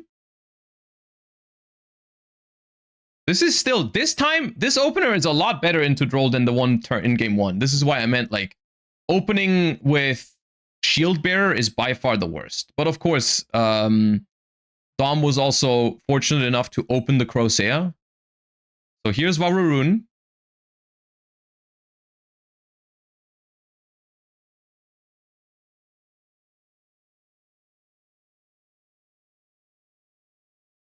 The rise of Mistaken Arrest in side decks should show that the Droll semi-limit didn't really do anything. Both of those cards should be banned, honestly. I mean, there's more cards that should be banned, but yeah, both of those cards are disgusting. All right, add back MST from the grave with the link too. We link off the Varurun because once we activate MST, it is going to come back again.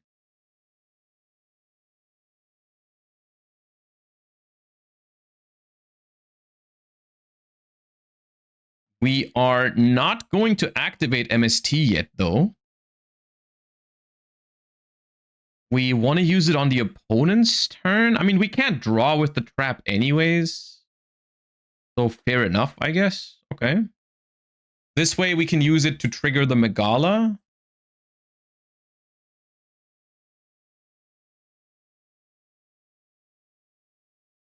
Are we going to fire something off in draw phase? It feels like a reasonable thing to pop off in draw phase here. Because, like, let's say you activate Chant here. Then you can get the trap. You can get Megala summon Phonics. I feel like that's okay.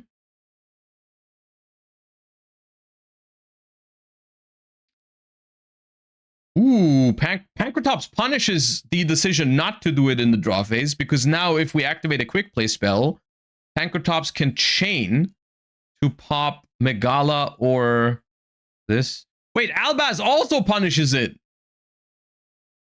Now Albaz is on the chain to fuse with the Link monster, and you won't get its effect because you're too slow now. Oh shit. So Albaz answers the Link monster, Pancratops answers the Megala, and you got no disruptions, except for one Varurun. Oh, Sheena is nasty, though. Sheena is a nasty card here. Oh, God. We are preventing the Albaz, and we are forcing the Pancratops immediately. And Jesse, I mean, normal summon Albaz is not your dream opener going second, right? But, like, I guess what Jesse needs is a spell like Ketu or Rahu or Branded Fusion. However, I already saw in Dom's hand he's got Ash. He's got Ash. Jesse needs like 5 mana. If Jesse doesn't have 5 mana or 2 spells, of course, he could have Rahu Ketu or Rahu Branded Fusion or something. But if he doesn't have 2 plays here, I think he's cooked. I think that Sheena goes crazy. Jesse's hand needs to be insane here to play through Ash Blossom.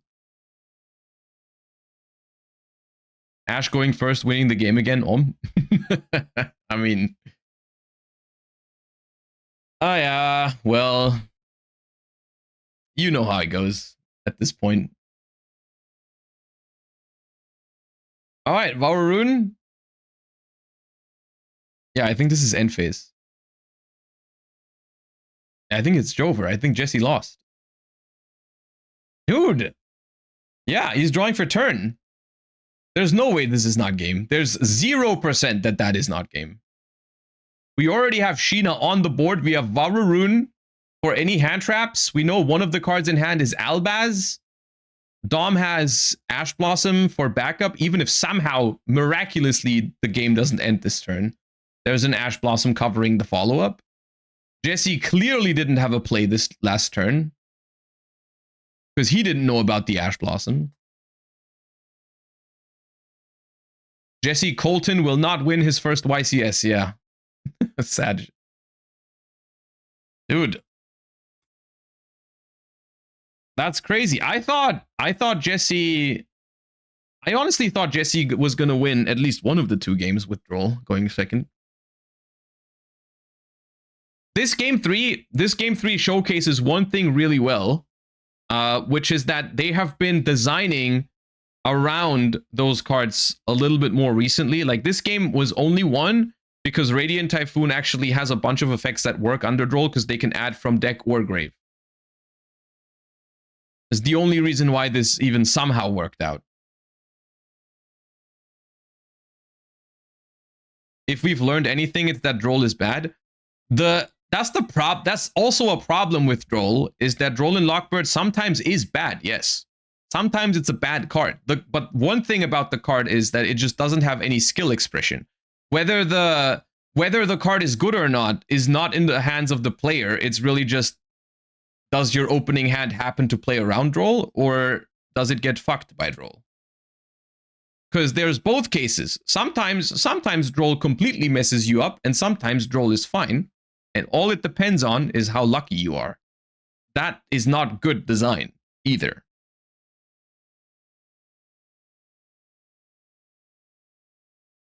Like, if the card only auto wins 50% of the time and the other 50% of the time it's bad, that doesn't make it a healthy card. Because sometimes you don't care about it, and then it feels really bad for your opponent to play, and then sometimes it feels really bad for you to play. It's like, it always feels bad for someone, is the thing, right? Great fly, my goat!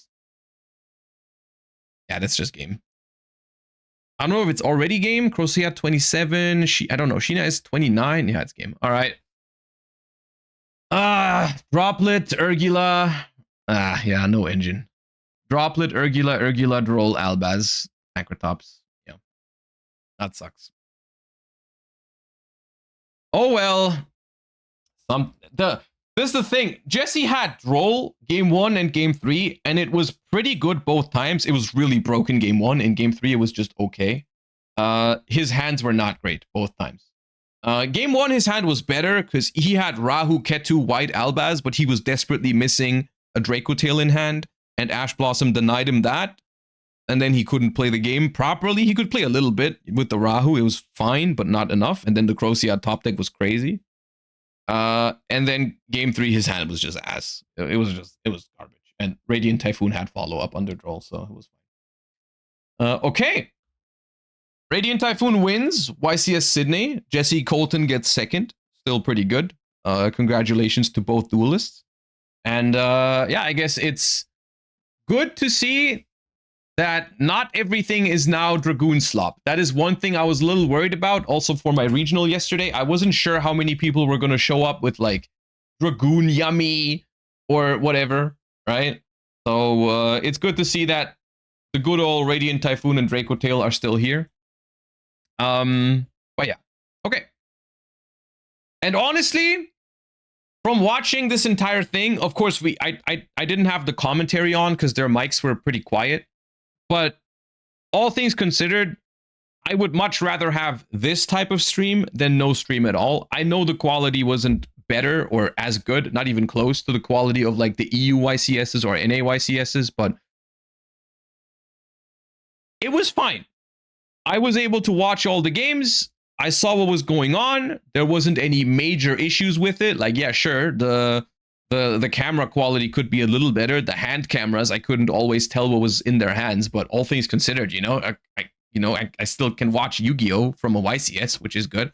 You know, they should probably do the same thing at the very minimum for like all the LATAM YCSs, right? Because those don't have any stream at all. And I feel like doing like a bare minimum thing like this would still be better than not having a stream at all. Because I would really like to see what's going on in those tournaments as well. And yeah, I mean, it's always interesting. Even if the quality isn't perfect, it's always interesting to see YCS level Yu-Gi-Oh! So I was still happy this existed.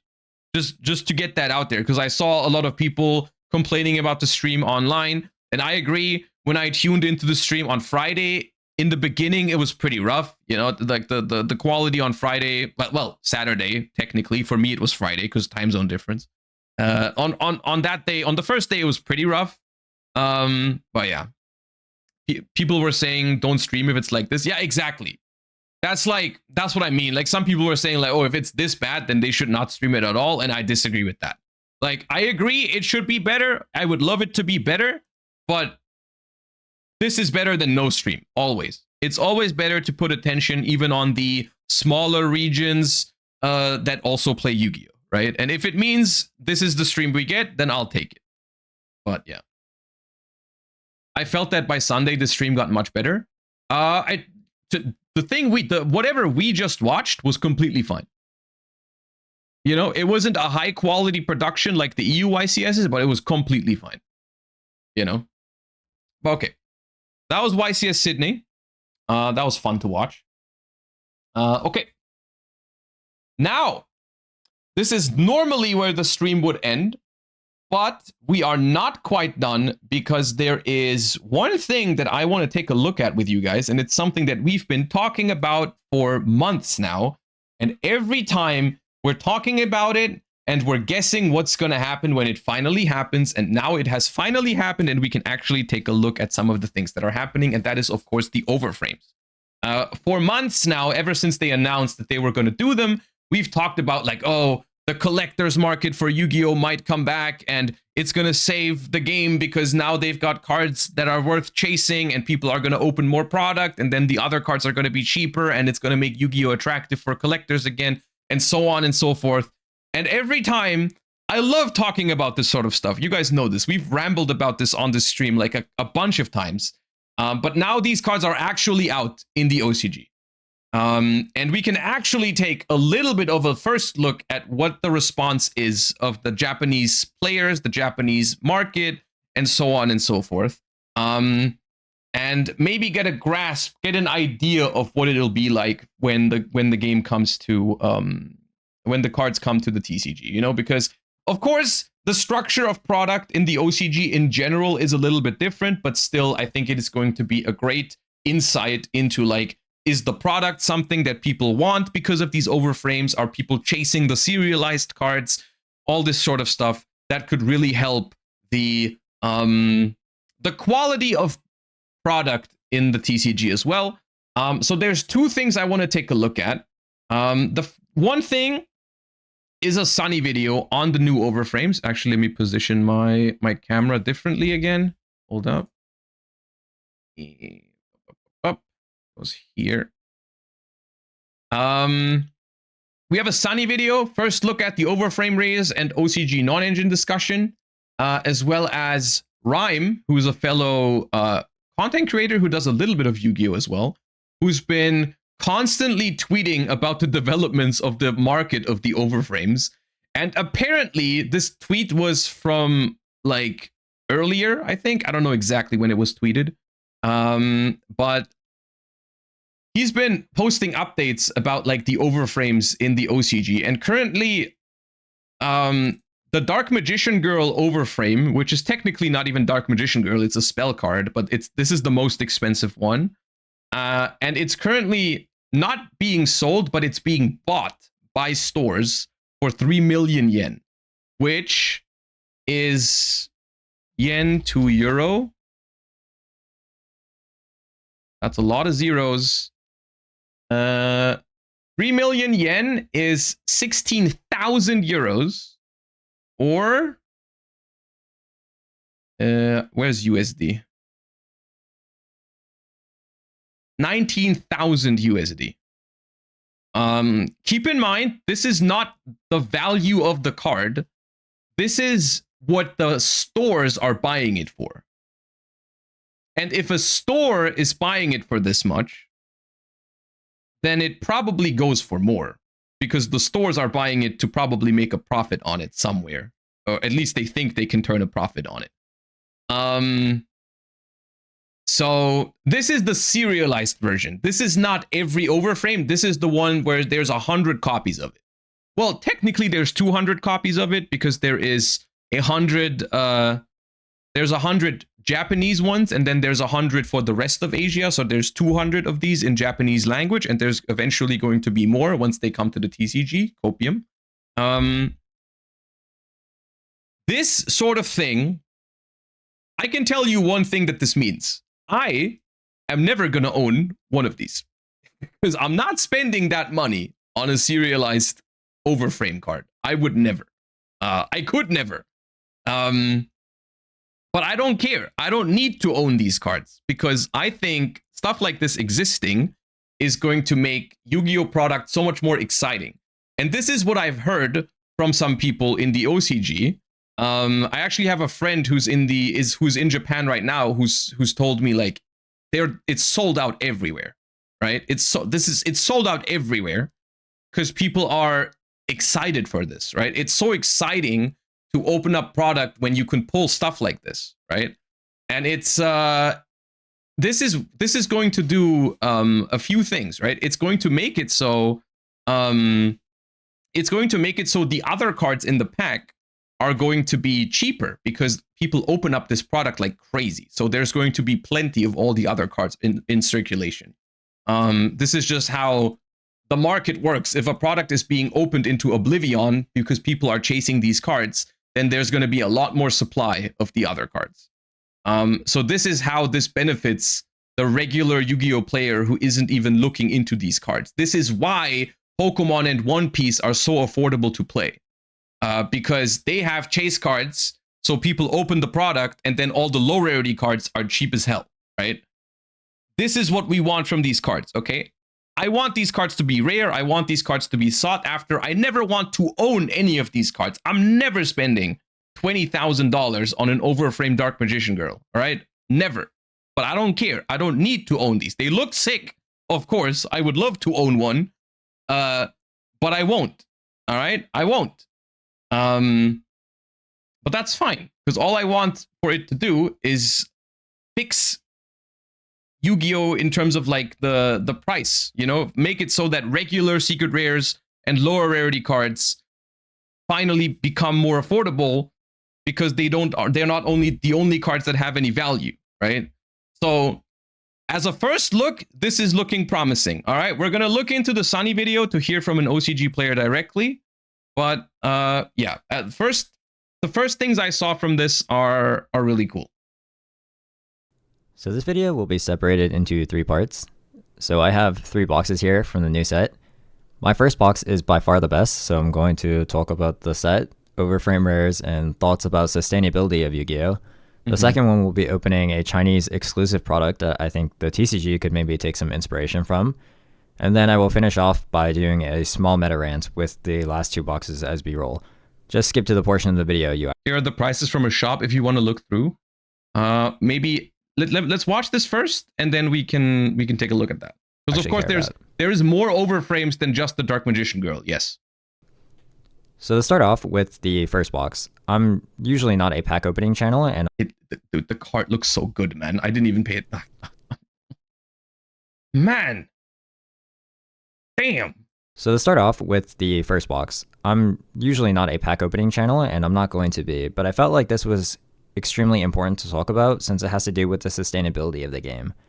So to start off, the reason I bought 3 boxes in particular is because if you buy 3, then you get this +1 pack of 10 exclusive overframe rares. I'm going to flash an image of what you can get from the pack on screen. Yeah, bro, you high rolled. You high rolled. Definitely. Mirror Jade is the best one out of these. Mirror Jade is the best looking one. Yeah. No, you high rolled. The Purge is also really nice. Purge is sick too. These are the ones in our rarity collection. Yeah, these are the 10 we are getting in rarity collection, right? I think this is a great idea, and the TCG should try to do this more. I know OTS stores used to do this for the Lost Art collection, but Lost Arts are now worthless, so it's probably time to change it up. Just anything to reward people for buying sealed product at their OTS. So here's my first question. How hard is it to pull like overframes in these regular products? Personally, of the 10, I wanted Quasar for my retro deck, or Kurikara, just because I think the art is really good, but as you can see, I pulled Mirror Jade. I'm obviously not disappointed at all by this. This is easily one of the best cards in the entire pack. And Mirror Jade obviously also has some of the best art the game has ever seen. No. The main reason I bought this set is that it's extremely good. Besides the collector cards, such as the overframe rares and the chibi cards, there's a ton of really good reprints. They put almost the entire You get 1 per box, and 1 box is 12 packs. Okay. Smith package in here, except for Requiem. So you get 1 per box, which is either Ultra or Prismatic Secret Rare. All right. The Charmies all got reprinted. IPSP are also in here. And then there's a ton of new cards that are just nice, such as WPE. There's so many implications to this step. This is why this is such a big deal. Even if you don't care about owning these cards yourself, if Yu-Gi-Oh products are good to open because of reprints like this, because of fancy looking cards, then they can make Yu-Gi-Oh so affordable. They really can, because you can reprint, like, no one cares if the staples or the playable cards are all low rarity. People are going to open your product for these cards, and everyone can play the game for so much cheaper. It is so important that they're doing this. The new terraforming, and they of have course to do all this of the right. Overframe rares, most of which have pretty solid effects. I'm not super into the Overframes or the chibi cards, to be honest. The chibis are very popular here, but they're not really for me. I tend to prefer the original art. I personally only bought this for Charmies. We're actually joking about it over here that now since we've only ever had rare Charmies, WB. now we can LARP as TCG players with our Starlight Fuwas. Oh, this is the first time they get high rare Fuwa, because Fuwa was a rare only. Fun fact, this is the first high rare Fuwa printing, so Fuwa is 100 euros. But that's fine, because it's a fancy version. You don't need it. That's okay. The base version was rare, so it's affordable. That's all right. The collector stuff is cool, but I'm more of a retro collector, so I tend to only collect old school ultimate rares and stuff like that. But they really did do a great job with the set. In terms of ratios, every box seems to get 2 collector rares, 2 ultimate rares, and most importantly, you get 1 Starlight and 1 Overframe rare per box. This is living proof of the fact that all the other rarities in Yu-Gi-Oh barely even matter anymore. I couldn't tell you which of these rarities is even which. Of course, because they're OCG, so we don't have the exact same ones. But realistically, however, like, I can tell this is an Overframe. All right, this looks sick. The other ones, whatever, man. Collectors, ulti, prismatic, who cares at this point, bro? It means nothing anymore in the TCG as well. Like, sometimes some Starlights are incredibly hard to get, and then they're $500, and then some Starlights are in a mega tin, so they go for 50 cents. Like, it has no meaning. Overframe rare you get can also be Starlight, in which case your box would have 2 Starlights. I've been told that the ratio on those is about 1 in 6 boxes, but I didn't talk to the store owner today, so I'm not 100% sure about that. Take that with a grain of salt. There's also another rarity on top of this. I don't know what it's called in English, but it's basically a serialized card with a number. I'm not quite sure how hard it is to... I think it's called Grandmaster Rare. ...pull them. Considering there's only 100, probably pretty insane hard. At least no one in our store pulled one, and if you go to Jihuanshu, someone is selling the... He just pulled the regular version of the Astrograph Overframe. Your Dark Magic Curtain for about 10,000 yuan, which is like a bit less than $1,500. So about sustainability, I have a few friends in the TCG who are more involved with the business side, and when you hear their numbers on sealed product, it's kind of hard to think anything except that Yu-Gi-Oh is doomed. It's looking pretty bad. The solution for this is to make Yu-Gi-Oh more collectible, but I'm not 100% sure that this will do that in the TCG. It's just that I feel like the biggest problem detracting from collectors is that they kept reprinting everything collectible. They have to, literally, they have to promise that they're not reprinting these. This is important. These Overframes need to be protected from reprints. They have to do this. And that breaks collectors' trust. Like, reprinting Starlights really ruined the collecting scene for Yu-Gi-Oh, and just making nice cards doesn't necessarily bring those collectors back. Trust is something that needs to be built up over time. Oh, turn 0 FTK. Now, don't get me wrong, it is try or die. And you can see this in real time. He's pulling plenty of these cards that are Overframes, right? This is the Overframe Gagaga. He just pulled the Overframe Synchro Trap. He's pulling plenty of the regular versions. The regular versions can be common, super rares, whatever. You can pull 20 per box. It doesn't matter, as long as the fancy version is the chase card. This is how it should be. This is how it needs to be in the TCG. The problem is, or the thing is, what he's talking about right now, for these to be chase cards, for collectors to be interested in this, they need some sort of guarantee that these cards will not be reprinted in the same artwork, same rarity, overframe in the freaking megatins or some shit like that, right? No one wants to chase a Dark Magician Girl overframe if they're reprinting it a year later, right? And genuinely, with how the Yu-Gi-Oh market has been treated in recent years with the Starlights and the Quarter Centuries and whatever, if they reprint these, I think the collector's market is done with Yu-Gi-Oh. I think no one is ever picking up a collectible Yu-Gi-Oh card again. It's just, at this point, people are going to collect old school Yu-Gi-Oh and nothing else. To make Yu-Gi-Oh collectible right now, so I 100% support Overframe rares, and I think they look way better than anything I could have imagined. Just that I feel like I expect that only Grandmasters won't be reprinted, but the regular Overframes will. I think that would be a mistake. I think that would be a mistake. Need to do this over a long period of time in order to see the effect. I think this is the perfect thing for a collectible card, even the regular Overframes, even the Starlight Overframes. I think this is the perfect thing to never reprint because it is not necessary to play the game. You do not need it. There is no argument to reprint them. You can just reprint the base version of the card for people to have access to them. But the Overframes should be exclusive. Effects of it. So, as you can see, this is a second Starlight in my box, which means that the first one I revealed has to be an Overframe rare. I'm going to play the audio for our reactions for you to enjoy.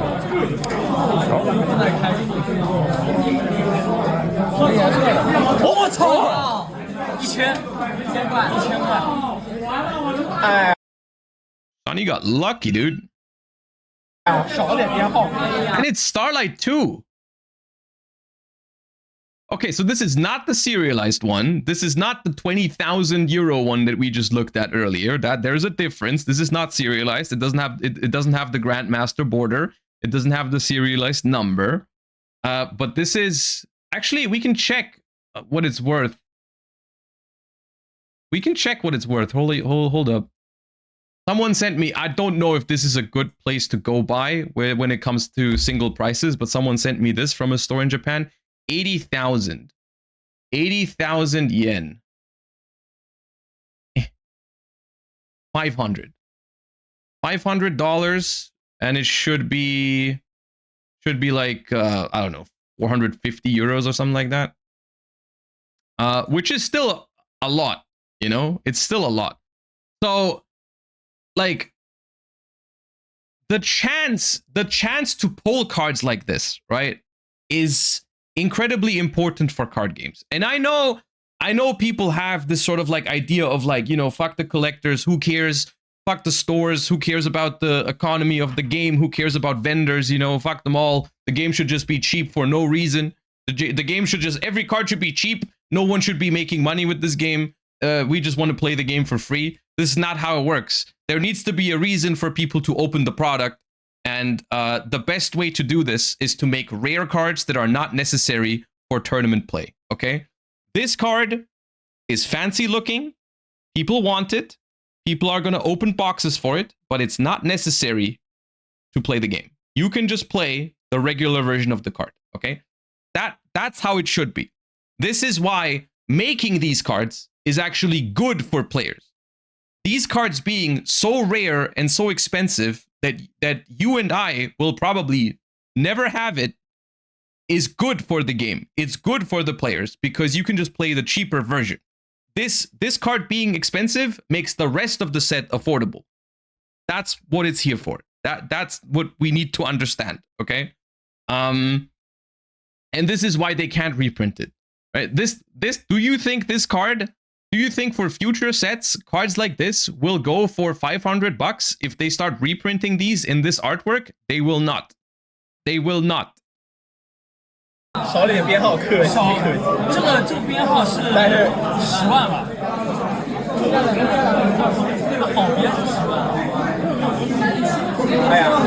Yeah, so this is my best OCG pull in 3 years. It's by far the best overframe in the set, being worth about 4 times more than the second most expensive one. I got about 3 boxes of value from this one card alone. Last draw. Not only is it highly collectible, but it's also just a great card. You know, emergency teleport for dark spellcasters. The effects are negated, so it's not exactly emergency teleport, but if you just summon Dark Magician, that doesn't matter. And then it searches Gaze of Timaeus to make Dragoon. I'm personally not really a DM collector. I'm more of a GX and 5Ds fan. That's the Stardust Dragon Overframe. I'll probably keep this just because it's my first time actually pulling something good after all these years. So now I want to go over a Chinese exclusive product made for pet deckers. Okay. We have the complete File of White and the Malice Deluxe set. These are some collector OCG exclusive items. I'm actually not going to... Okay, so we're moving on to a different topic. I'll keep watching because this sounds interesting, except for the Malice one.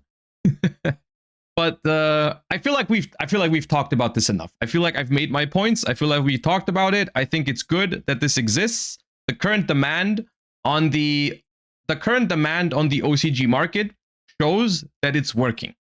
All right, it shows that it's working. Because, for example, let me try and find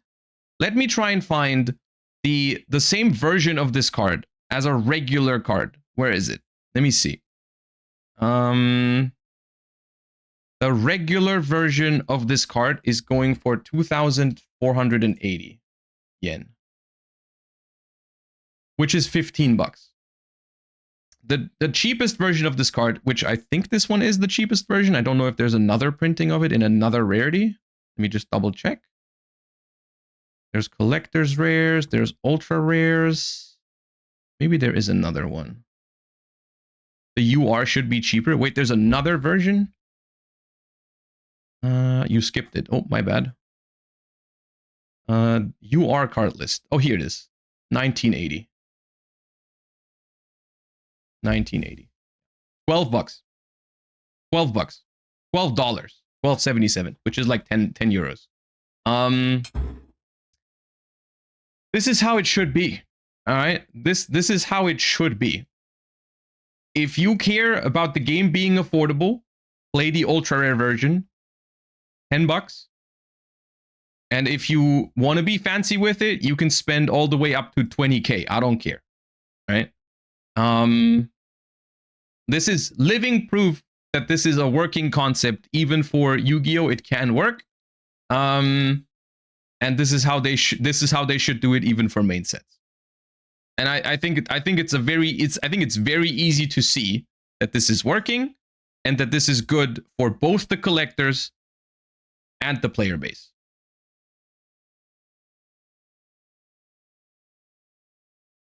$20k for paper is insane. I'm good with the $10 one. Exactly, right? But in order for the $10 one to exist, the other one also needs to exist. That's the point.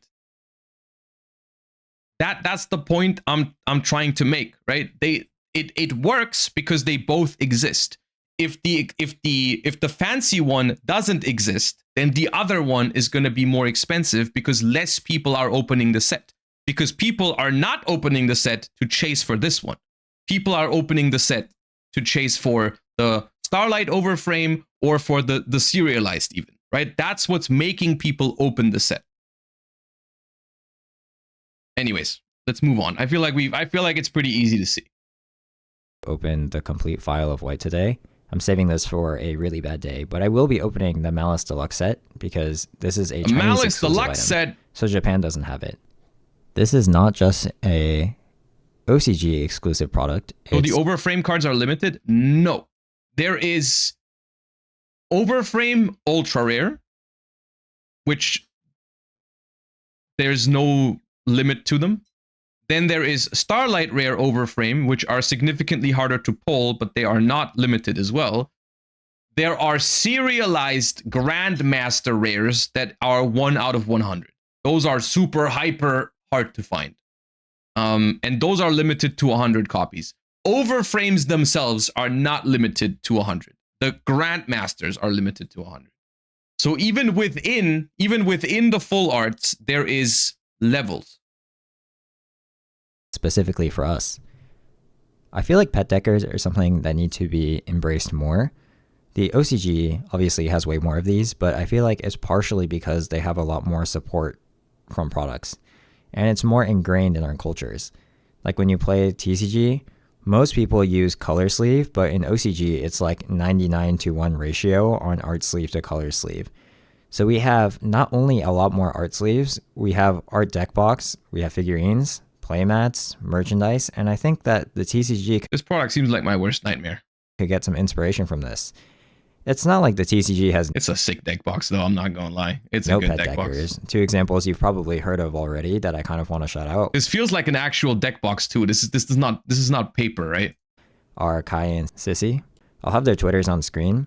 Kai obviously cosplays a lot, and I'm pretty confident in saying that Sissy has the most insane Blackwing collection in the world. This is also one of my worst enemies right there. This is the opposite of my room, pretty much. So there are people who love a specific deck in the TCG, they just don't have as much support. So it comes with a few things. A 55 card deck that is almost ready to play right out of the box. They give you staples, the complete extra deck, and almost full engine. The only thing that should be missing is I mean, I know this because of course I'm sponsored by Young Cards, who's doing OCG product. Like, this stuff is insanely successful. Like, people love this sort of stuff. Everyone loves a good art sleeve when you're a Yu-Gi-Oh player, you know? Like, yeah, sure, it's a little more expensive than just getting like the plain colored sleeves or whatever, but friggin' like, this stuff is awesome. I thought you knew this because you're Malice's biggest fan. That also too. one of each main deck Malice name. It also gives you a bonus pack of 2 Starlights and 5 good cards. There's a pool of 10 Starlights, and it's every single Malice card that doesn't already have a QCR. That means that you can get the full Malice deck in QCR and Starlight now. The big box you see on the outside is like a magnetic box that you can use either for The sleeves are good. They are good. forward mats or more deck boxes. And the cover of that box is not only removable, but it has Malice art on the interior. They also give you 100 Malice and Underground sleeves. I feel like they did a great job with these because of the red interior. I just like it when it's not always black. The item I'm holding now is made of rubber. It's like a rubber material, and it basically is called 8 special dual markings on the box. I'm actually not sure what these are. On one of them it said can't activate effects, so I'm guessing it's just to help remind people of things. But I've never actually seen anyone use any of these. This is a card holder if you have one card that you think looks really good and you want to display on a shelf. So it also has the Malice in the Mirror borders, which is really nice if you're into displaying cards like that. I usually prefer to use binders, so that's not really for me. And this thing is just a stand to put your card holder on. Finally, there is a deck box. Oh, sorry, there's 2 more items. So the first one is this deck box, which is for Malice in the Mirror. It's kind of one of those like plastic deck boxes, but they improved those a lot. Those used to be unusable, where if you use them, then your cards would get all damaged, but now they use like a hard plastic, so it's actually like, you can put it in your backpack and it will be safe. And then here we have a magnetic box that's just used for dice, and it's Malice themed. Dice encounters and the like. Now I'm going to finish off with the actual cards. So if we start with the special pack, this will have 5 normal Yeah, I mean, this is it's a pretty cold take that TCG could be doing more like products like this and lean more into like the merchandise kind of direction, or accessories rather. Like, all of you these know, cards should be the Yu-Gi-Oh players love accessories. There's a reason why like even OCG product is doing very well here. And like the TCG just doesn't have the greatest selection on these. I don't know if there's a reason for it, but yeah. And have top to Malice Griffin! at some point in history. So we have G Golem Crystal Heart, And Book of Eclipse, Rivalry of Warlords, and Could be banned. Bonus Impulse. And then Impulse. for the Starlights, we have White Binder. Oh no. I'm really happy about this one because I feel like Starlight fits her color scheme really well. I'm actually not going to be using any of the main deck monsters, only if I pull a trap card. And then the trap card I got was GWC. So I feel like the reason why people don't want the trap cards is because obviously they're worth the least, but I'm actually pretty happy with it's trap so cards shiny. because Oh, I'm using them God. simply for translation reasons. The translations on the trap cards are fine, but I feel like the translations on the actual monsters is like massive aura loss because the translation is pretty mid, to be honest. It's just like more of a Massive sound aura translation, loss. whereas something like Memento, for example, like Memeing Tool, it has not only the sound, it has the meaning, and it has the aura preserved in the translation, which is why that's like an S tier translation, and this is like a B tier translation. But it's also just really hard to beat the Japanese copies because those have the English with the furigana on top, and then that just like looks super cool, especially when they have the like Virus A. So all of these cards also have the Malice stamp. I don't do a good job showing it off in the video, but the stamp on the bottom is basically just like the 4 playing card, so like spades, hearts, clubs, and diamonds. That is a cool stamp, to be fair. So I'm trying to show it off here, but it's not really getting in that good of a light. So you get an Ultra for all of the main deck monsters with the stamp. You also get Underground and Mirror as well as the trap cards. So you get one of each engine in the stamped copies, and you get the 3 extra deck monsters in stamped copies. And then here you will also get the normal parallel rare copies for each. Sorry, I made a mistake earlier. I actually forgot to count the ultra rares as part of the deck. So they actually do give you 3 copies of each of the main deck monsters. The deck This is is just basically a full complete. deck, You can yeah. just remove like I Meet You Who for called by something else that could be like non-engine that would be useful. Link decoder? But aside from that, like even the extra Flash deck is pretty Mage. solid. They have Oh, they're man. just missing like maybe like an SP. Like you don't need to play terahertz and allied code probably. But aside from that, like this is like very playable right out of the box. That's probably why it costs $100. This would be a dream product for Malice pet deckers. I'm actually not the greatest Malice fan. I'm not the greatest Malice hater either. I brought this deck to tournament quite a few times. I was about to say based, but then I didn't say based because he said he wasn't the biggest Malice hater. But to be fair, how is he going to be the biggest Malice hater while I exist? It's just that I would say it probably falls somewhere in my 30th to 40th favorite decks of all time to play. I bought this literally just for the video, and a lot of it I can't even use. Like I'm not going to use the cards because of translation, and for the accessories, I'm more of a practical use kind of guy. I'll probably use the sleeves in the deck box and maybe the dice box, but the rest is not really designed for me. I'll probably I will say I have a confession to make. On Friday night when I was building my deck for the regional, there was about 10 minutes where I was seriously considering playing Malice just as like a fun gag for 100k subscribers on YouTube, because some people were saying like, hey, you should play Malice to celebrate 100k subscribers. And I was kind of close to doing that for the meme. that away to someone. I do feel like the TCG should be taking Ultimately, I inspiration from a couldn't product bring like this. myself to do it. Don't get me wrong, the TCG is getting better. The branded structure deck I heard was actually a very good product, and y'all are getting that Mitsurugi deck soon, I'm pretty sure. I also heard that the branded structure deck had Starlights, which is obviously very good. That's kind of similar to this, except they don't give as many accessories. The card holder and the dual markings are kind of whatever, but it'd be nice if they started making more deck boxes, mats, and more sleeves as well. Now, what most people have probably been waiting for, I'm going to talk about the actual game. Another reason I was really excited for this set is Okay. because it has a lot of... So, if I understood correctly, we're opening the other 2 boxes now and also rambling about the current OCG metagame while we do it, which I'm down for. I got a little bit of extra time, so we can listen in. But I mean, this was a pretty cool product, of course, and yeah, once again, it is a cold take, but it doesn't make it less true that they should do more accessory based product in the TCG as well, for sure. of new cards, and I need a meta shift now. I'm not having the most fun with the game right now. Uh-oh. I've been making videos about the OCG for about 2 years, and during that entire time, I've complained about the game one time during Snake Eyes Beatrice FTK format before Fua even came out. I rarely complain about the game, and it's not because I'm some Konami NPC that just plugs my ears and closes my eyes when the game is bad. It's because I genuinely thought the game was pretty good for most of that entire time, and it's still good right now. The actual meta right now is decently diverse, and there are a ton of fun decks. The player base is pretty happy. I'm not here to tell you about any toxic deck ruining the game because there is none. Maybe Fairy Tail because that deck makes too many negates, but regardless, I just want to talk about a semi-new gameplay pattern that I find very annoying when it comes up, which is that because they added so much strong non-engine to the game, it feels extremely bad to get Charmied now. Obviously, you weren't dancing when you got Charmied before, but it's not like it is now. My logic this time probably isn't as well thought out, but I would need to make an exclusive meta discussion video to go super in depth, so I'll talk about the situation more broadly this time. For context, when you ask people what the best decks are in the OCG, people usually say Mitsurugi, Killer Tune, and then some combination of like Vanquish Soul, Elven Notes, and other miscellaneous decks. These are the most consistent answers, so even though a lot more is playable, such as Striker, Radiant Typhoon, Fairy Tail, White Forest, Malice, I'm only going to be talking about these today. Most people consider Mitsurugi to be the best deck. I saw the last Rid of the King, I know it's not first in the pie chart. When I ask people, a ton of them think Mitsurugi is the best. So let's talk about why. Mitsurugi did not come out unscathed from the last ban list. They got rid of the Fiendsmith build, and pre-prep going to 1 is obviously a massive consistency hit because they lost to Habas. So Mitsu these days is basically a 2-card deck. Now I'm actually a very big fan of pure Mitsu. I played it both in TCG, on DB Ladder, and in Master Duel. I really like this deck, but the consistency is not excellent, and it will get stopped by hand traps a lot. My last 2 hands, I can confirm. I got stopped by a single Ash Blossom a couple of times yesterday. Not like every game, but and it's not just because Habakiri is at 1, because I replaced the Habakiris with Manjus, and even then there was still games where I couldn't play through an Ash Blossom.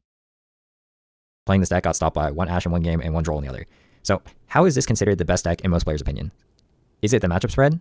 That's part of it, but in my opinion, it's the non-engine, the hand traps. So let's take a look at a Mitsu list. I've been thinking about this a little bit recently as well, where like I think a lot of games, I've been experiencing a lot of games where the non-engine was the deciding factor and not the engine, which is fundamentally not a bad thing, because I've been noticing that a lot of times when I'm going second against a lot of these decks nowadays, whether it's Draco Tail or Mitsu or even pure Yami, like a lot of the decks present you with like beatable end boards a lot of the time. And then if they just overload you on non-engine next to that, that's what you lose to a lot. At least that it feels like that's what you lose to often. But it's hard to say. I would say like maybe the best solution is to just make more non-engine that is at least stronger going second than going first in general. Think about what a Mitsu list plays these days. Cards like Droll, you know, cards like Droll, Ash also falls in this category. Impulse also falls into this category. Like, those cards, especially Ash and Impulse, are completely fine when the player going second has them, I think. But when the player going first has them behind their board, it starts becoming, like, not all the time. Like, sometimes you can play through an Ash plus a board if your hand is really good. But often is like, you know, especially if you talk about decks like with Impulse in particular, of course, Malice is one of the decks that was notorious for this. Like, it would combo and then draw a bunch of cards, and then like maybe the board was beatable, but they had 2 or 3 non-engine next to it, and those were like Ash Impulse or something. I was like, okay, well, can't beat that. As an example, Maxi, Fua, Harmonia, Ash, Impulse, Spark, Imperm. And then the side has Perulia, Droll, and Shifter. Yeah. There are no more of these weak hand traps. This is all the best hand traps in the game in Imperm, which is there because the broken hand traps stop you from using the non-trap ones. And Imperm historically has also been one of the best hand traps. The fact that Imperm is the 10th best hand trap in this deck is kind of crazy on its own. That's an insane statement. This is my least favorite part about Blazing Dominion. It's good that they're putting good cards back in core sets, and all of the archetype cards they released, I'm a big fan of. But these generic non-engine cards are not great design in my opinion. Honestly, I've been thinking about this too. Maybe the solution is to just give out less generic non-engine and just make decks naturally better at going second. Just give decks more going second plays, or give decks their own hand traps. That way you don't make like generic hand traps that are going to stay in the game for like 10 years and every deck is going to play them. You know, and like that's also fine. Like, because the reason people play non-engine is so they have a chance going second, right? They want to play non-engine to compete with the opponent when they go second. But if you just make every deck stronger going second, then you don't need that, right? If every deck is stronger going second than before, then there's no need to play 20 hand traps if your deck is already doing this kind of thing.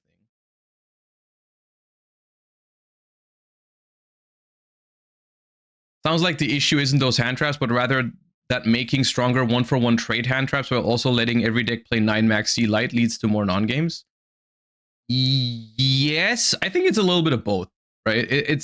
Well, yeah. The question is, how do you go on from here? Because I guess what the issue is doesn't matter, or what the reason is doesn't really matter. It's just that where do you go from here, right?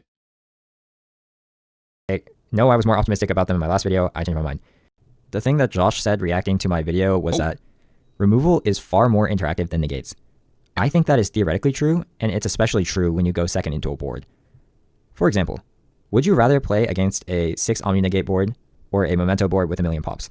Both are probably unpassable, and it depends on decks, but removal seems like it's easier to pass because you can activate effects if you have triggers. If you have 6 negates, unless you have multiple... Well, this is something that I talked about in my recent YouTube video about negation. It's like every form of interaction can be toxic if there's just too much of it. Like, of course, if your opponent has 20 banishes, that's also going to be unbeatable. But in general, like, removal is more interactive than negation. Card effects per card or floating, then they just negate all of your cards and you die. I do not think this translates very well to hand traps. The reason is because negation hand traps are neg, which means that when you play into Charmies, the pressure differential is insane because if you're getting hand trapped on monsters, you keep the body. Think about it like this. I spoke about Harmonia, last video, and I think it's not horrible design, but paired with a Charmy, it's basically a game. If you get Fluid, you're probably not trying to make the largest board. You have to pivot into your compromise. But the Harmonia literally kills both your extension and your endboard pieces, and makes a 2500 body. So not only are they at like 6 or more cards, they have a 2500 body. You have no choice but to continue to make things, because you will definitely die if you pass with nothing. That is a good point, yes. That is a situation where the Charmy balancing is off if they pair them with too many hand traps that also create a board presence on your turn already. Like, in a world in a world where decks are naturally stronger at going second because they've got cards like Femena or Izuna or Fedralis Harmonia or whatever, which is not an archetypal card, but if that is a world that we live in where decks can already play on turn 0, in that world, Charmies should not exist. I will say that. Even as a fan of Charmies in current Yu-Gi-Oh, as a defender of Charmies right now, in a world where more turn 0 is happening and where decks are naturally good at going second, I would also want Charmies to not exist. Except the thing you make has to be bigger than 2500, or they might kill it in full combo, or you need a secondary interaction to kill a Harmonia, which means that the Harmonia killed 2 bodies and got a removal interaction, while the Charmies stopped the player from making a stable board. That is insane pressure. Like, I know negation hand traps are annoying with Charmies too, but they lose a card. That's why I had an issue with Draco Tail. Turn 0 with Charmies is too strong. That's a fair point. If you get negated on your starter, it's like 5 cards. Just because I'm defending the Charmies does not mean I think they are okay in every thingy. I just acknowledge that Charmies are a band-aid fix that are not perfect.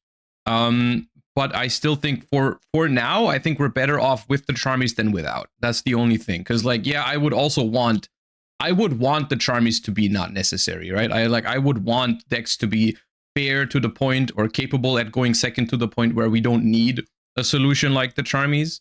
But right now, I don't think that's the point where Yu-Gi-Oh is at, right? Like, we have decks that are just too strong at going first, and not every deck in the game has the ability to go second like a Femena or an Azuna gives them, right? But we have decks like K9 Vanquish Soul, K9 Crystron, Yummy, Radiant, Tri Brigade, and try stopping those decks going second without Charmies. And it's borderline impossible. Mitsurugi Yummy last format, those decks are just not realistically beatable going second without the Charmies. But yes, ultimately the Charmies are a band-aid fix for this problem.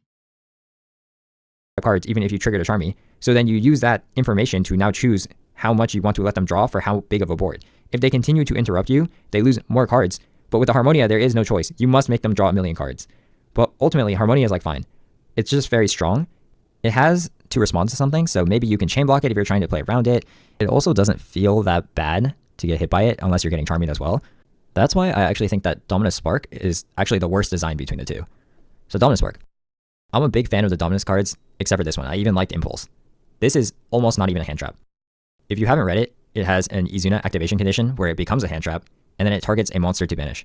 There's 2 drawbacks. The first is that the opponent can summon a monster from hand if you want, if you don't have a trap engrave. The second is that you're locked into light or dark. There's a massive problem with this card in my opinion.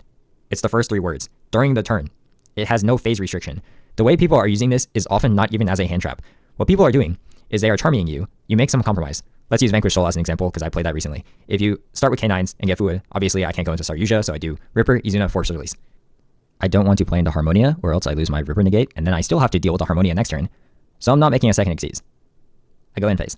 They then, during my end phase, do Spark, banish my Ripper, and now my end board is gone. I can summon, but it's end phase. How is summoning from hand during the end phase going to help me? Yeah, Spark?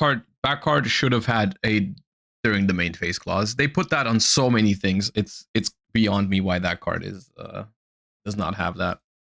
If it were a hand trap that is targeting banish, that would be fine. But it's not always going to be doing that. I think that because Dominus Spiral was low-key mid, people assume that this one would be the same, but the effect is way better. The drawback is basically not even a drawback, and better decks can use it. It's not that popular, the restriction is decently big, but in decks where it is playable, such as Mitsurugi, Malice, White Forest, it is so annoying. Compare with removal cards of the past. Izuna, dude, the fact that Malice now gets to play that card too is kind of crazy. Hoisu, Femena are main phase. Yes, you probably still lose if you got Charmied and then they resolve these. And but Mitsu plays all of these. Yeah, that is also true. Hoisu and Femena are multiple card combos, and they are all during the main phase. You can choose if you want to continue to do something. Spiral gives you no choice. And both it and Harmonia are on one card. They have 5+ unknowns in their hand after you get hit by these cards. It is unbelievably different pressure. So you might be wondering, Sonny, how is this different from Breakers? I don't think it is that different from Breakers, but I don't think that that is the peak of Yu-Gi-Oh gameplay. When I play Yummy and then I get hit by Maxi or Raigeki combo, I don't think that that is the best game of Yu-Gi-Oh I played in my life. I think that Charmy into Breaker lose game is one of the worst moments in modern Yu-Gi-Oh. And I think that is true. Yes, it is not peak Yu-Gi-Oh. I guess the problem the question I'm asking is what is the alternative if they're not willing to significantly tone down the power level of the game, if that's even possible, right? Like if we even live in a world where they could possibly, because I think there's a lot of decks waiting, even if they solve, let's say they solve K9 and they solve like, I don't know, White Forest or whatever. Like White Forest isn't even meta, right? White Forest isn't even meta. If they get rid of K9 and Yummy, Fiendsmith, Tri Brigade, whatever, right? If they get rid of those, what's the alternative? Like, the people are going to start playing White Forest, and that's going to FTK people and whatnot. Do we really need the Charmies if they make what are better 1-for-1 trade hand traps? I don't. 1-for-1 trade hand traps, I don't think are the solution against these combo decks, because that is literally just playing Go Fish. That gameplay is also pretty awful, unless it's stuff like Fidralis Harmonia. Like in a world where like those hand traps need to actually do something. But like if you try to go second against Tri Brigade, Fiendsmith, or Tri Brigade, Radiant, Yummy with 1-for-1 hand traps, that game experience is beyond awful. You're gonna have a terrible time into that deck. Like, you just look at your hand and you need 3 of them things, and even if you have 3 of them things, there's a chance they play through it. They go like special Eldam, search Swen, or normal Cupsy, and like you throw up. Like, the game is unplayable for you. So there needs to be a significant amount of balancing before they could do it. But I do agree, in a world where they properly balance going first and they make decks naturally stronger going second, I would prefer the Charmies to go as well. That is not a world that we live in right now, which is why currently I stand by the fact that the more Charmies are necessary as long as those decks exist. It's partially why people hate Tenpai. If you lose to 2 cards, I feel like it doesn't feel that good for most people. And it's distinct because breakers are largely weak in recent metas, so they're usually hyper-specific and only played in one post-board game. These 2 removal hand traps are in all 3 games, and you have to deal with them when you go second as well. Not all of your effects will be triggers. You probably have some sort of ignition effect somewhere in your deck, and then Spark will just be better than a negate. So here's the thing. I know it sounds like I'm just mad because bad, which might be true. This would actually be the best case scenario because then I would learn. The problem is that I told my friends this theory, and they said, most of them said they don't think it's true. So I said, okay, let's test it. I think it's reasonable. I think what he's saying is reasonable. I think the general trend of removal instead of negation is good, and the general trend of playing on turn 0 is also good. Both of those things are good, but they are problematic in combination with Charmies, which is a relevant thing because Charmies are in everyone's deck. So when they make these cards, of course, they're going to be played together. So I think this is that's a reasonable way to feel about the situation. See how you beat Charmy Harmonia. So the thing is, like, okay, sometimes when you go first, it feels incredibly bad to be hit with Charmy plus Harmonia. The problem is, at the moment, the alternative is it feels terrible to go second all the time when those cards don't exist, and when combo stuff like White Forest, Yami, Tri Brigade, whatever, Radiant, like if those decks exist and you go second against them, that is way worse in a world where Charmies don't exist. Like, that feeling is terrible. So it's like a pick your poison kind of thing. Like, do you want the player going second to have a chance against those decks? Then I guess we need something like those cards, right? We need the breakers. We need the Charmies. If you don't want those decks to make for a terrible game experience. And I feel like the problem in this entire equation is the decks.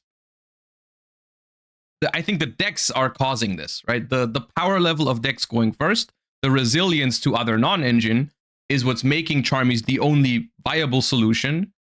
Or crazy all-in breakers like Evenly or Dark Ruler or Droplet or Super Poly. You know, those are your only options to sometimes beat those decks when they go first, because otherwise what they do is straight up unbeatable, right? And that's what creates this weird dynamic of it's going to feel bad for one of the players, right? It's a zero-sum game at this point, right? You either have the crazy like silver bullet answer or you don't, and it's going to feel bad for one of the 2 players.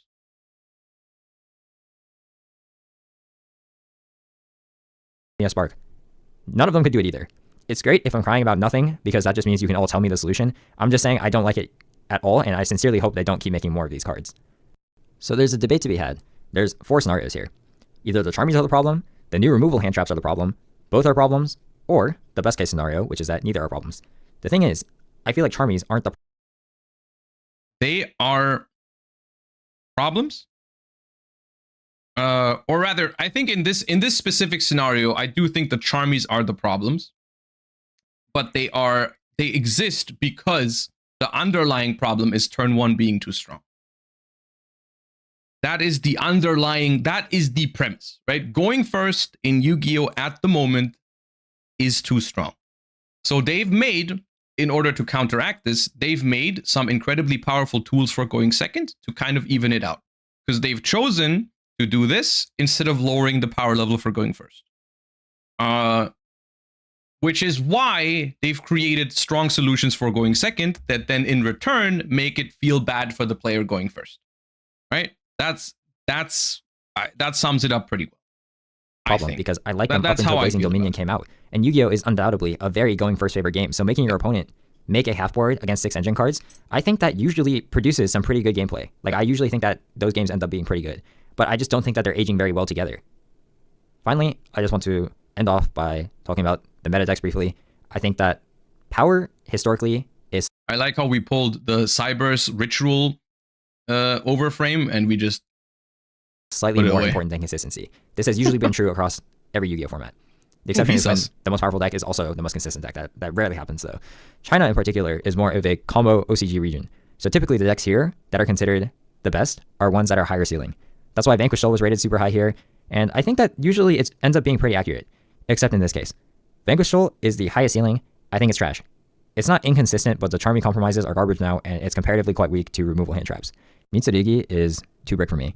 I don't know why I see when I play against people that it performs fine, but whenever I pick up that deck, some catastrophe is happening to me and I can't play the game. So that leaves Killer Tune, which I think is actually OP. It's so weird because the board itself is not that insane. It's a very good board, but it's more important that it's just really hard to stop and it's impossible for them to misplay. The new level 1 monster was such a perfect support card.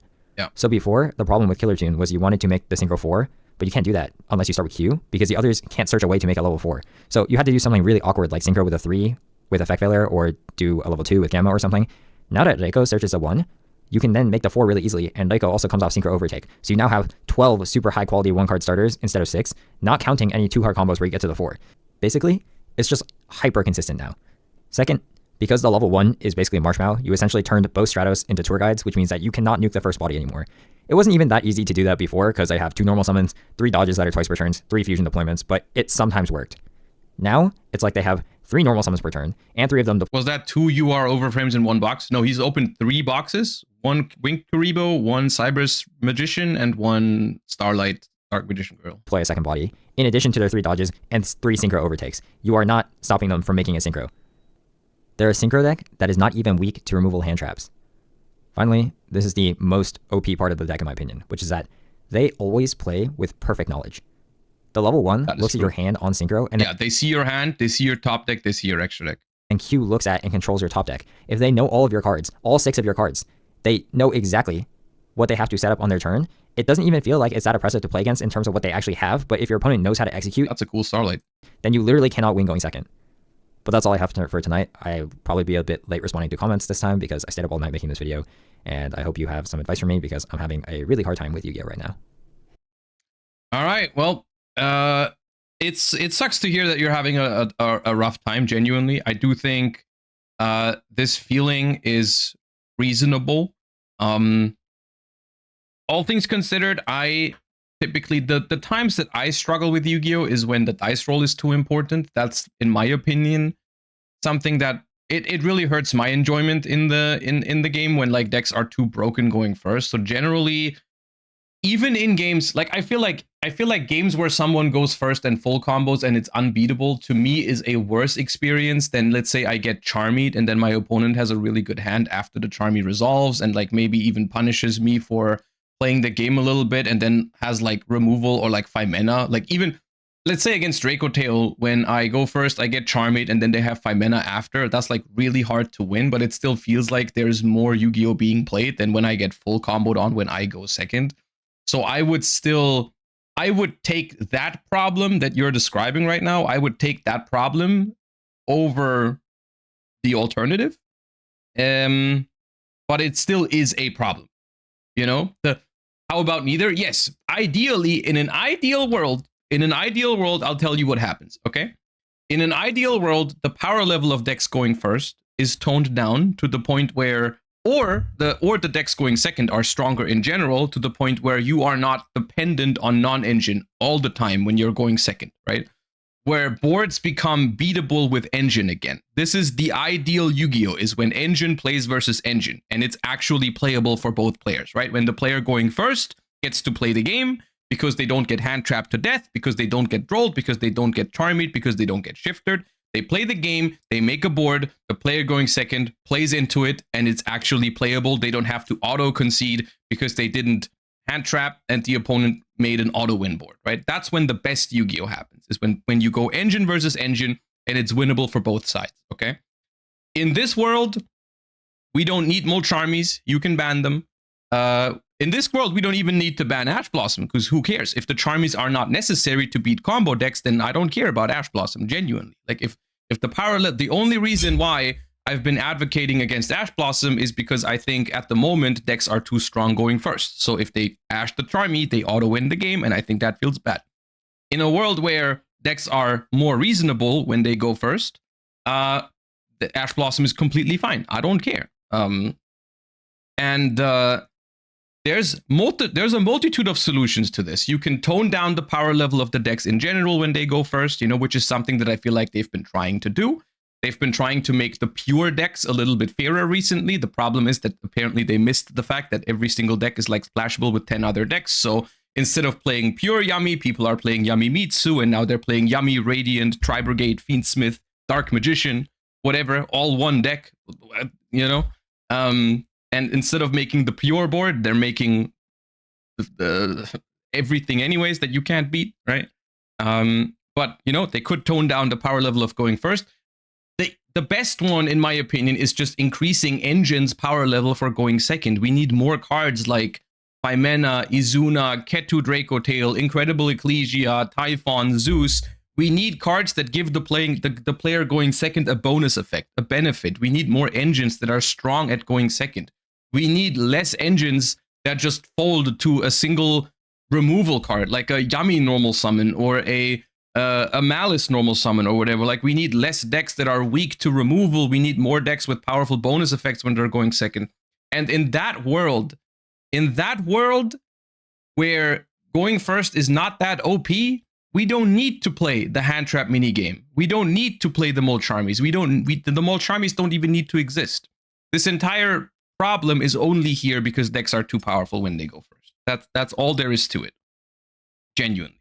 That is all there is to it. All right.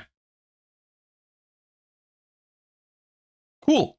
That was fun because that was both info on the Overframe stuff, so a little bit of Yu-Gi-Oh! Market discussion, whatever, and also some meta talk. I appreciate that.